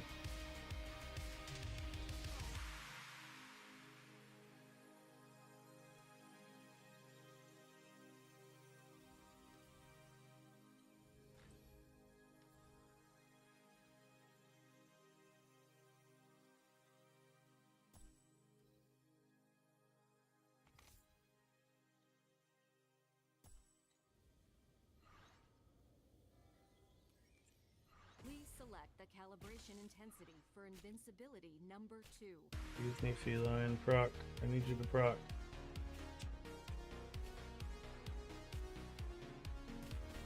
Not proccing itself.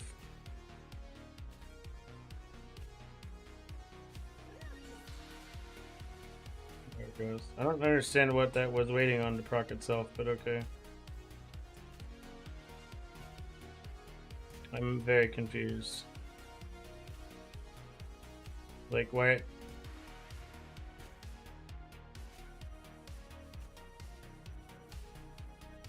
I'm very confused.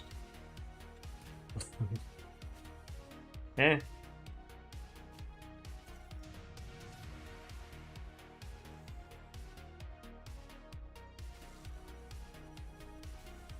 or sell. Help yourself to the catalog. Why is it proccing now? Please select the calibration intensity for invincibility number 2. I'm confused.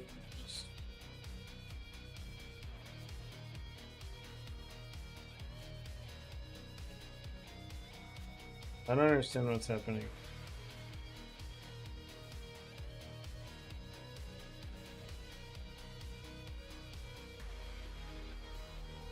Buy or sell. Help yourself to the catalog. Huh?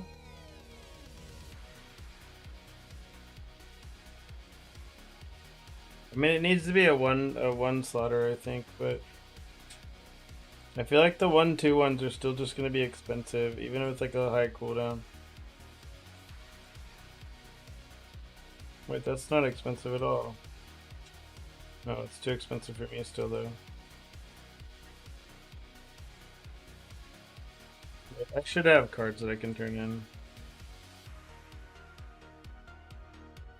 Is it worth losing lightning fast? That's why you use a 1-2, I think. That's my argument.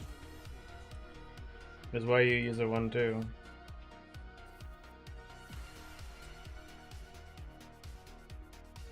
Okay, I vaporize money for science. It's okay, it's not that much money.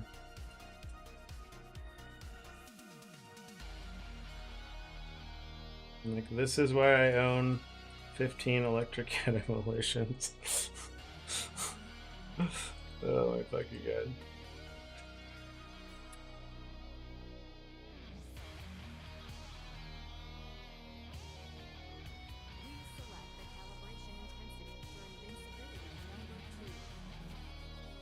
Once I get to 20 stacks, it should just go infinite, basically, though.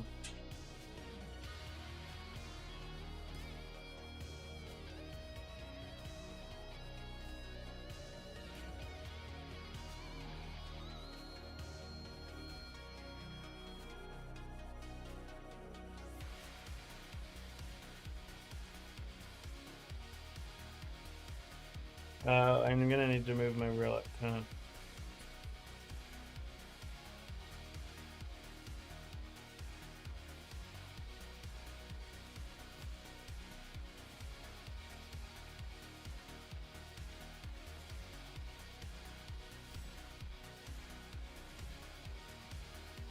Eterna deck card should you run?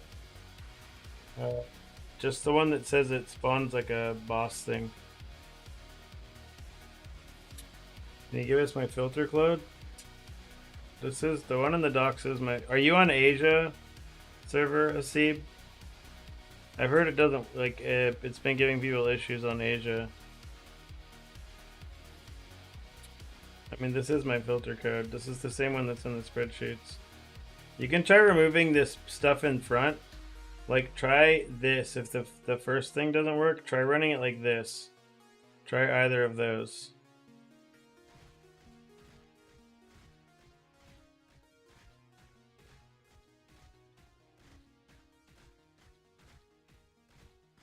Yeah, try either of the codes. Try it without that prefix thing on it.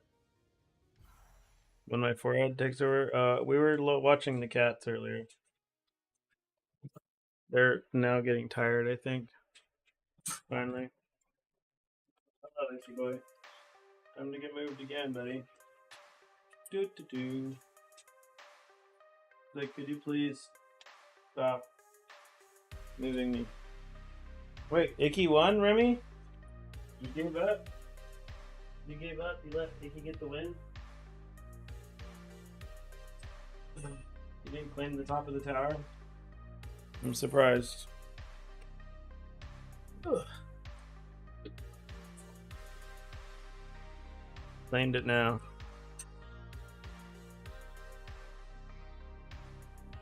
Did that work? On the without the little prefix thing on there?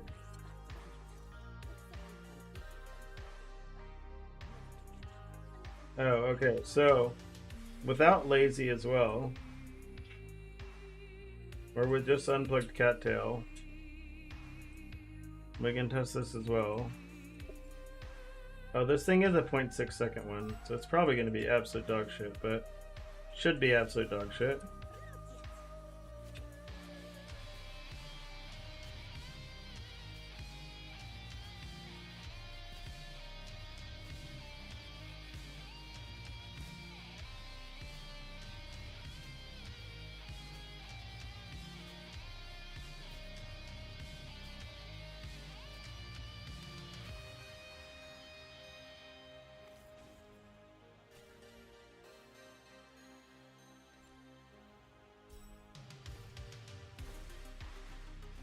Struggling with progressing your slates?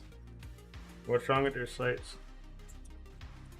Remy doesn't like it up there. He doesn't want to sleep up there, I guess.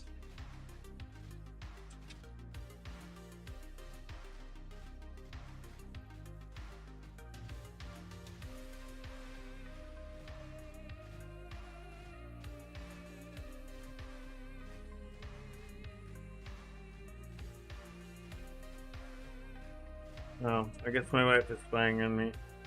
I was trying to show her that Remy didn't want to sleep up there, and she already found out. She already saw. I think I can. Can you do the Maxwell thing? Can you do this build code thing here, Lion A? Or are you on Asia? I think someone was thinking it wasn't working on Asia. Here, I'll just take a look at it in game. 5K FE for upgrades.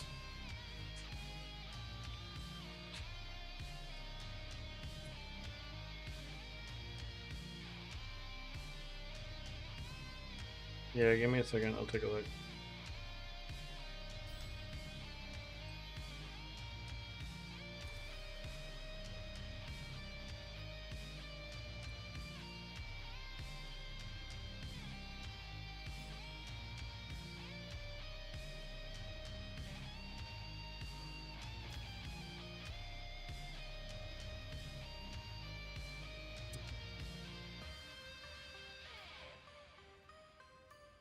Yep.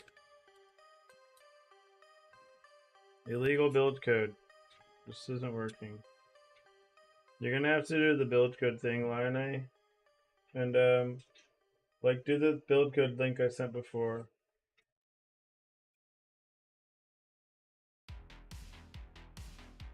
See what you're saying. PPW. Told me to Dreamcraft it. This was the actual role. What should you do?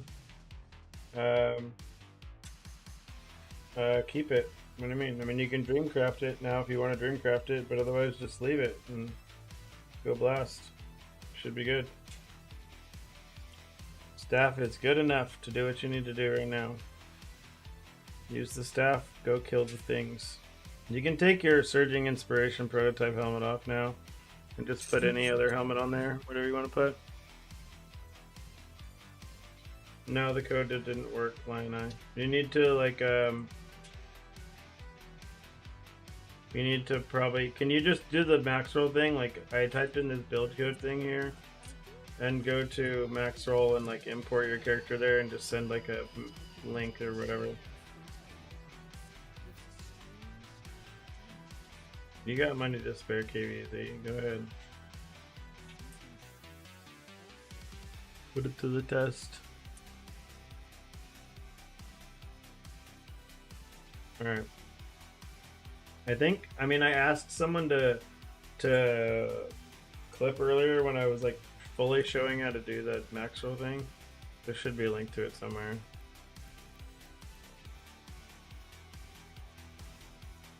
Do maps with shock, pretty much, yeah.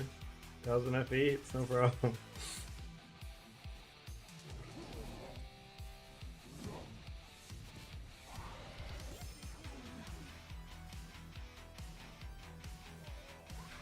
It's no problem.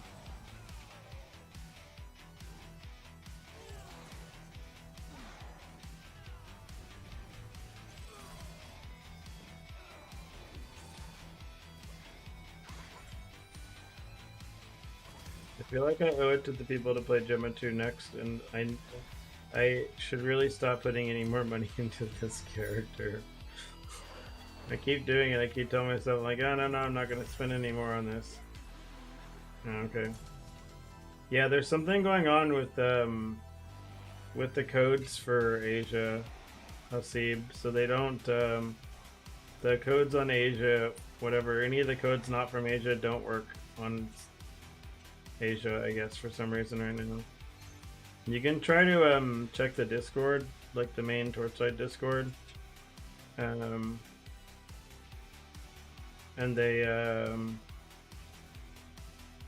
they will have stuff there. You boss rush? If you want to, Epic, it's probably the best way to make money. Like if your build isn't like comfortably doing, I mean, 120 billion DPS, you can comfortably do T8. So I mean, you can go and just play the game on T8 if you want to go do T8 stuff. Yeah, just hit the save button, Lion Eye. You might need to click the little gear icon thing in order to save it and send it over. Yeah, but you don't need to do T8-4, just do 8-0 or 8-2. Yeah. I mean, I did 8-2 all the way until like yesterday. I mean, I should probably go back to 8-2. If I cared about leveling, I'd go back to 8-2. I just don't care if I die, so I just do 8-4, and I accept when I get one tapped by something. Yep.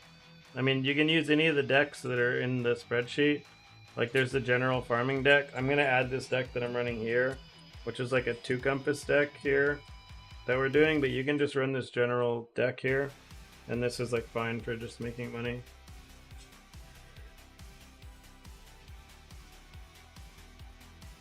Nice. Good to hear, Sharky. What was this link that someone just sent me here? Is this you, the Yuga? Lion Eye? Kinda lost on progressing. So your best bet for progressing, what are you playing? Shadow Swamp Yuga. Oh, I think, does this build work on Yuga 1?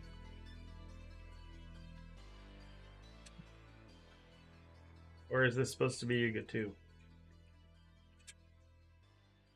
That might be why your progression is not going well. It's because you are Yuga 1. This is Yuga 2? This is not Yuga 2. Right? Oh yeah, it is. Never mind. I believe you. I believe you. This tricked me. I thought they were all purple, right? Why do they look blue on here? Once I read this one mentioning dot, I know it's right, but um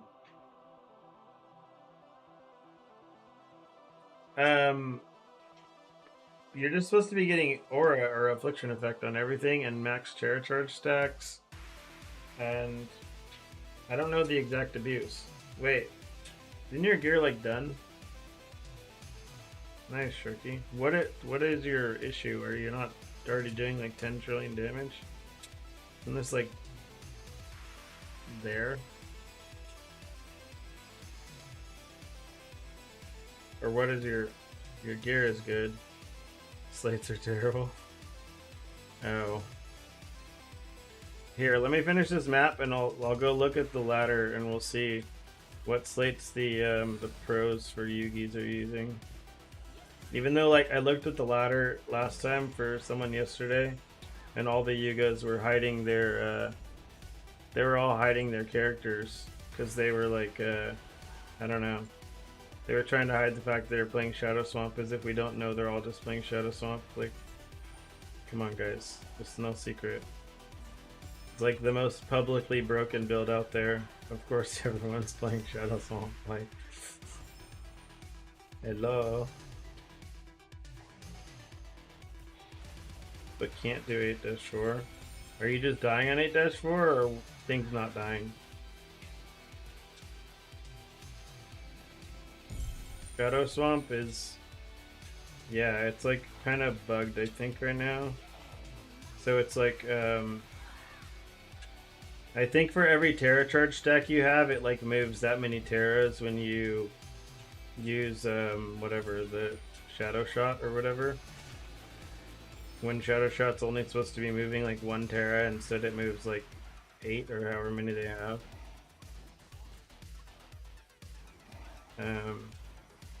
Which I'm pretty sure is, they said maybe is a bug.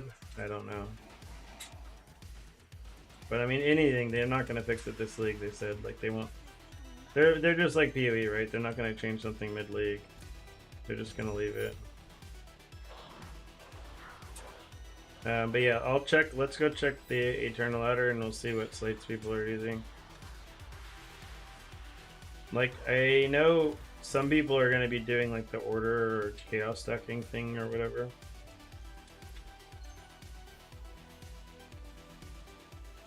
So we can take a look here. Eternal Ladder.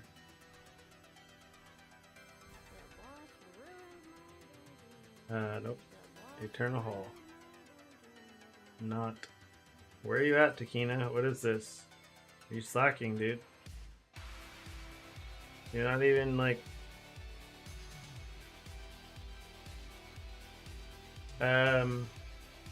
Yeah, they kind of. This league they did. They started pushing things a lot. Yeah, look at all these guys. Look at all these cowards. Oh, this guy's not a coward. It's fine. Yeah, but see, he's just stacking all these like percent additional or order damage things.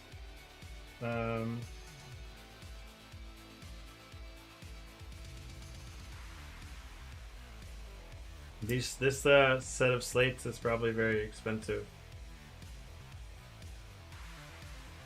Yeah, very expensive.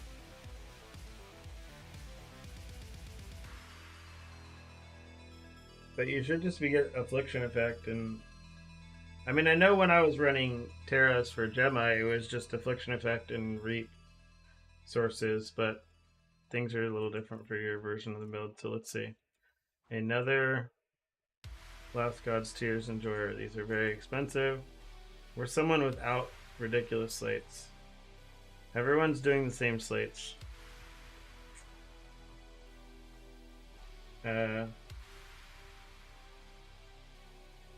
Maybe the necklace? What do you mean, getting eternity? You could get Eternity. I mean, it's just Headhunter basically if you're coming from PoE. The king gonna get mad for me even recommending it to you. Yeah, they're using it because it's Headhunter, like it's good offense and defense, but I don't see how you would have issues with damage though with your gear. Like your gear looks insane. Oh, yeah. Time to think like a PoE player. Oh, here's someone with some more normal slates. Oh. Alright, time to take all your gear and go play Thea instead. Because she has a bunch of more multipliers just built into her kit.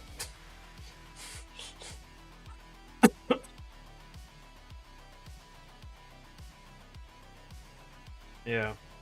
Is it Thea 1 or Thea 2? Oh. Did you get your hero badges already this league? Oh, it's Thea 1. Unfortunate. Go buy the battle pass, dude. Use the battle pass. You get Thea unlocked for the season.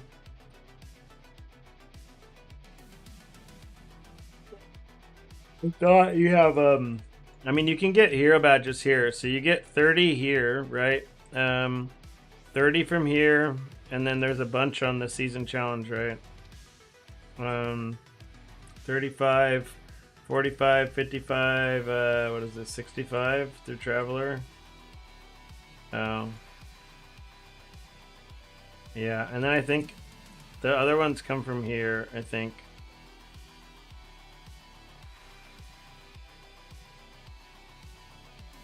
$65, $75, $85, or $80, $85, and then $95, and then there should be... That was the last of them. Skill swap, and you're having some mana issues? On which build? I am not running the general farming deck right now. I'm running this one. I will add it right now. Give me a second. 2 compass. So this is... Here, we'll move the filter over here. Filter. KVZRs. 2 compass. T8 farm. You get a farm named after you. Why does this not want to go over here? Oh, there it goes. We got Honest Dark Surge. We got Addicted Dark Surge. We got Just Dark Surge.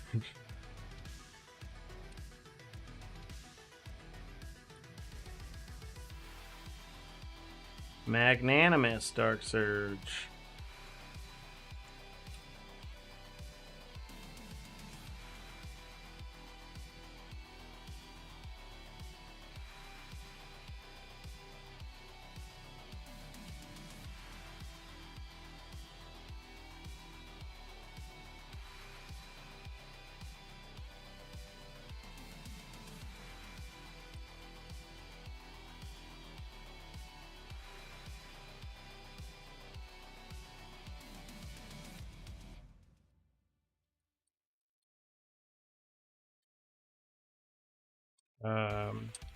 Desire, Conquest, Honest, Conquest. Is this 12? Yeah. What a Dark Surge plus Black Sail Compass.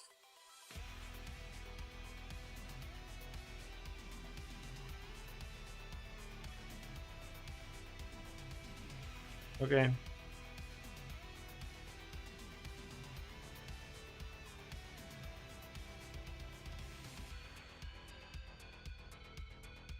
Now when you get Mana Boil, why would you Mana Boil? What do you... Oh. I appreciate it. You like Dark Surge, but everyone says it's bad. It's bad on Deep Space, probably, if you don't have the pet. But I don't know. You're mainly just going for the boss anyways. Like the rest of the cards. I mean, you don't have to fully lean. If you don't want to go all in on Dark Surge, just literally run the freaking Dark Surge boss percent card, Magnanimous, and that's it. Like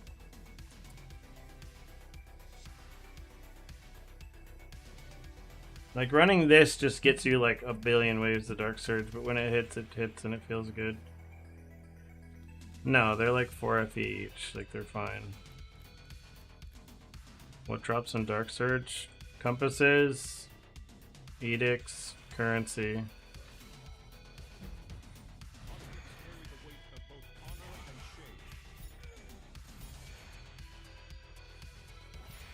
Yeah, Compasses, Edicts, and Currency mainly.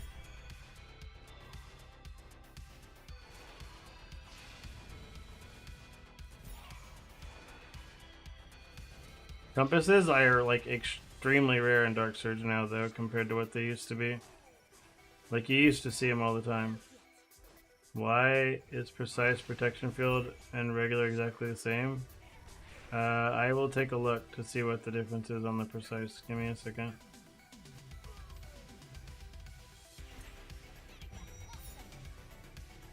This is Near Space.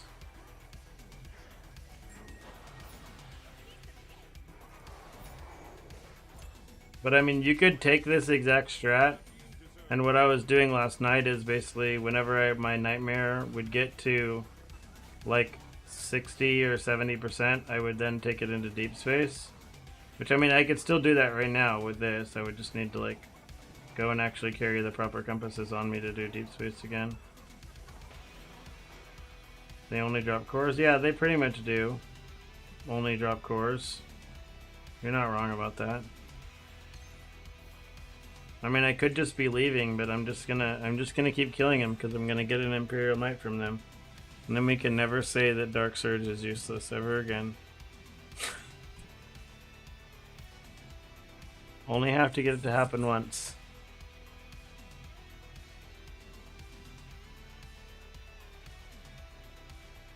Speaking of my dream, where is my dream at right now? 20%. I haven't seen it in a while. Do I want 3 really good fluorescent bubbles or a whim bubble?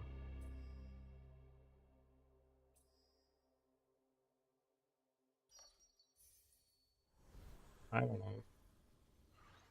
Probably peak.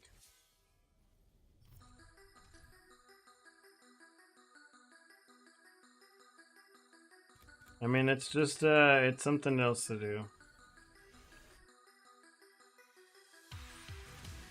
Like, even my general farming deck was mainly just because I wanted to be lazy, not use compasses, and literally just Alk and go.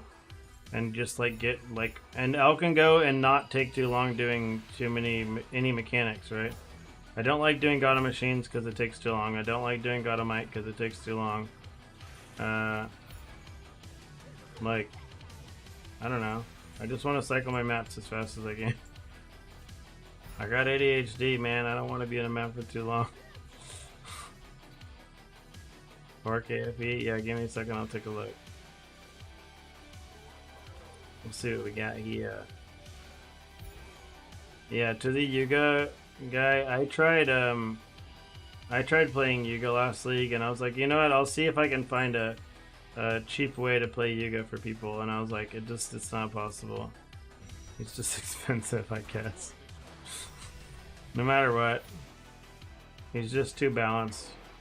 He's been nerfed too many times over the years.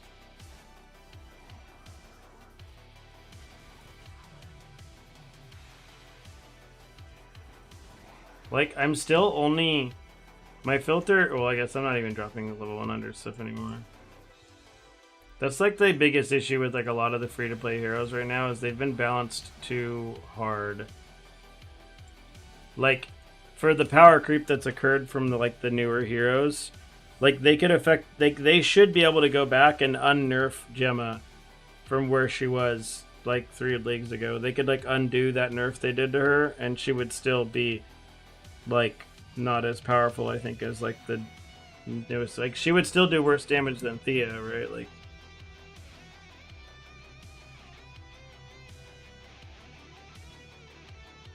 Need jump slates and box.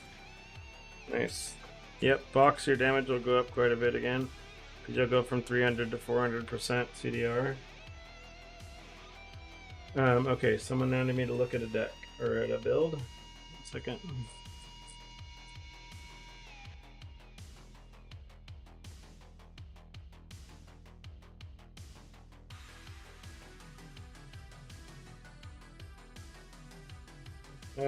You might want the defensive mod here if you're like getting one tapped by things.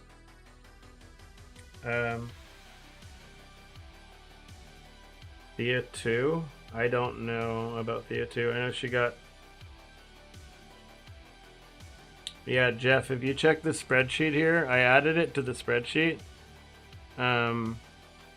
Here, like this is your gear upgrade priority.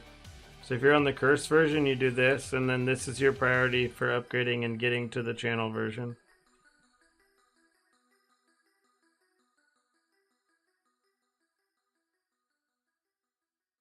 Without exquisite box.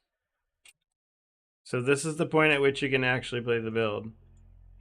Exquisite box. There's your last upgrade for the build.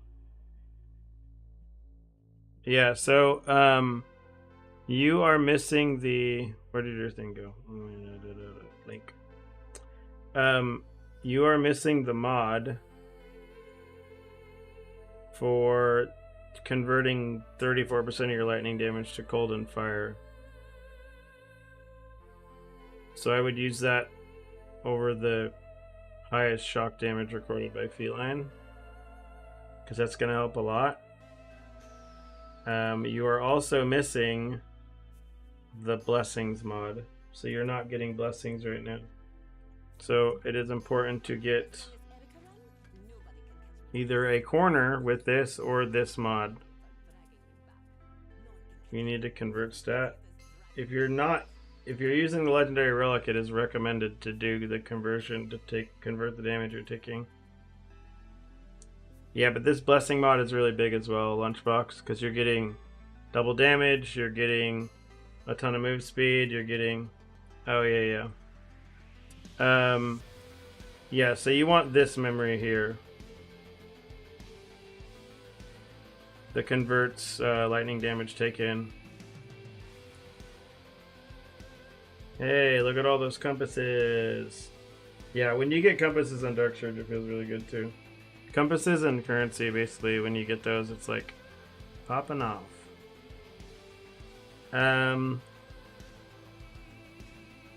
Oh, another thing. Do not use electric overload. Non-prototype pushing of Cogs of Fate. I don't know, Lion Eye. I mean, that's only going to give you, what, 20% more damage? Though you can probably get better...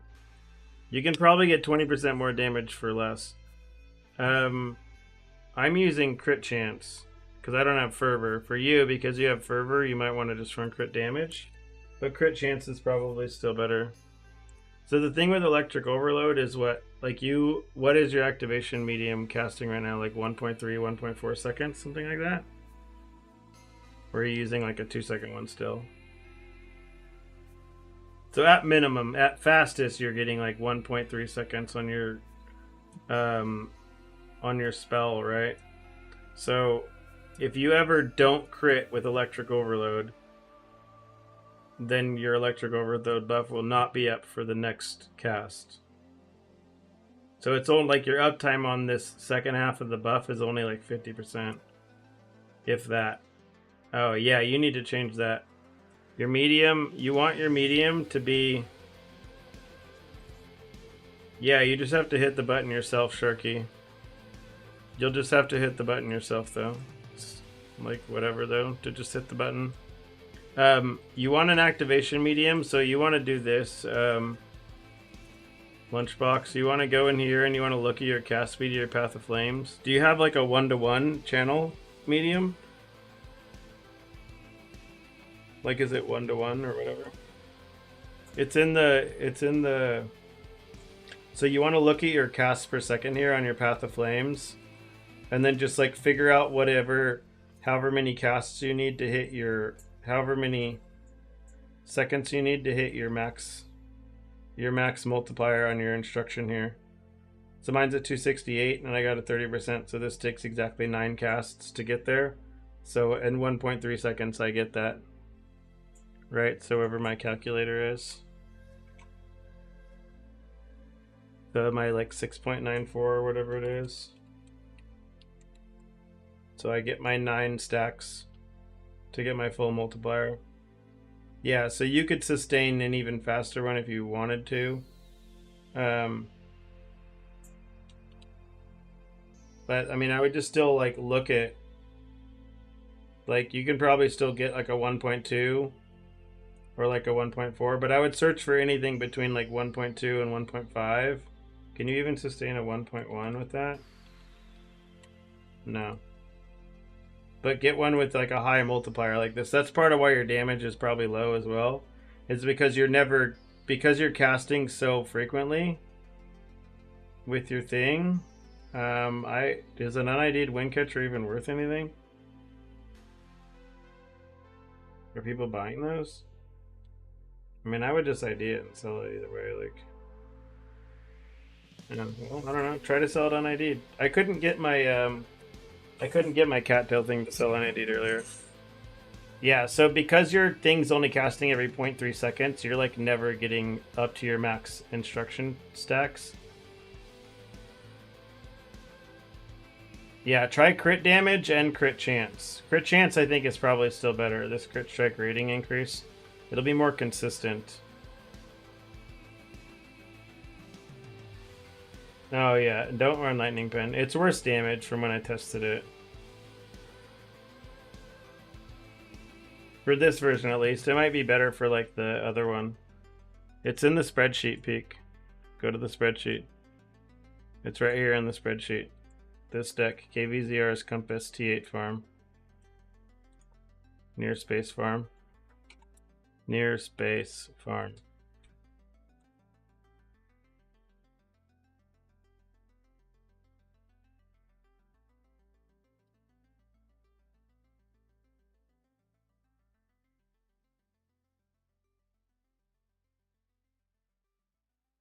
Rebuild. Why they're not spawning? Sure, Demonica. If I had to guess why you're not spawning as many cats. Your cooldown recovery rate is bad, or your timer on your thing is too high. It's not 0.4 maybe. But let's take a look.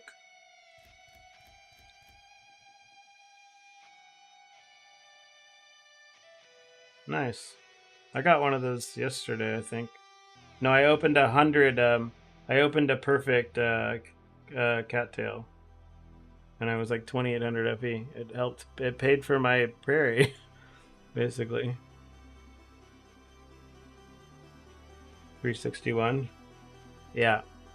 So you gotta try to get that up to. I mean, it's a little bit. It's not gonna be everything.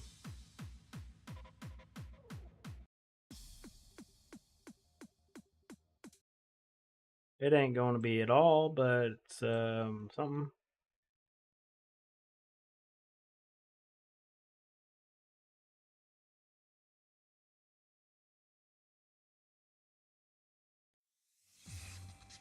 All right, I'm just gonna need you to drop your pants, and we'll check your prostate. Say what? Do you trust me? Yeah, I guess so. A few inches later. I'm not a real doctor.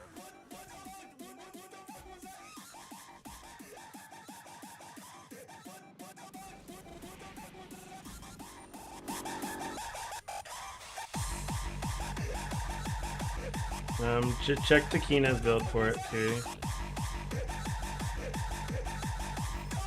In the spreadsheet.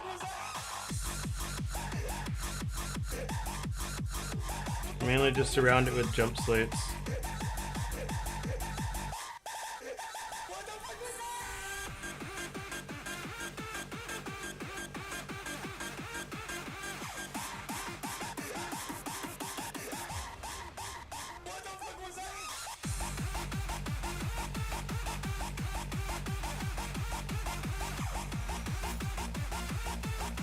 Are you on Asia server, Demonica?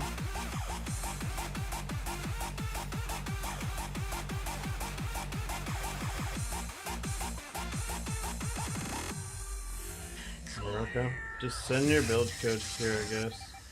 I'll try to take a look at it.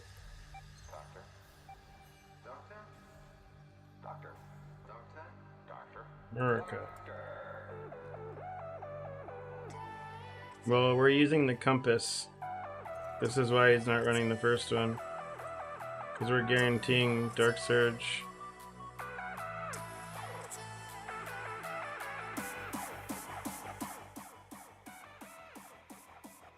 And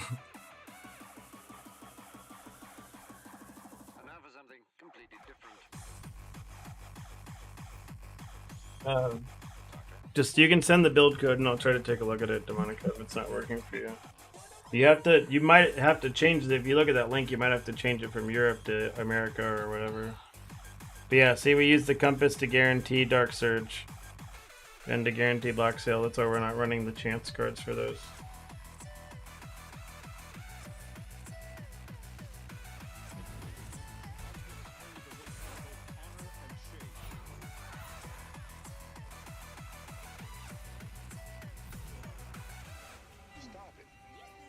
Oh, that's your build code, huh?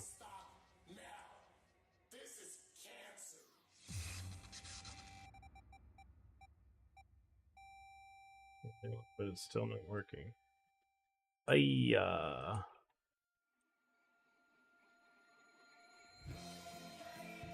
America. What do you mean? It loaded fine on America for me. 8.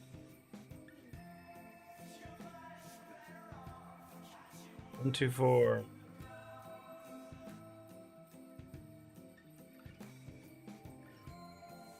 So, the difference is probably it's their site, man. Their site's broken. Precise selflessness. Oh, it just uses less sealed mana. Oh man, someone asked me to look up some precise skill earlier. I just remembered. I will look that up for you too. Swap Lightning Pen off. Try Lightning Pen for crit chance. Let's see what else.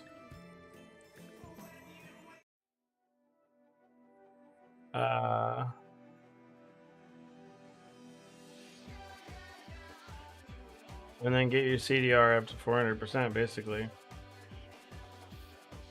Oh, you don't have Curse Effect on your staff either, which is a lot.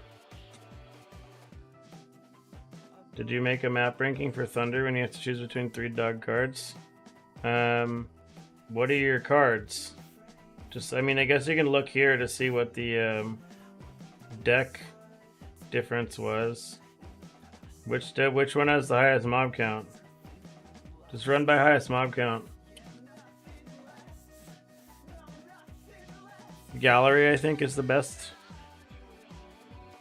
Nah, so gallery, whatever map has the highest quant or highest mob count.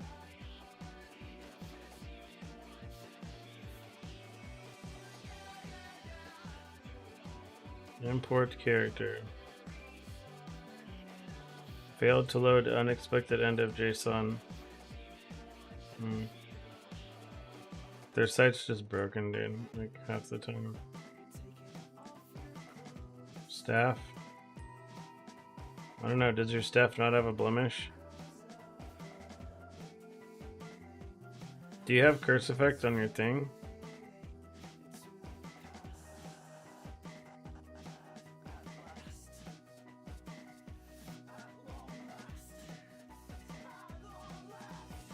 Yeah, all has like 500 mobs, right?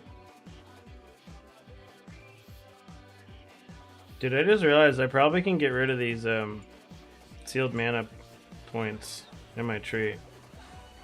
I'm taking them out. I don't need them anymore. Get out of here.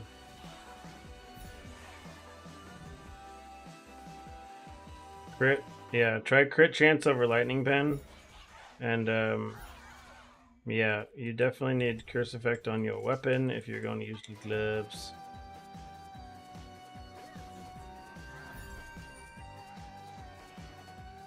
No, I mean, I think I probably could have as well, but now, like, I feel like I need to. Now it feels like an absolute requirement. I feel like my mana is somehow going to end up higher than 45%, even though it should not be possible, so I don't feel confident that I'm, like, being calculated as being low mana. I'm, like, stressing me out. Stressed out. I don't believe it.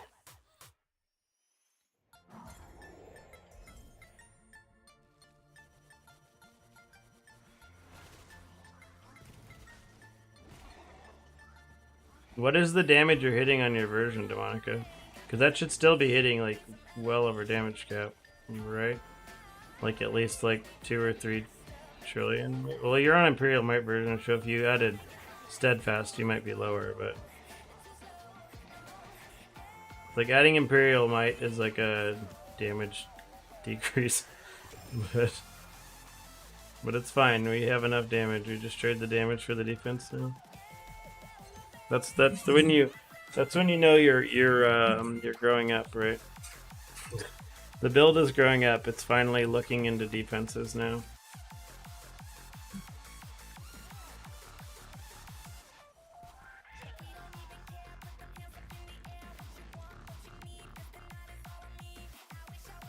Mm.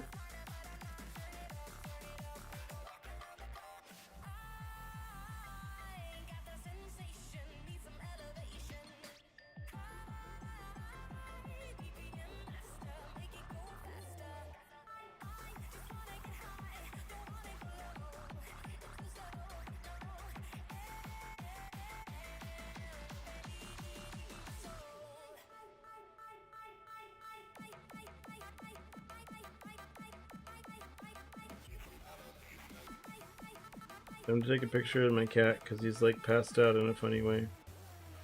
My wife will laugh at this, at least. She will find it funny.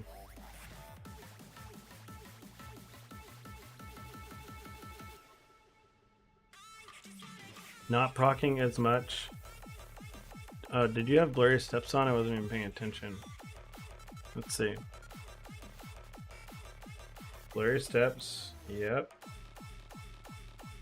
Movement speed. Yep.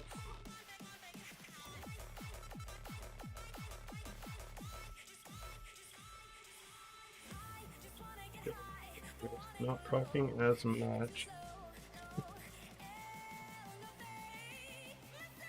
Yeah, no, don't.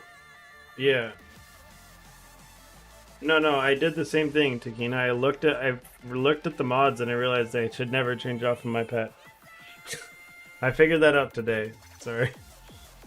Yeah, no, I did the same thing today and I looked and I was like, wait, there's like this is way worse than just running the normal pets. That was me being a dumbass. Oh, yeah, that might be what it is. It could potentially, yeah, it might be that if you're falling off, like if you're getting stagger, stuttering.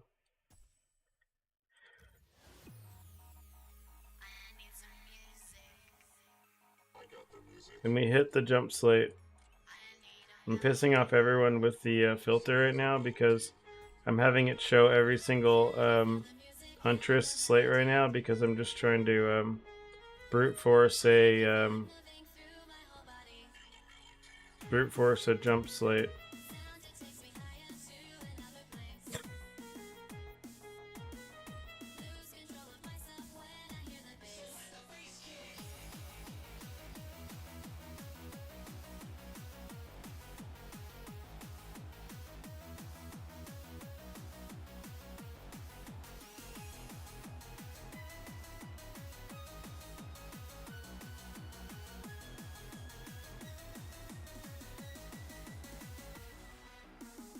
Like I've hit jump on one slate when it was on top roll instead of bottom roll.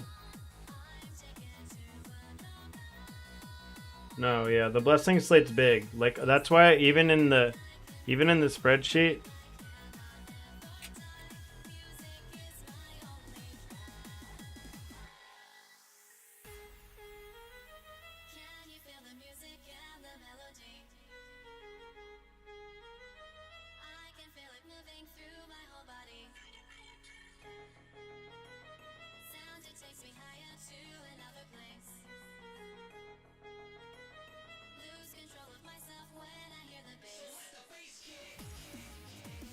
Here, you just leave me like that's funny. What are you doing?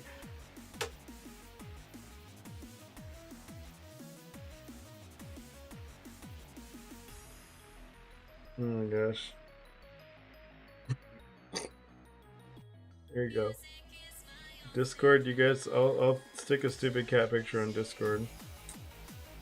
Freaking cat, man.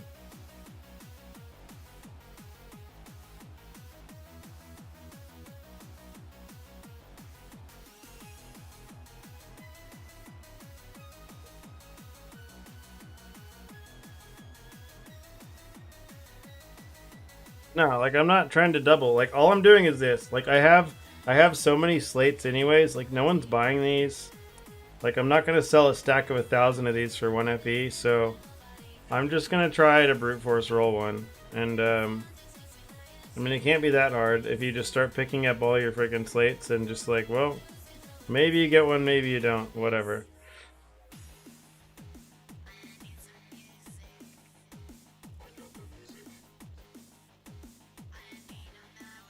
Oh. Oh, yeah. The corner.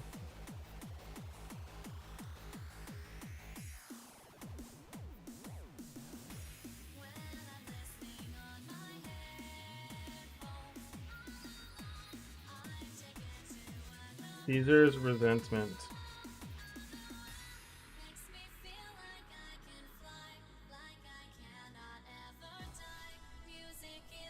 Lightning slates? I don't think they're cheaper anymore. I'm pretty sure they went up in price since someone posted some mad scientist version of them on the Discord. Using that really long whatever one where it gives you everything on the left. Someone was using it and then everyone's like, oh man, that's a great idea. Yeah, no thanks. I've just like literally never seen anyone use that thing since the first league they came out. They're just not used very often, right? Like, no, I know it was known. It's always been known. It's just people don't do it. It's like the same thing in PoE. Like people know that they can color swap corrupted chests with, you know, with balls, but every single league I can start out the league and make like, you know, 150 divines on day one just by buying corrupted chests with the wrong colors and recoloring them. But people forget every league, so easy money. Yeah, this one. There's a lot of known things that people just don't think about because they're like busy thinking about other stuff. That's why, like, even in PoE, like, there's always like stupid there's always a lot of hideout warrior stupid strats that people can do.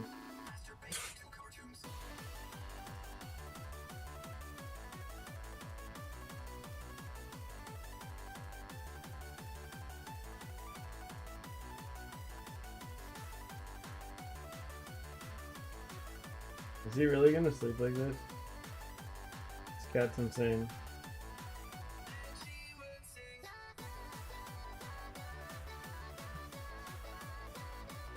What's this cat doing? He's just laying like this.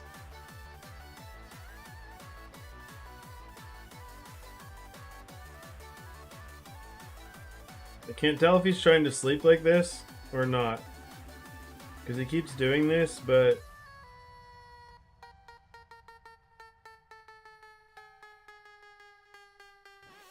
Dude, the Discord app is freaking out, man. Like, you guys see him right now on camera? He's just... Oh. He's just like... Huh?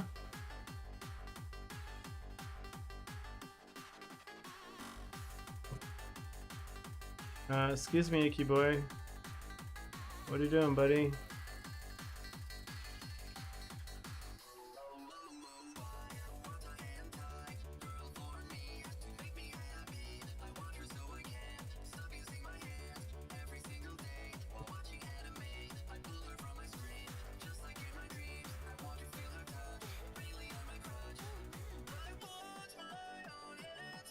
Nope. Wrong flip.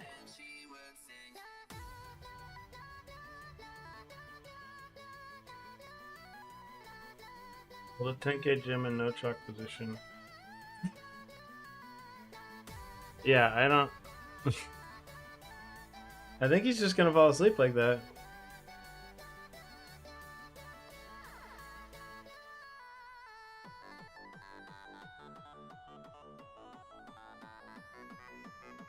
It's too long for that. I think he's starting to sleep. Like, maybe I should try to move him to the top one. Maybe he'll stay up there. Hello. Pinky boy, that's bad for your neck. Why don't you try up here?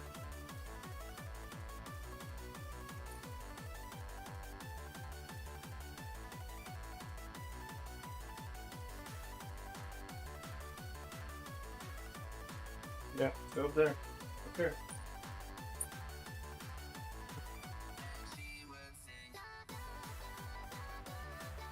Yeah. Why did I move it to the left? Huh?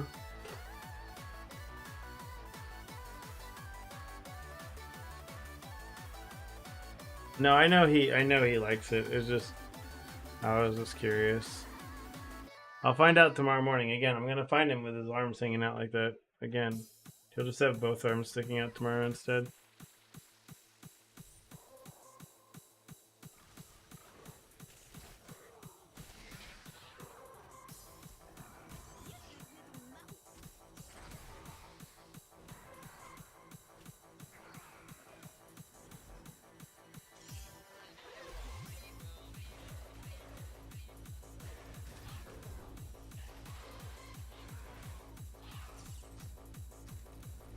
Hamster.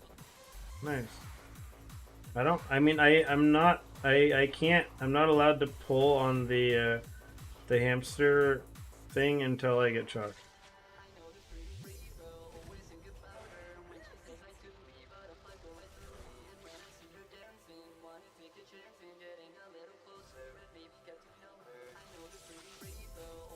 Can you guys still hear me from here on this mic? Buy a grudge candle or save for legendary memory? No, luckily this doesn't proc the Bass Hunter DMCA, even though this song is very clearly stolen the exact Bass Hunter beat, but not BBW. There's a lot of people enjoying Torchlight more than PoE right now. There's a lot of people are finding the Spear League very sad.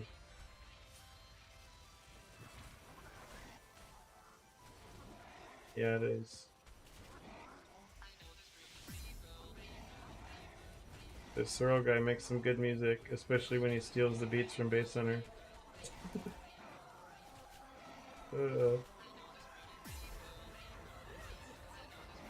Enough resources. If you use my deck thing, Dust Angels, or you use like the video I did for farming like T7 boss rushing, you'll get a lot of money very quickly. Like, it's kind of brain dead, but it works.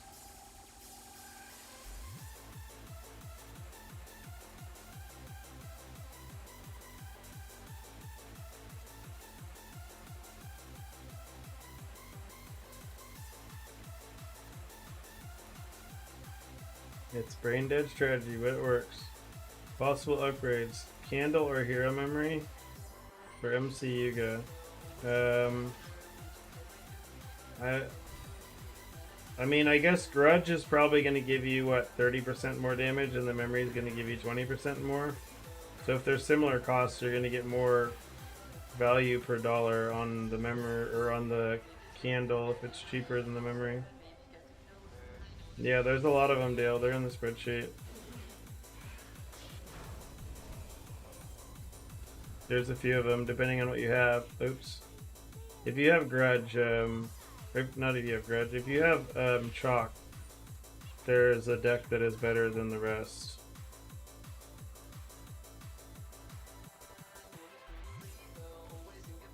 Yeah. Well, yeah, I mean, there's definitely more supply of the candles, because the Erica people want to use Grudge as well. So we're trying to craft Grudge candles for Erica too. But I mean, Grudge isn't even a crafted. It's like a random candle. You get it from any combination. Do you have chalk, Dale? Yeah, use the deck that says it's for chalk enjoyers.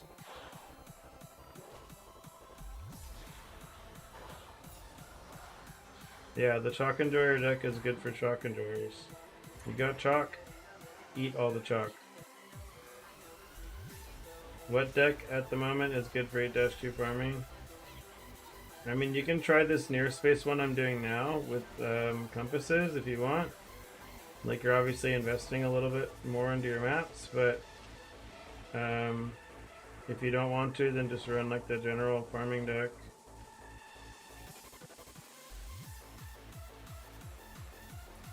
This will never be topped as far as clips go.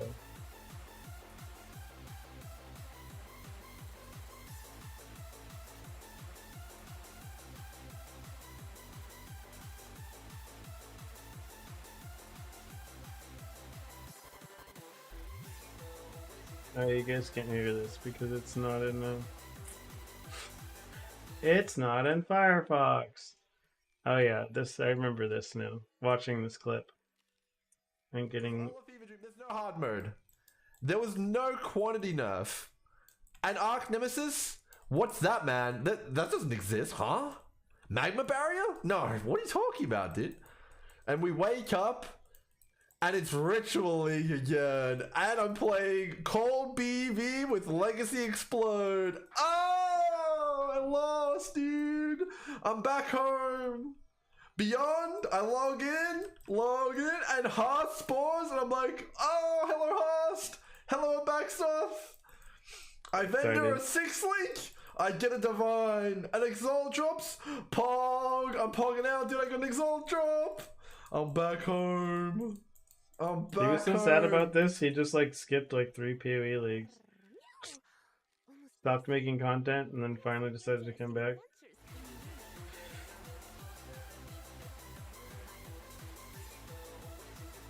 They ruined the game for him. But again, this is why, was that what he was playing? Honkai Star Rail, he fell into the gacha?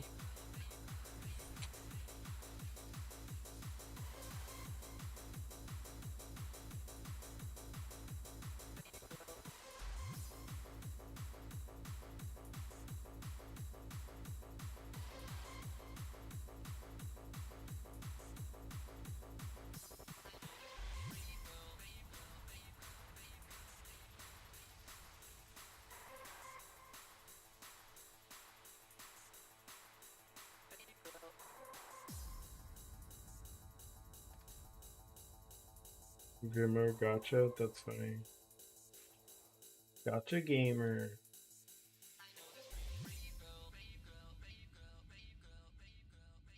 No, I already told you guys. Now my wife is watching the stream too, so I definitely could never spend any of my own money. Can only spend donations, she'll know. She knows what my stream name is. She'll keep track. She was messaging me on Discord earlier about where my mic was at. She said it was blocking the cat tree. She was here to watch the cat. She wasn't even here to watch me, let's be real.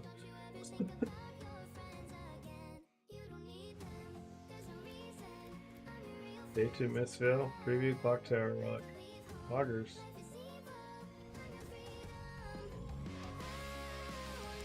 Push him? No. She knows I won't spend money. Because you know what she would do if I spent money? She would just go and spend more money.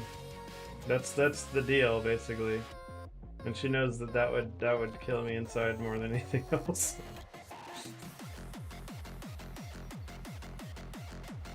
Yeah. She wouldn't care if I spent money. She'd just be like, alright. The door's wide open. Alright, let's go.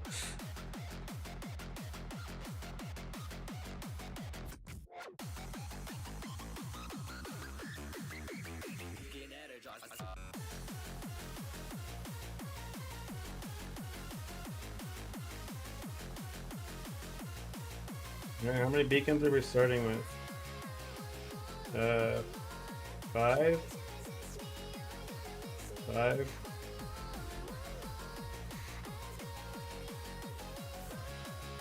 This should be an absolute.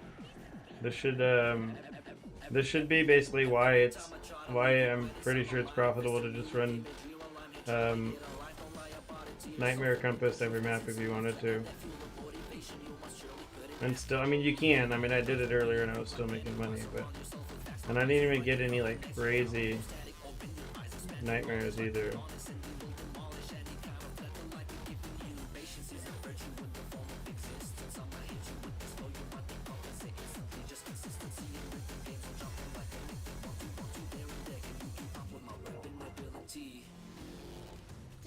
He got stuck. What a dumbo. What a dumb mob. Free bank accounts? Yeah, I play on EU, Dale. Because I wanted my friend to give me free loot and I thought I had to be on EU because he was on EU.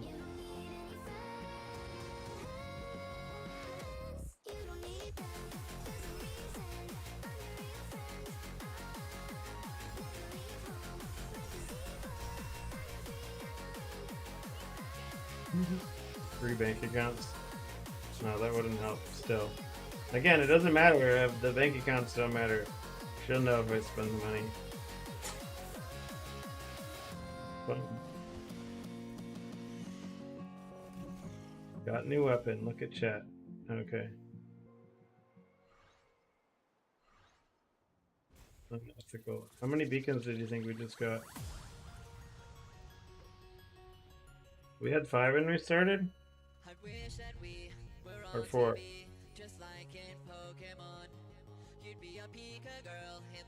Did I say 5 or 4 earlier? I don't know. Now you split the weapon in half? Nice. You did it. Do you mind taking a peek at your build? Sure. I'll take a look. Do the build code thing. I gotta make people start doing the build submission forms.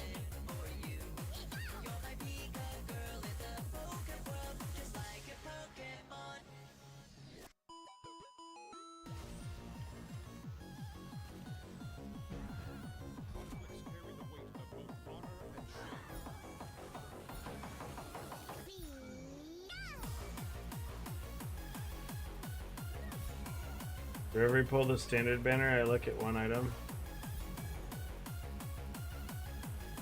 Like, I need you guys to send me 160 primos. I'm gonna look at your build. I'm not gonna do that. Donation goal? Dude. The problem is, like, if I need to set up a donation goal for Chalk, it's like that donation goal may be like 2,000 FE. Or $2,000. Depends on my luck, dude. I mean, it shouldn't. We got quite a few pulls with the $30 from KVZR. Dude, if I could buy Chalk for 2,000 FE, I would have bought this shit a long time ago. If only. We'd all have Chalk. Even if Chalk was like 100,000 FE, we would just be like, well, I guess we're gonna have one really long league to go buy Chalk for 100k FE. Let's go. It's not even a long league. Takina hit 100k revenue in like fucking 4 days or something. Wait, I need to equip my vest? It's funny.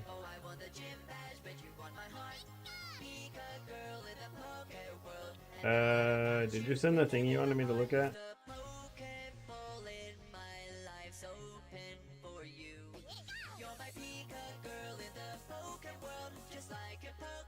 Best setup to survive doing my... Oh, I'm using my filter.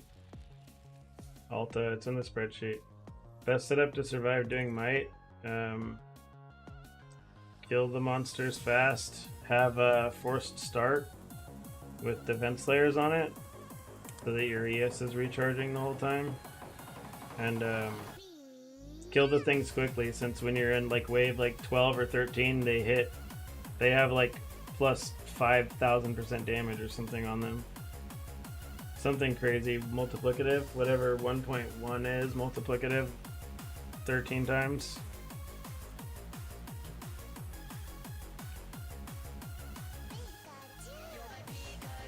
Three, 4, 5, 6, 7, 8, 9, 10, 11, 12, 13. 345% more damage. They hit kind of hard at the end.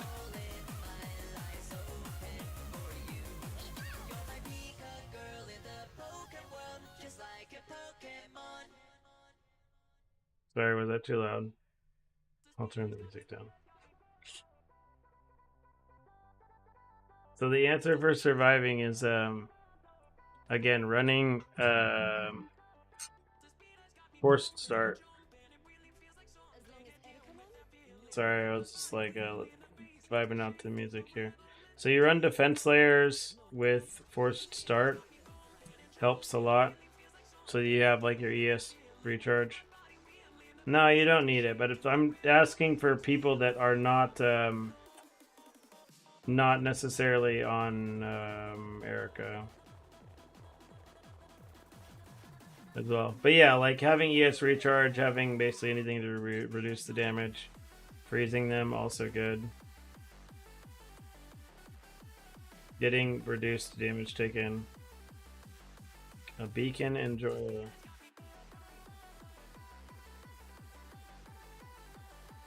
Wait, why are you using activation medium instruction and beacon? So you can't use activation medium instruction if you are using spell burst. It does not work. Oh. Okay. So then you need cooldown recovery speed if you're going to use activation medium instruction on the relic. Because it looks like your cooldown recovery speed is 0. Yeah, you need to follow this basically. Follow these orders here. This is your gear. Get 300% CDR. And this is how you get 300% CDR right here. Okay. It's the thing's all messed up basically. T0 CDR helmet, boots, belt, staff. Double 20% CDR candles, and then you'll need 20% CDR on your necklace, which is just like a Sage's Shackle necklace, or you can buy an expensive necklace that has CDR on it, whatever you want to do. I mean, I wouldn't spend anything, I'd just use a Sage's Shackle and be done with it. And then you buy the rest of the stuff. The instruction, mediums, the... yeah. And then your relic, you already have the relic, but... yeah, get the CDR first. Like, it's basically like you need the 300% CDR, otherwise it's worse than the other one. It's worse than the curse one. Yeah. So yeah, more than anything, get your CDR fixed. And then... yeah. It's one of those things that it sucks because it's like a lot of this gear is very nice, but... it's not right for the build, I guess. And this avoid mod, your damage is probably absolute garbage because of this avoid mod, by the way. This 69% chance to avoid shock is bricking you. Someone was testing it earlier and they like took off both mods and their damage like went up more than double. They removed the chance to avoid elemental ailment thing. As much as people don't want to remove it. Like if you get to a certain amount of damage, I guess it doesn't really matter, but well, yeah, like if you're attacking and you look at your stuff, you will notice your shocks will be like starting to fall off. Is this the 1-2-1? KVZR?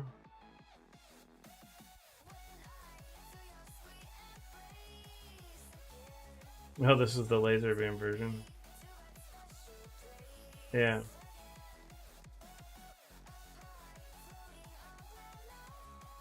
Yeah. Well, it's like it's hey, I can't give Cav any flack about anything ever because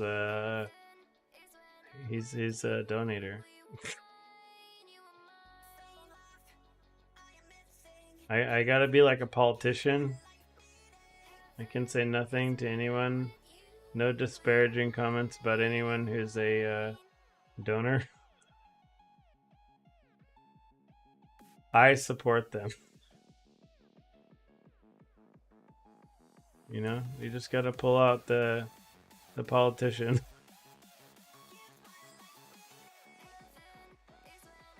Yeah, I'm surprised you haven't turned that thing off. You're insane for leaving this thing on in graphics here at the bottom. You can turn that off, by the way. It's down here.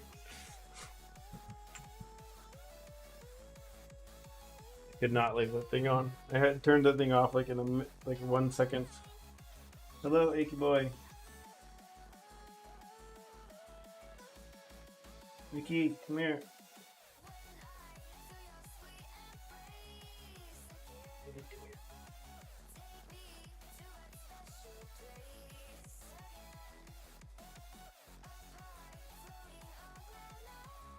You got another immolating flame? Oh wait, that was from earlier.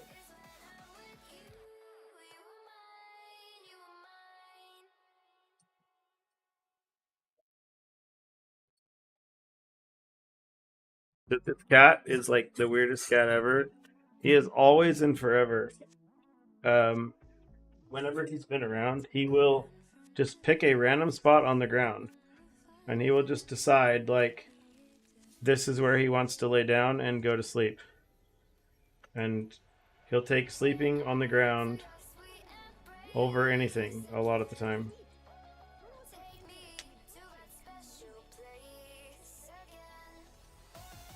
No, can't disable notifications. Which bad filter? Epic?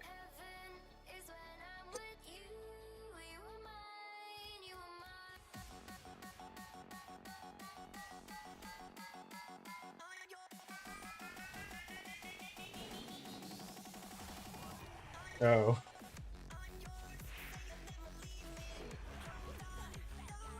I was like, dang, man, I had some pretty bad filters, I think, but I've never seen anyone be that mad about my filter.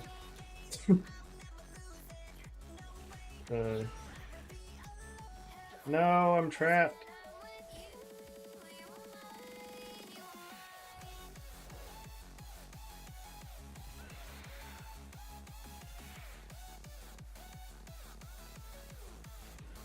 Man, so somehow time flies, and like I was convinced that I was gonna be going. Nice, congrats, PPW.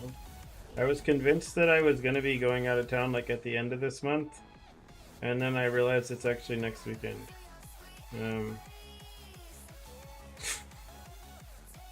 I almost forgot when my trip was, so I'm glad I looked it up. I mean, I guess I would have gotten the email about the flight being upcoming like at least a day before. I've been like, huh? I'm flying tomorrow? Like, what? Whoops.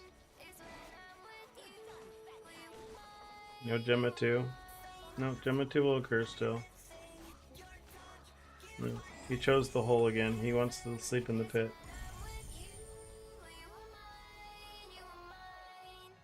Oh. I hit Dark Surge currency. Nice.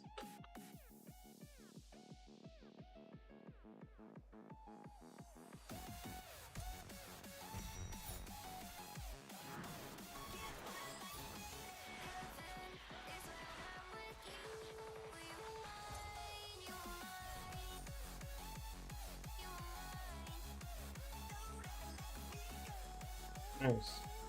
Good job.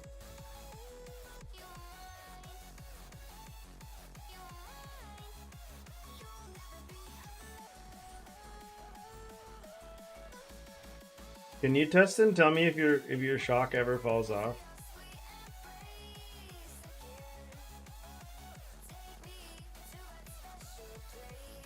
Like when you're attacking the thing, do you ever see your shock fall off?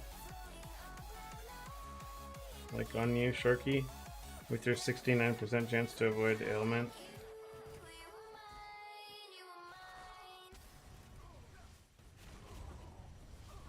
Okay. I gotta change the song records. I'm gonna get murdered by something. Oh man, it's actually been a while since we listened to the Cult of the Lamb soundtrack. This thing is always so chill, but I haven't listened to it in a bit.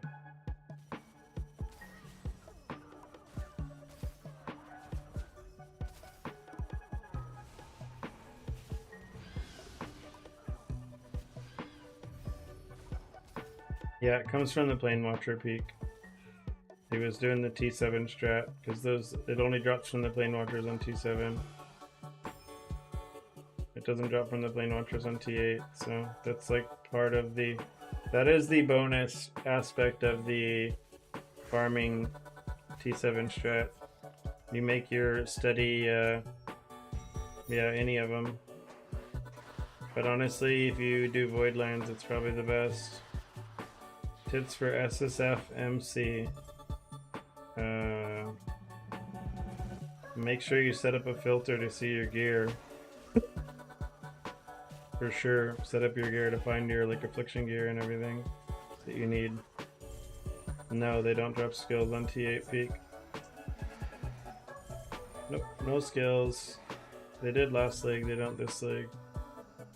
Is the new Erica friendly budget?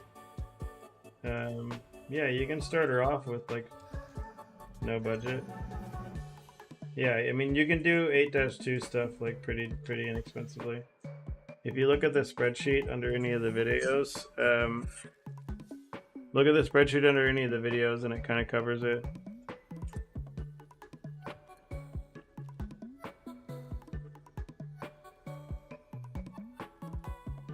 Shouldn't you?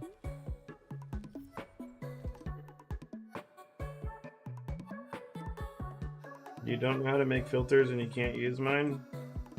I made a video on how to make filters and I can make another video on how to make filters since they changed things a little bit.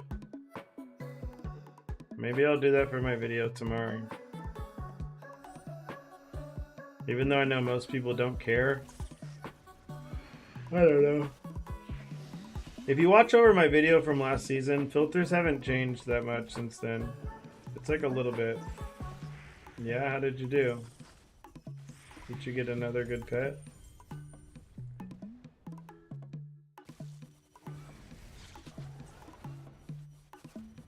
Can you make the example be your Erica 2 filter?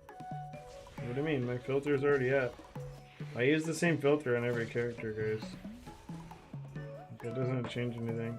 I mean, for SSF, like, getting drops and stuff, it only has, like, Gemma stuff in it. Yeah. Yep, time to fix your stuff, Demonica. I was at that same breakpoint a second ago. Oh my god, what did you get now? Kong? You got another? You already had Chalk, didn't you? Oh, you finally got your Cloud Gatherer Surging Gold? Because you were trying to get him? Nice. It's kind of funny how that was... You were pulling for Surging Gold when everyone else is pulling for Chalk. I have a Frost-Terra SSF filter? Yeah, I do. But I mean, a Frost-Terra SSF filter, all it is doing is looking for like your like affliction gear and your whatever reap gear. I highly recommend you still look over the video for making your own filter, because if you're gonna play SSF stuff, you need to like adjust the filter accordingly, or it's gonna make you mad all the time while you're using it.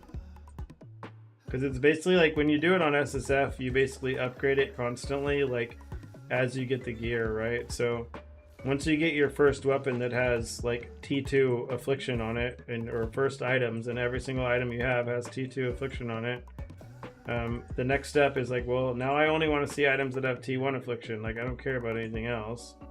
Like, I only want T1 affliction now, and then you have to go in and update it. So if you don't know how to do that, the filter is not very useful. But it's in the spreadsheet if you want it. It's there.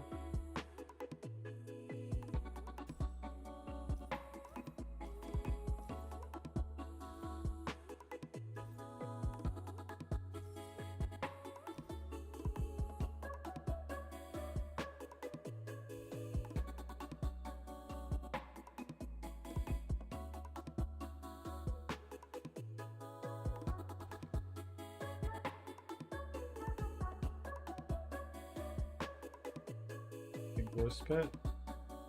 Frost-Terra is better than MC? I don't know, I've never played MC. Couldn't tell you.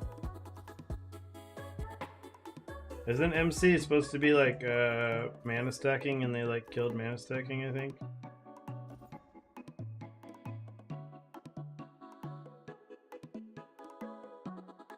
I thought that they kind of tried to kill mind control Yugis.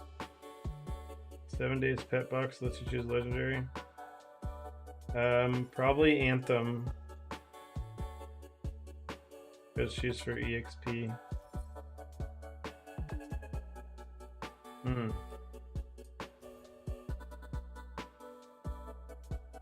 Oh, maybe.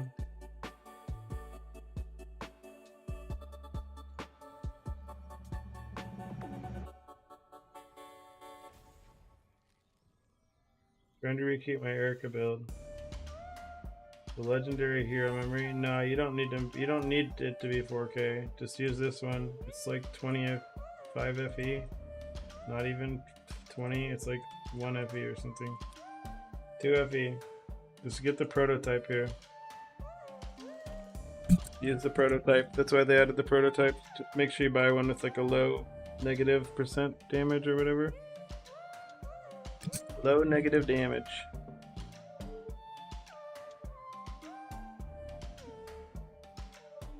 Where'd the boy go?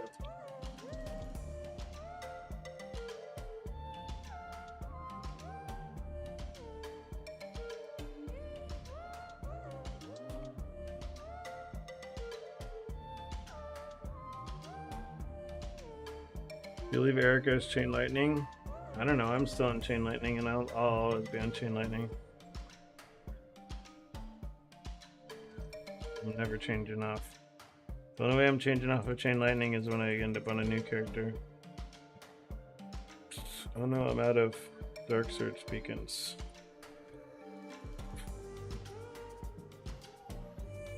God, I keep running all the way over here when this guy sells them. Compass Shop. 30. Oh no, I can't afford these. I'm broke.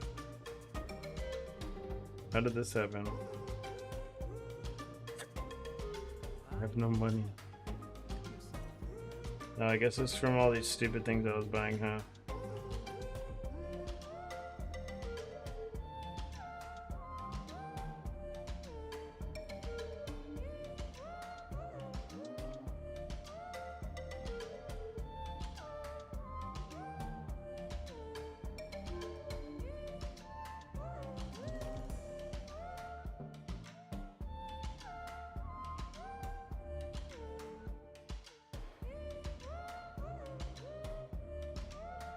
Alright, time to sell some stuff.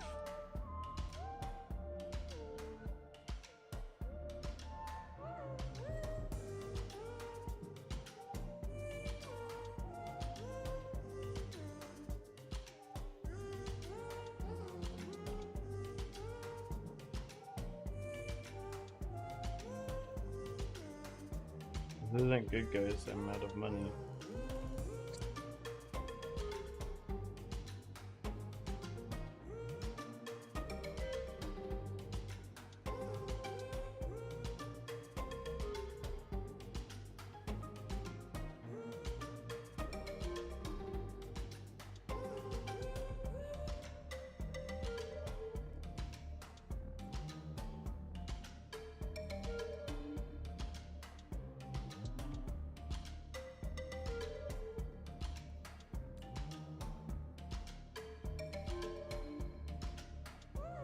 D6.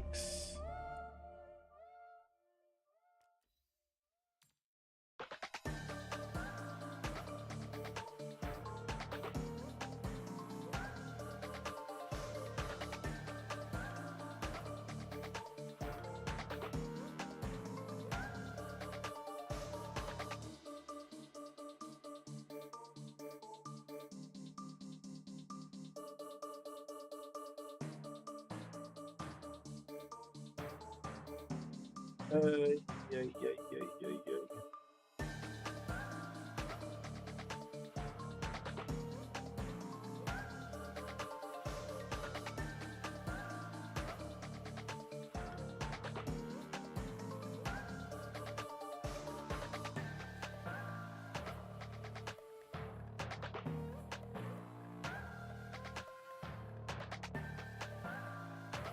Iron Realm. 30 times 86. Maybe those are too expensive. 82.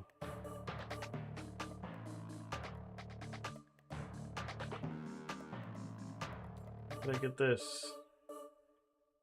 80. Oh, my booth is full now. I should be able to turn in cards for money.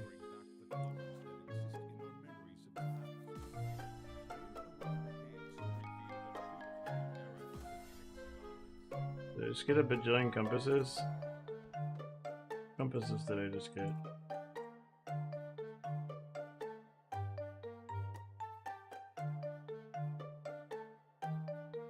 I was clicking too fast. I have no idea. Couldn't tell you.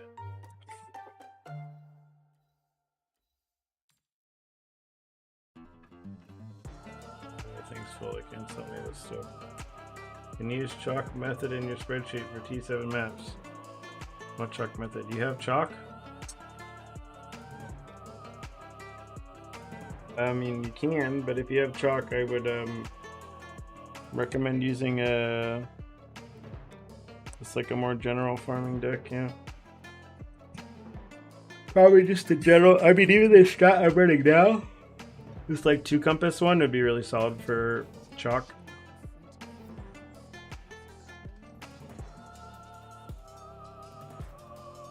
I mean, running deep space is always nicer, but this would be fine too.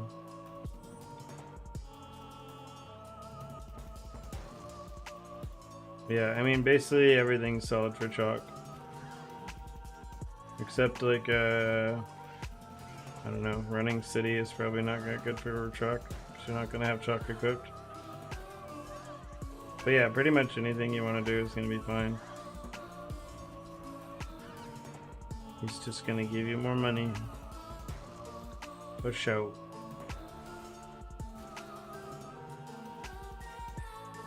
Yeah, getting into deep space though is when you see chalk like go from being like, oh man, this pet's really good, to be like, holy shit.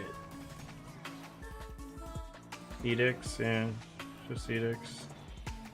I mean, they're money. They're like 15 FE each. It's just free money. It's worth 1 card to basically get a chance at those. Like,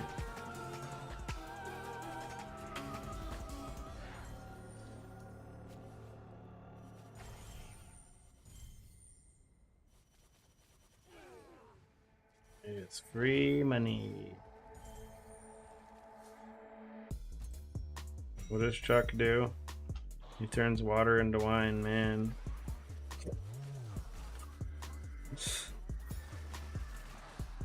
Gear to fuel? Yeah. Probably. I mean, same with all of the flame sand dupe and everything. Those all give you like another chance at a chalk proc.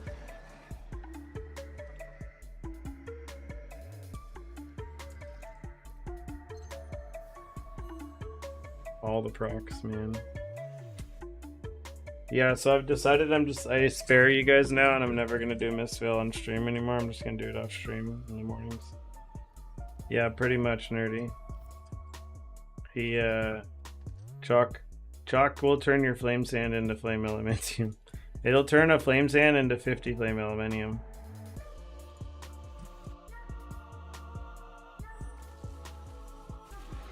Because you'll proc off of flame sand and it will turn into 50 FE.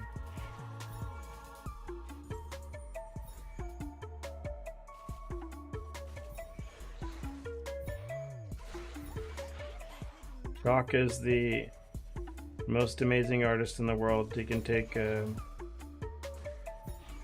piece of poop and turn it into a Banksy art piece that sells for millions at auction. Yeah, it's a pack spirit.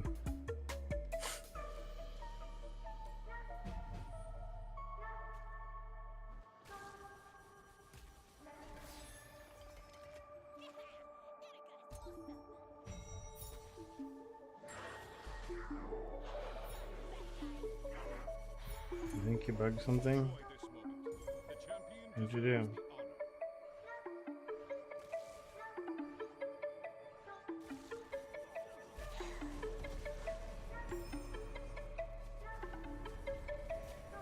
And the path of progression. Oh, no. You can't do those two. They don't work. You can't use Flame Dust anymore. They removed it. That's just like that for everyone. Is that why you've been seeing those? You're seeing them more often because of Chalk. Yeah, for sure. It's not the only reason why you see them. But for people that don't have Chalk, you see one of those like maybe once a day. If that. Maybe once a day.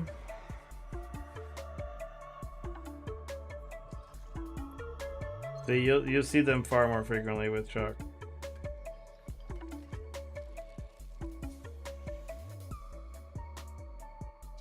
Yeah, so it's like, I mean, we confirmed that this deck here, wherever it is, we confirmed that this deck, Chalk Enjoyer Deep Space deck, was a 70 FE difference for people that had Chalk.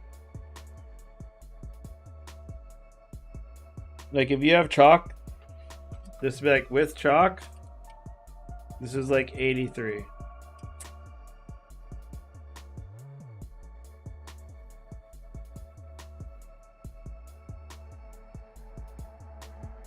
The only thing you need to know, Shinya, mainly is just the deck. I mean, I show the pets I used too, but for the test. But so you basically know the deck. You put in these compasses. Hey, thanks, Arbiston. Arbiston Is that just you, Victor? subscribed. I think that's Victor. I'd be surprised if it's not Victor. Because we were talking about this the other night when you wanted some Guild Wars 2 help. Why would you spell Victor like that? How's it going, man? How you doing? What are you doing? Take those decks? Well, no, I wouldn't do those compasses until Deep Space. Just run like a normal deck until Deep Space stuff.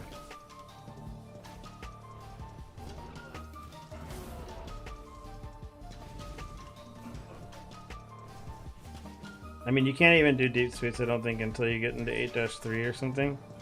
That's when it'll unlock it for you.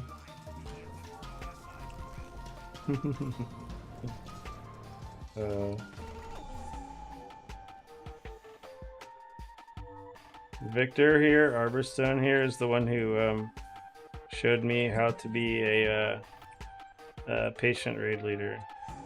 That's where I learned it all from. Utmost patience.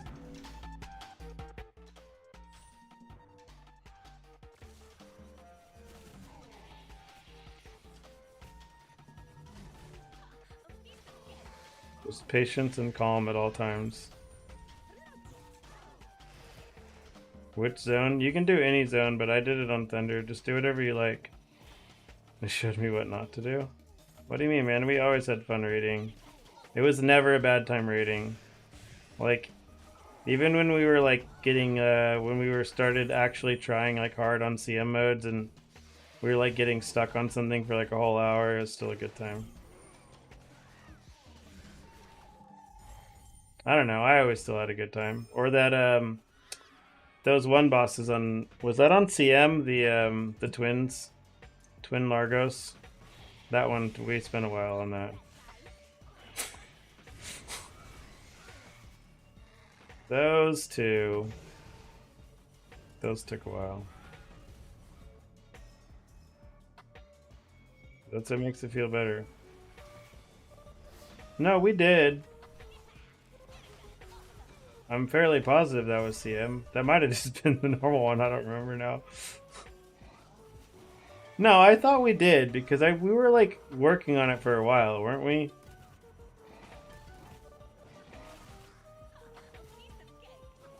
What is the CM in that again? I'm trying to remember now. I would have to remember what the CM is. But I thought we were, because like we were working on them like specifically for a while. And like there was one day where we spent like 2 hours or 3 hours on them or something. But like we got there in the end, it just took too long.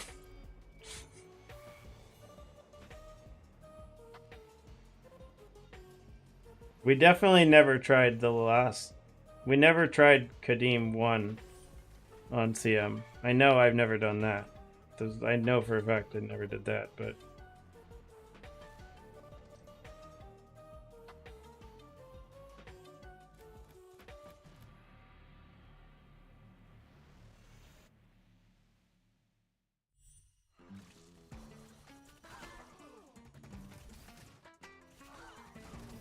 I mean, I've still been so lazy, I still haven't even finished this last expansion. Like, I know it's there. Yeah. For me, it's like the time commitment thing. It's like I can commit to doing the, like, you know, I can commit to doing the time slot and, like, commit to, like, a certain, like, raid time for, like, a month. Yeah, I still haven't finished COD either. I think I don't know, maybe 15 hours into it or something, and I was just like, my brain was just not, I don't know, I just didn't want to play Guild Wars. I mean, for starters, it was like I was waiting on them. I thought they were going to release the X-Pack with the weapon change thing, and I know it's there now. I still haven't signed in to actually see it, but I know it's there, so maybe I will get pulled back in at some point. There just has to be like a lap. There just has to be like a lapse of nothing else for me to be trying to play instead, I guess. I don't know.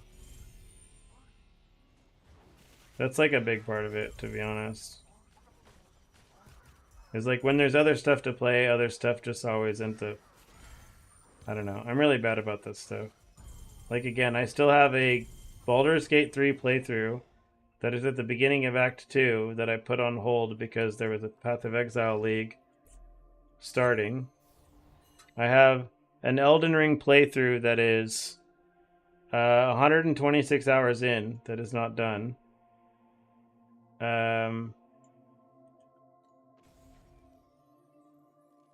There's a lot of... Again, Guild Wars 2 for me is like... I would recommend it to everyone because there is absolutely like 3,000 hours of fun gameplay in there for you. But at some point you're going to hit that 3,000 hours and then you're like, okay, well now what? Like,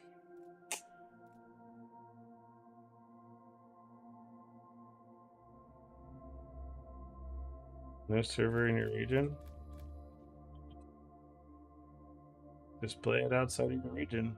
You'd be okay. Yeah, playing it with people that you can actually like consistently raid with and stuff definitely makes it more fun, for sure. I mean, the raiding times is some of the most fun I had in the game, and like just doing the guild stuff like all the time. Like even the guild missions and stuff like were a good time. Again, Lost Ark was the only game that has like pulled me in like that on an MMO. Aside since Guild Wars 2.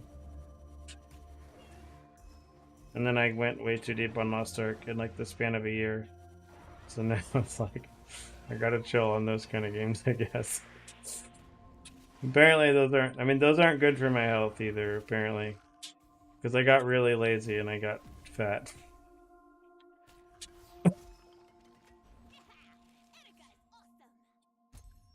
Like, turns out you don't have time to, you won't exercise if you're playing Lost Ark 12 hours a day or something.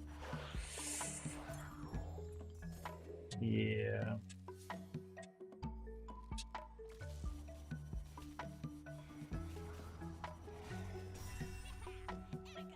No, I'm glad I have not looked at anything in Lost Ark. Like, I think I saw I remember, I mean, I watched the people do the Akon fight on Korea. WildStar? No, not WildStar. I tried playing WildStar and I couldn't get into it. I tried. I mean, I guess, wait, was Terra was right before Guild Wars. And I guess Blade and Soul came out after Guild Wars, so Blade and Soul pulled me in too. So that's not true. But like, Lost Ark pulled me in like crazy pulled me in. Like, Lost Ark was... Again, I don't even have Lost Ark installed anymore. Lost Ark pulled me in for like many thousands of hours in like the span of a year. Like, this is bad.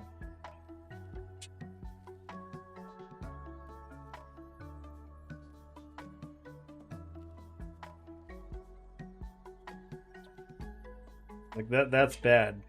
It's very bad. That's not good. This is very not good.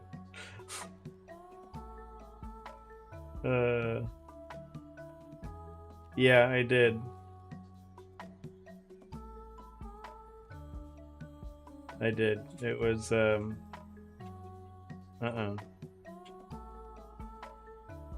bad. When I said like I got pulled into Lost Ark, like I really got pulled into Lost Ark. No, yeah, and there's some AFK in there, right? But still, like that's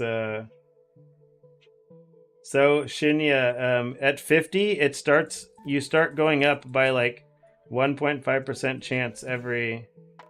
No, I still showered every day and everything. It's just I didn't exercise anymore, so I literally gained like 30 pounds over the span of a year, and then I didn't spend enough time with my wife, so of course she got very upset. As she should, because I was being an asshole. But every one pull, you're increasing it by 1.5% until you get a legendary Shinya.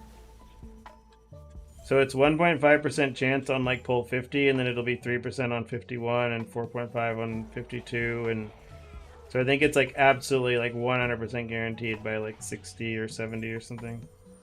Nope, I wasn't playing any disc golf. I mean, at that time I went from running every day. Before Lost Ark, I was running every single day, or every other day at a minimum. Like I went the whole year prior to Lost Ark running every day. And then I was still running like every other day, just longer distances than when I was running every day. Because I was better for my recovery. And then I just stopped running altogether because I was just playing Lost Ark all the time instead. And then when a disc golf, like I found a disc golf again because I had been playing disc golf, and then I was watching the disc golf like world championships when I was in San Diego, and it was like a crazy finale to the thing, and I was like, man, like I really miss playing. And now I've made friends through disc golf up here, and like so that is, instead of raiding every Sunday, like we go play disc golf somewhere like within 2 hours on every Sunday. So Sunday is basically like we go out and play disc golf for 8 hours instead. That is my Sundays now, every Sunday. Which is good because like what was it, last weekend? I guess it's 2 weekends now. We played disc golf all weekend, and I got like 60 miles of hiking in, or like walking over like the span of 3 days, 4 days.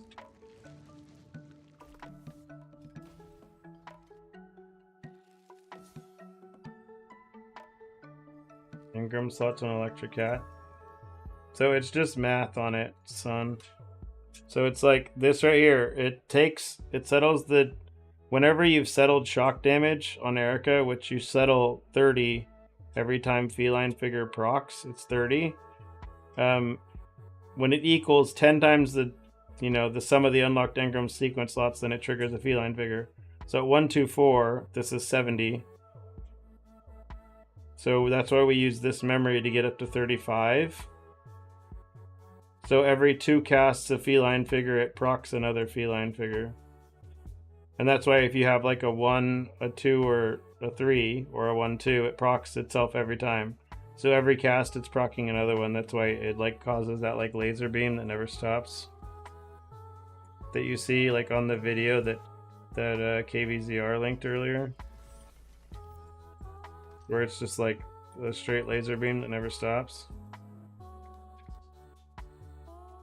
What are you still doing awake, Vic? Aren't you on the East Coast? Or is this like your wake up time now? Because you're like about to go work out or something.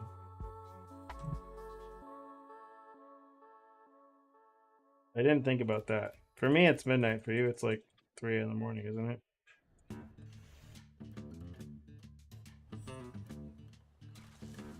Disc golf is great, yeah. Again, I play disc golf at least 3 times a week. Still, even around this When my stream starts late, it's because I probably went out and I was playing disc golf. That's why stream started late. And that's why I don't stream on the weekends, because like I'm out disc golfing on Saturday and Sunday for the most part.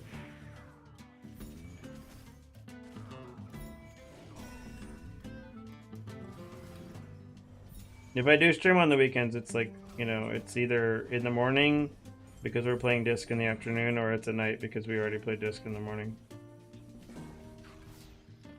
Damn. I've been trying to keep the stream going at least till about midnight, or like, you know, I'll push it to like 12:30 or something.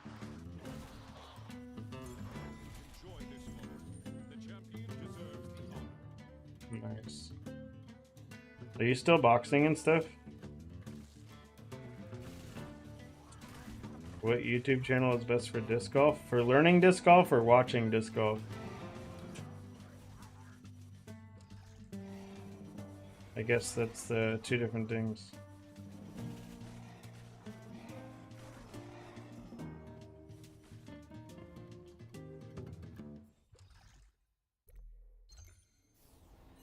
For learning disc golf, it's these guys.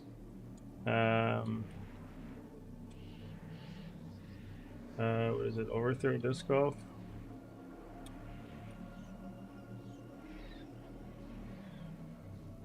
So these guys are the best for learning. Yeah, people get addicted to pickleball. It's not, I don't care about pickleball myself. Yeah. Nice. And then to watch disc golf is Jomez Pro. Like if you're trying to watch the pro tournament stuff, this is watching disc golf. So these guys have they do all like the pro tournaments. So you can watch all the pros like throw the disc way too far. Way too far. Like further than you think is humanly possible. I guess it's hard to know until you've like seen or tried to do it in person. And then when you like throw it in real, like I can throw a disc like 400 feet, which for like anyone who sees it in person is like, oh man, 400 feet, like that's awesome. Like dang, that's like a smash. You threw it really far. And then you get the pros around and they throw the disc like 650 feet, and you're like, oh, never mind. Never mind. That's fine.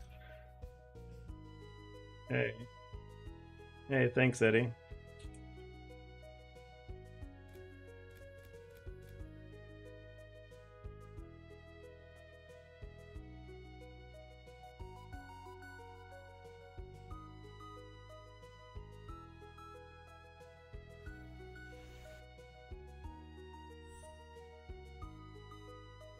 This cat, seriously, he wants to just sleep by my feet. He acts like he's a dog. He wants to sleep on the floor, on the hardwood floor, or just on the carpet. Yeah. Again, I got introduced to disc golf when I was like really young, because my dad and his friends played. Like even when I was like an infant, like in a stroller, like less than 1 years old, and then like my dad and his friends were always playing it, like all the way with me growing up. So like I started throwing a disc like pretty young, but I didn't really play that often, or like, you know, I didn't start trying to take it seriously at all until I was like maybe a teenager. You know, I was like, oh, let's maybe try to get better at this. And then when I was like about 19, 20, I spent like 2 years where we were playing like every day. And then I just didn't play for like 10 years after that. And then I guess longer than that, 2009, 15 years after that. And then I came back to it and I was like, oh, you know what, this is fun. But I mean, it worked out because again, I lived in San Diego for a while and I just didn't really try to make any friends because I had like, you know, the people that I played games with already, like online, and I had my friends from Sacramento still, so I didn't care to really try to make friends in San Diego.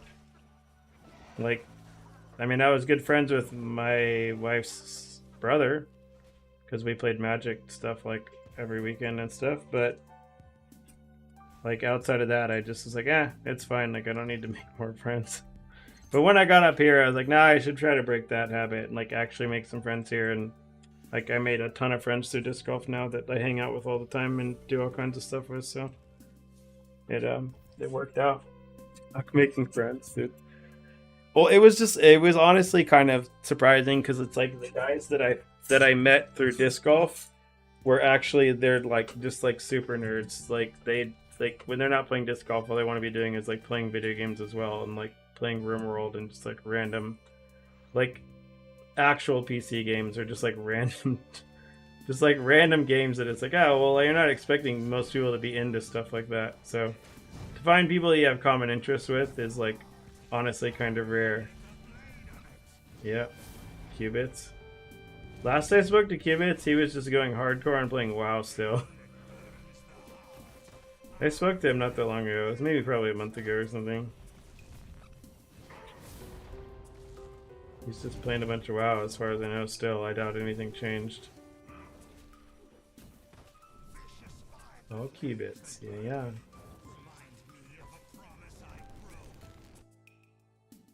Alright, have a good night, Sharky. You have to message him on Blizzard. Watch, I guarantee if I check right now, let's check on the Battle.net launcher.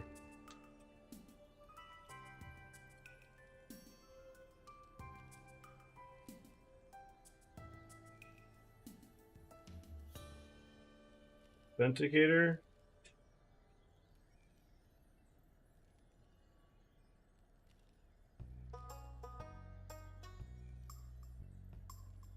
Apparently I needed to sign into my phone.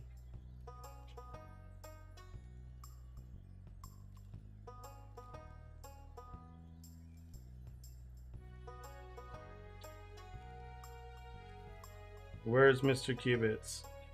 Oh no, I guess he hasn't been playing WoW. He got over his WoW craze. He's not on WoW either. He's not here. I don't know, I guess maybe he's playing something else. Man, I guess that's been more time than I thought. What did I say to Qubits last? Oh yeah, it's been a bit. Will I play D4? Yeah, I'll play D4. I don't know how long I'm gonna play D4. D4 might... Again, D4 may be good and may be bad. It's been 48. For Blizzard, it looked like he hadn't signed in on Battle.net in 4 months. So good for him, he broke his WoW addiction. He got off the WoW wagon. He has not opened Battle.net in 4 months.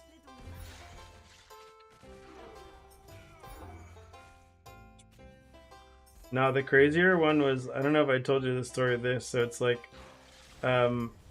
before we moved up here to Portland, like the Portland area, or Vancouver, Washington, or other, the friend who had convinced me to basically check out Vancouver was the guy that I had met playing Path of Exile, and we were like just renting a place here, like sight unseen. And like the lady who I was renting from needed someone to like come grab the keys. So I got my friend to come and basically like get the keys and stuff for me and whatever. And it's like, I've still never met him in person. Like we talked online playing PoE every single day for like years straight. And then even once I moved here, we're just like, no, like we don't need to actually meet in person. It's fine. It's like, I still never happened. Like, I don't know. And then he's like, I don't know. He like stopped playing games like for the last maybe year and a half or something now. 2 years maybe. It's been a while. So still haven't spoken to him. I mean, I could text him, I guess, but you got a perfect lazy lightning. Are those like 3K? Nice, dude. Congrats. Get paid. Possible to skip main story with a new character? You can, but it costs money. I wouldn't really recommend doing it. Because if you level a second character with like Twinkie gear Shinya, it takes like an hour and a half or something. I mean, I guess if you don't care about an hour and a half that much, you could just go buy this little item here. But like it's an hour and a half, so like I'm just gonna do it. I'm not spending $10 or whatever this is. I'll just play the game, it's fine. I'm not gonna skip everything.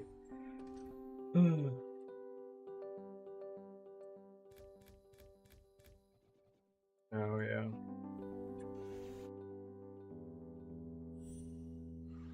Alright. After these 3 maps, I think I am probably gonna have to go to bed because it is late. And I'm getting tired. And I have work in not too long. 6.5 hours. We'll do it, yeah, so like 3 maps and then I'll probably head off. We'll see who is around to path people to. Unlock Path of the Brave. You've undone Realm Lord multiple times. It should be unlocked, Skillo. Are you not like when you talk to the guy, it's still locked? You might need to talk to the dude on your main. Is this your second character of the league, Skillo? And not your first? I wonder if that's the bug. Can you talk to the guy on your first character? And is it showing unlocked on the first character?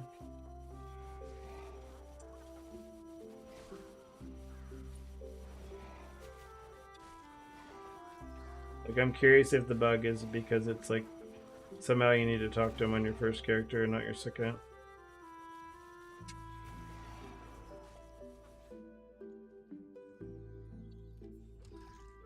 That's the only thing I can think of, maybe. Alright, have a good night. UVs.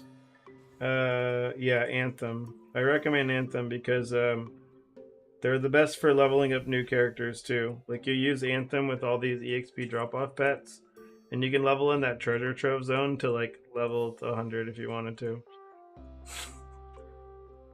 How's it going, Adam? You caught me right before I'm about to go to bed because it is 12:15 and I must go to sleep because I have work. We're gonna finish this set of maps first though.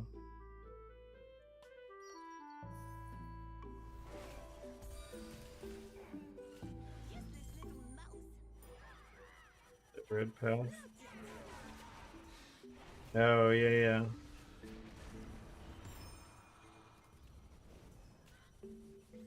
Wait, Necro skill and Guild Wars?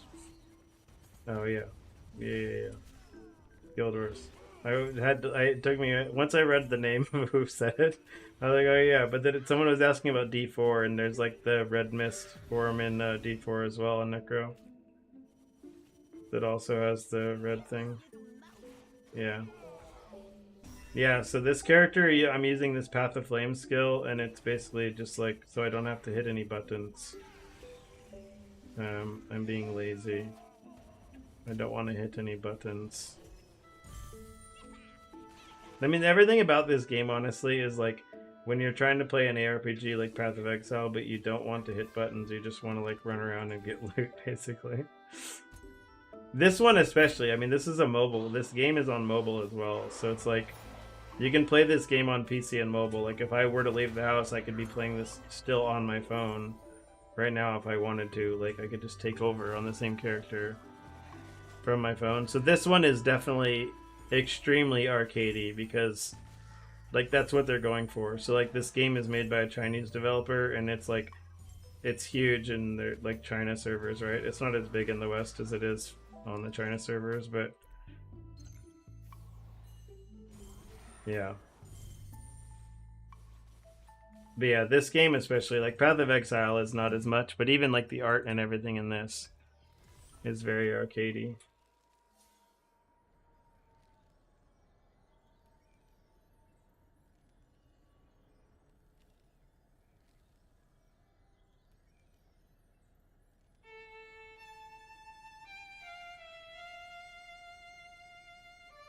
Oh my god, this freaking horse.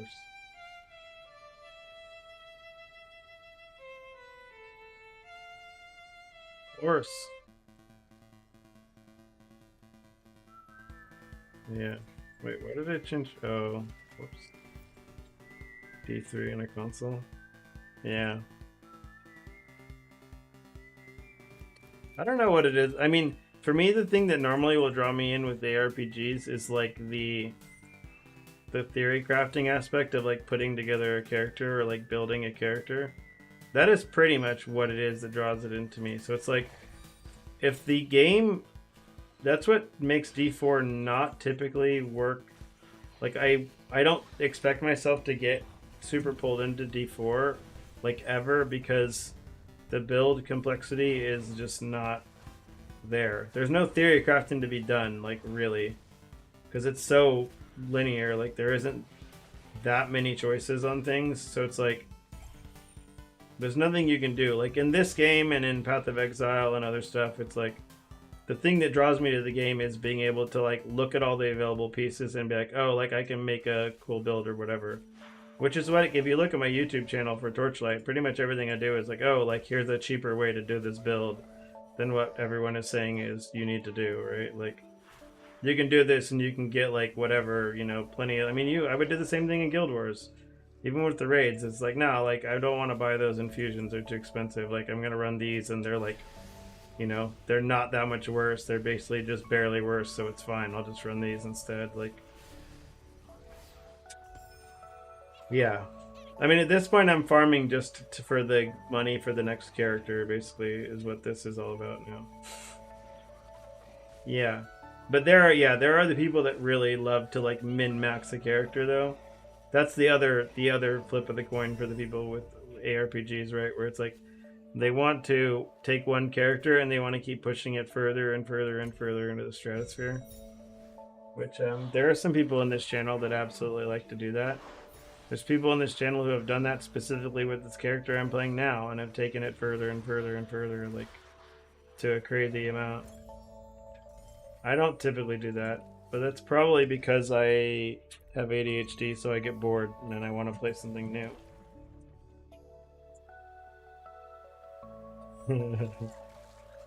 Well, it's like, I mean, again, I think the people like the min-max. It's like a satisfying completionist thing, right? It's like collecting things. Yep. Other people just find it cathartic to just run around and get loot, man. Get that dopamine hit of some loot drops.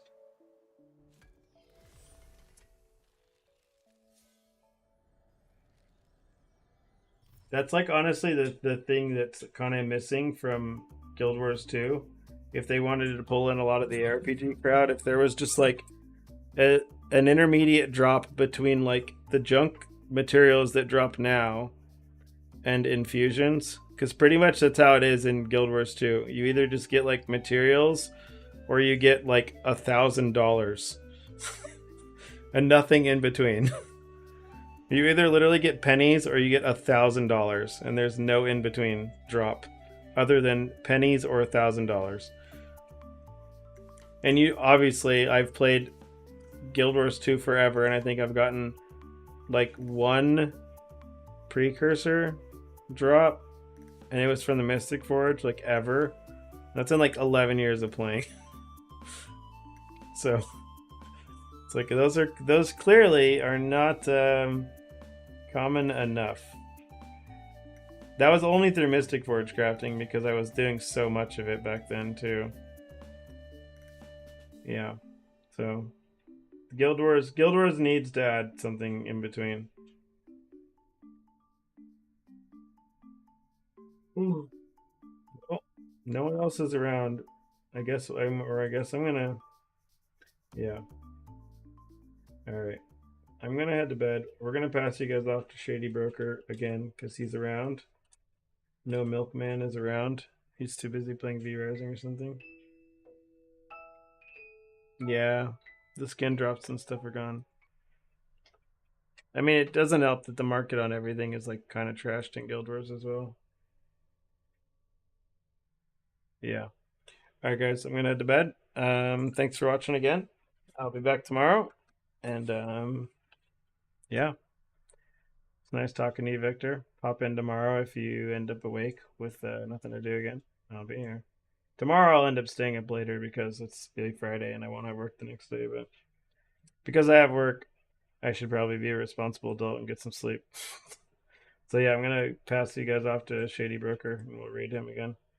You guys can watch some more content. Sounds good. Have a good one. Oh, thanks for the sub, Victor. Somehow I didn't even. No, we went over this. Thank you again, though. All right. Have a good night, guys.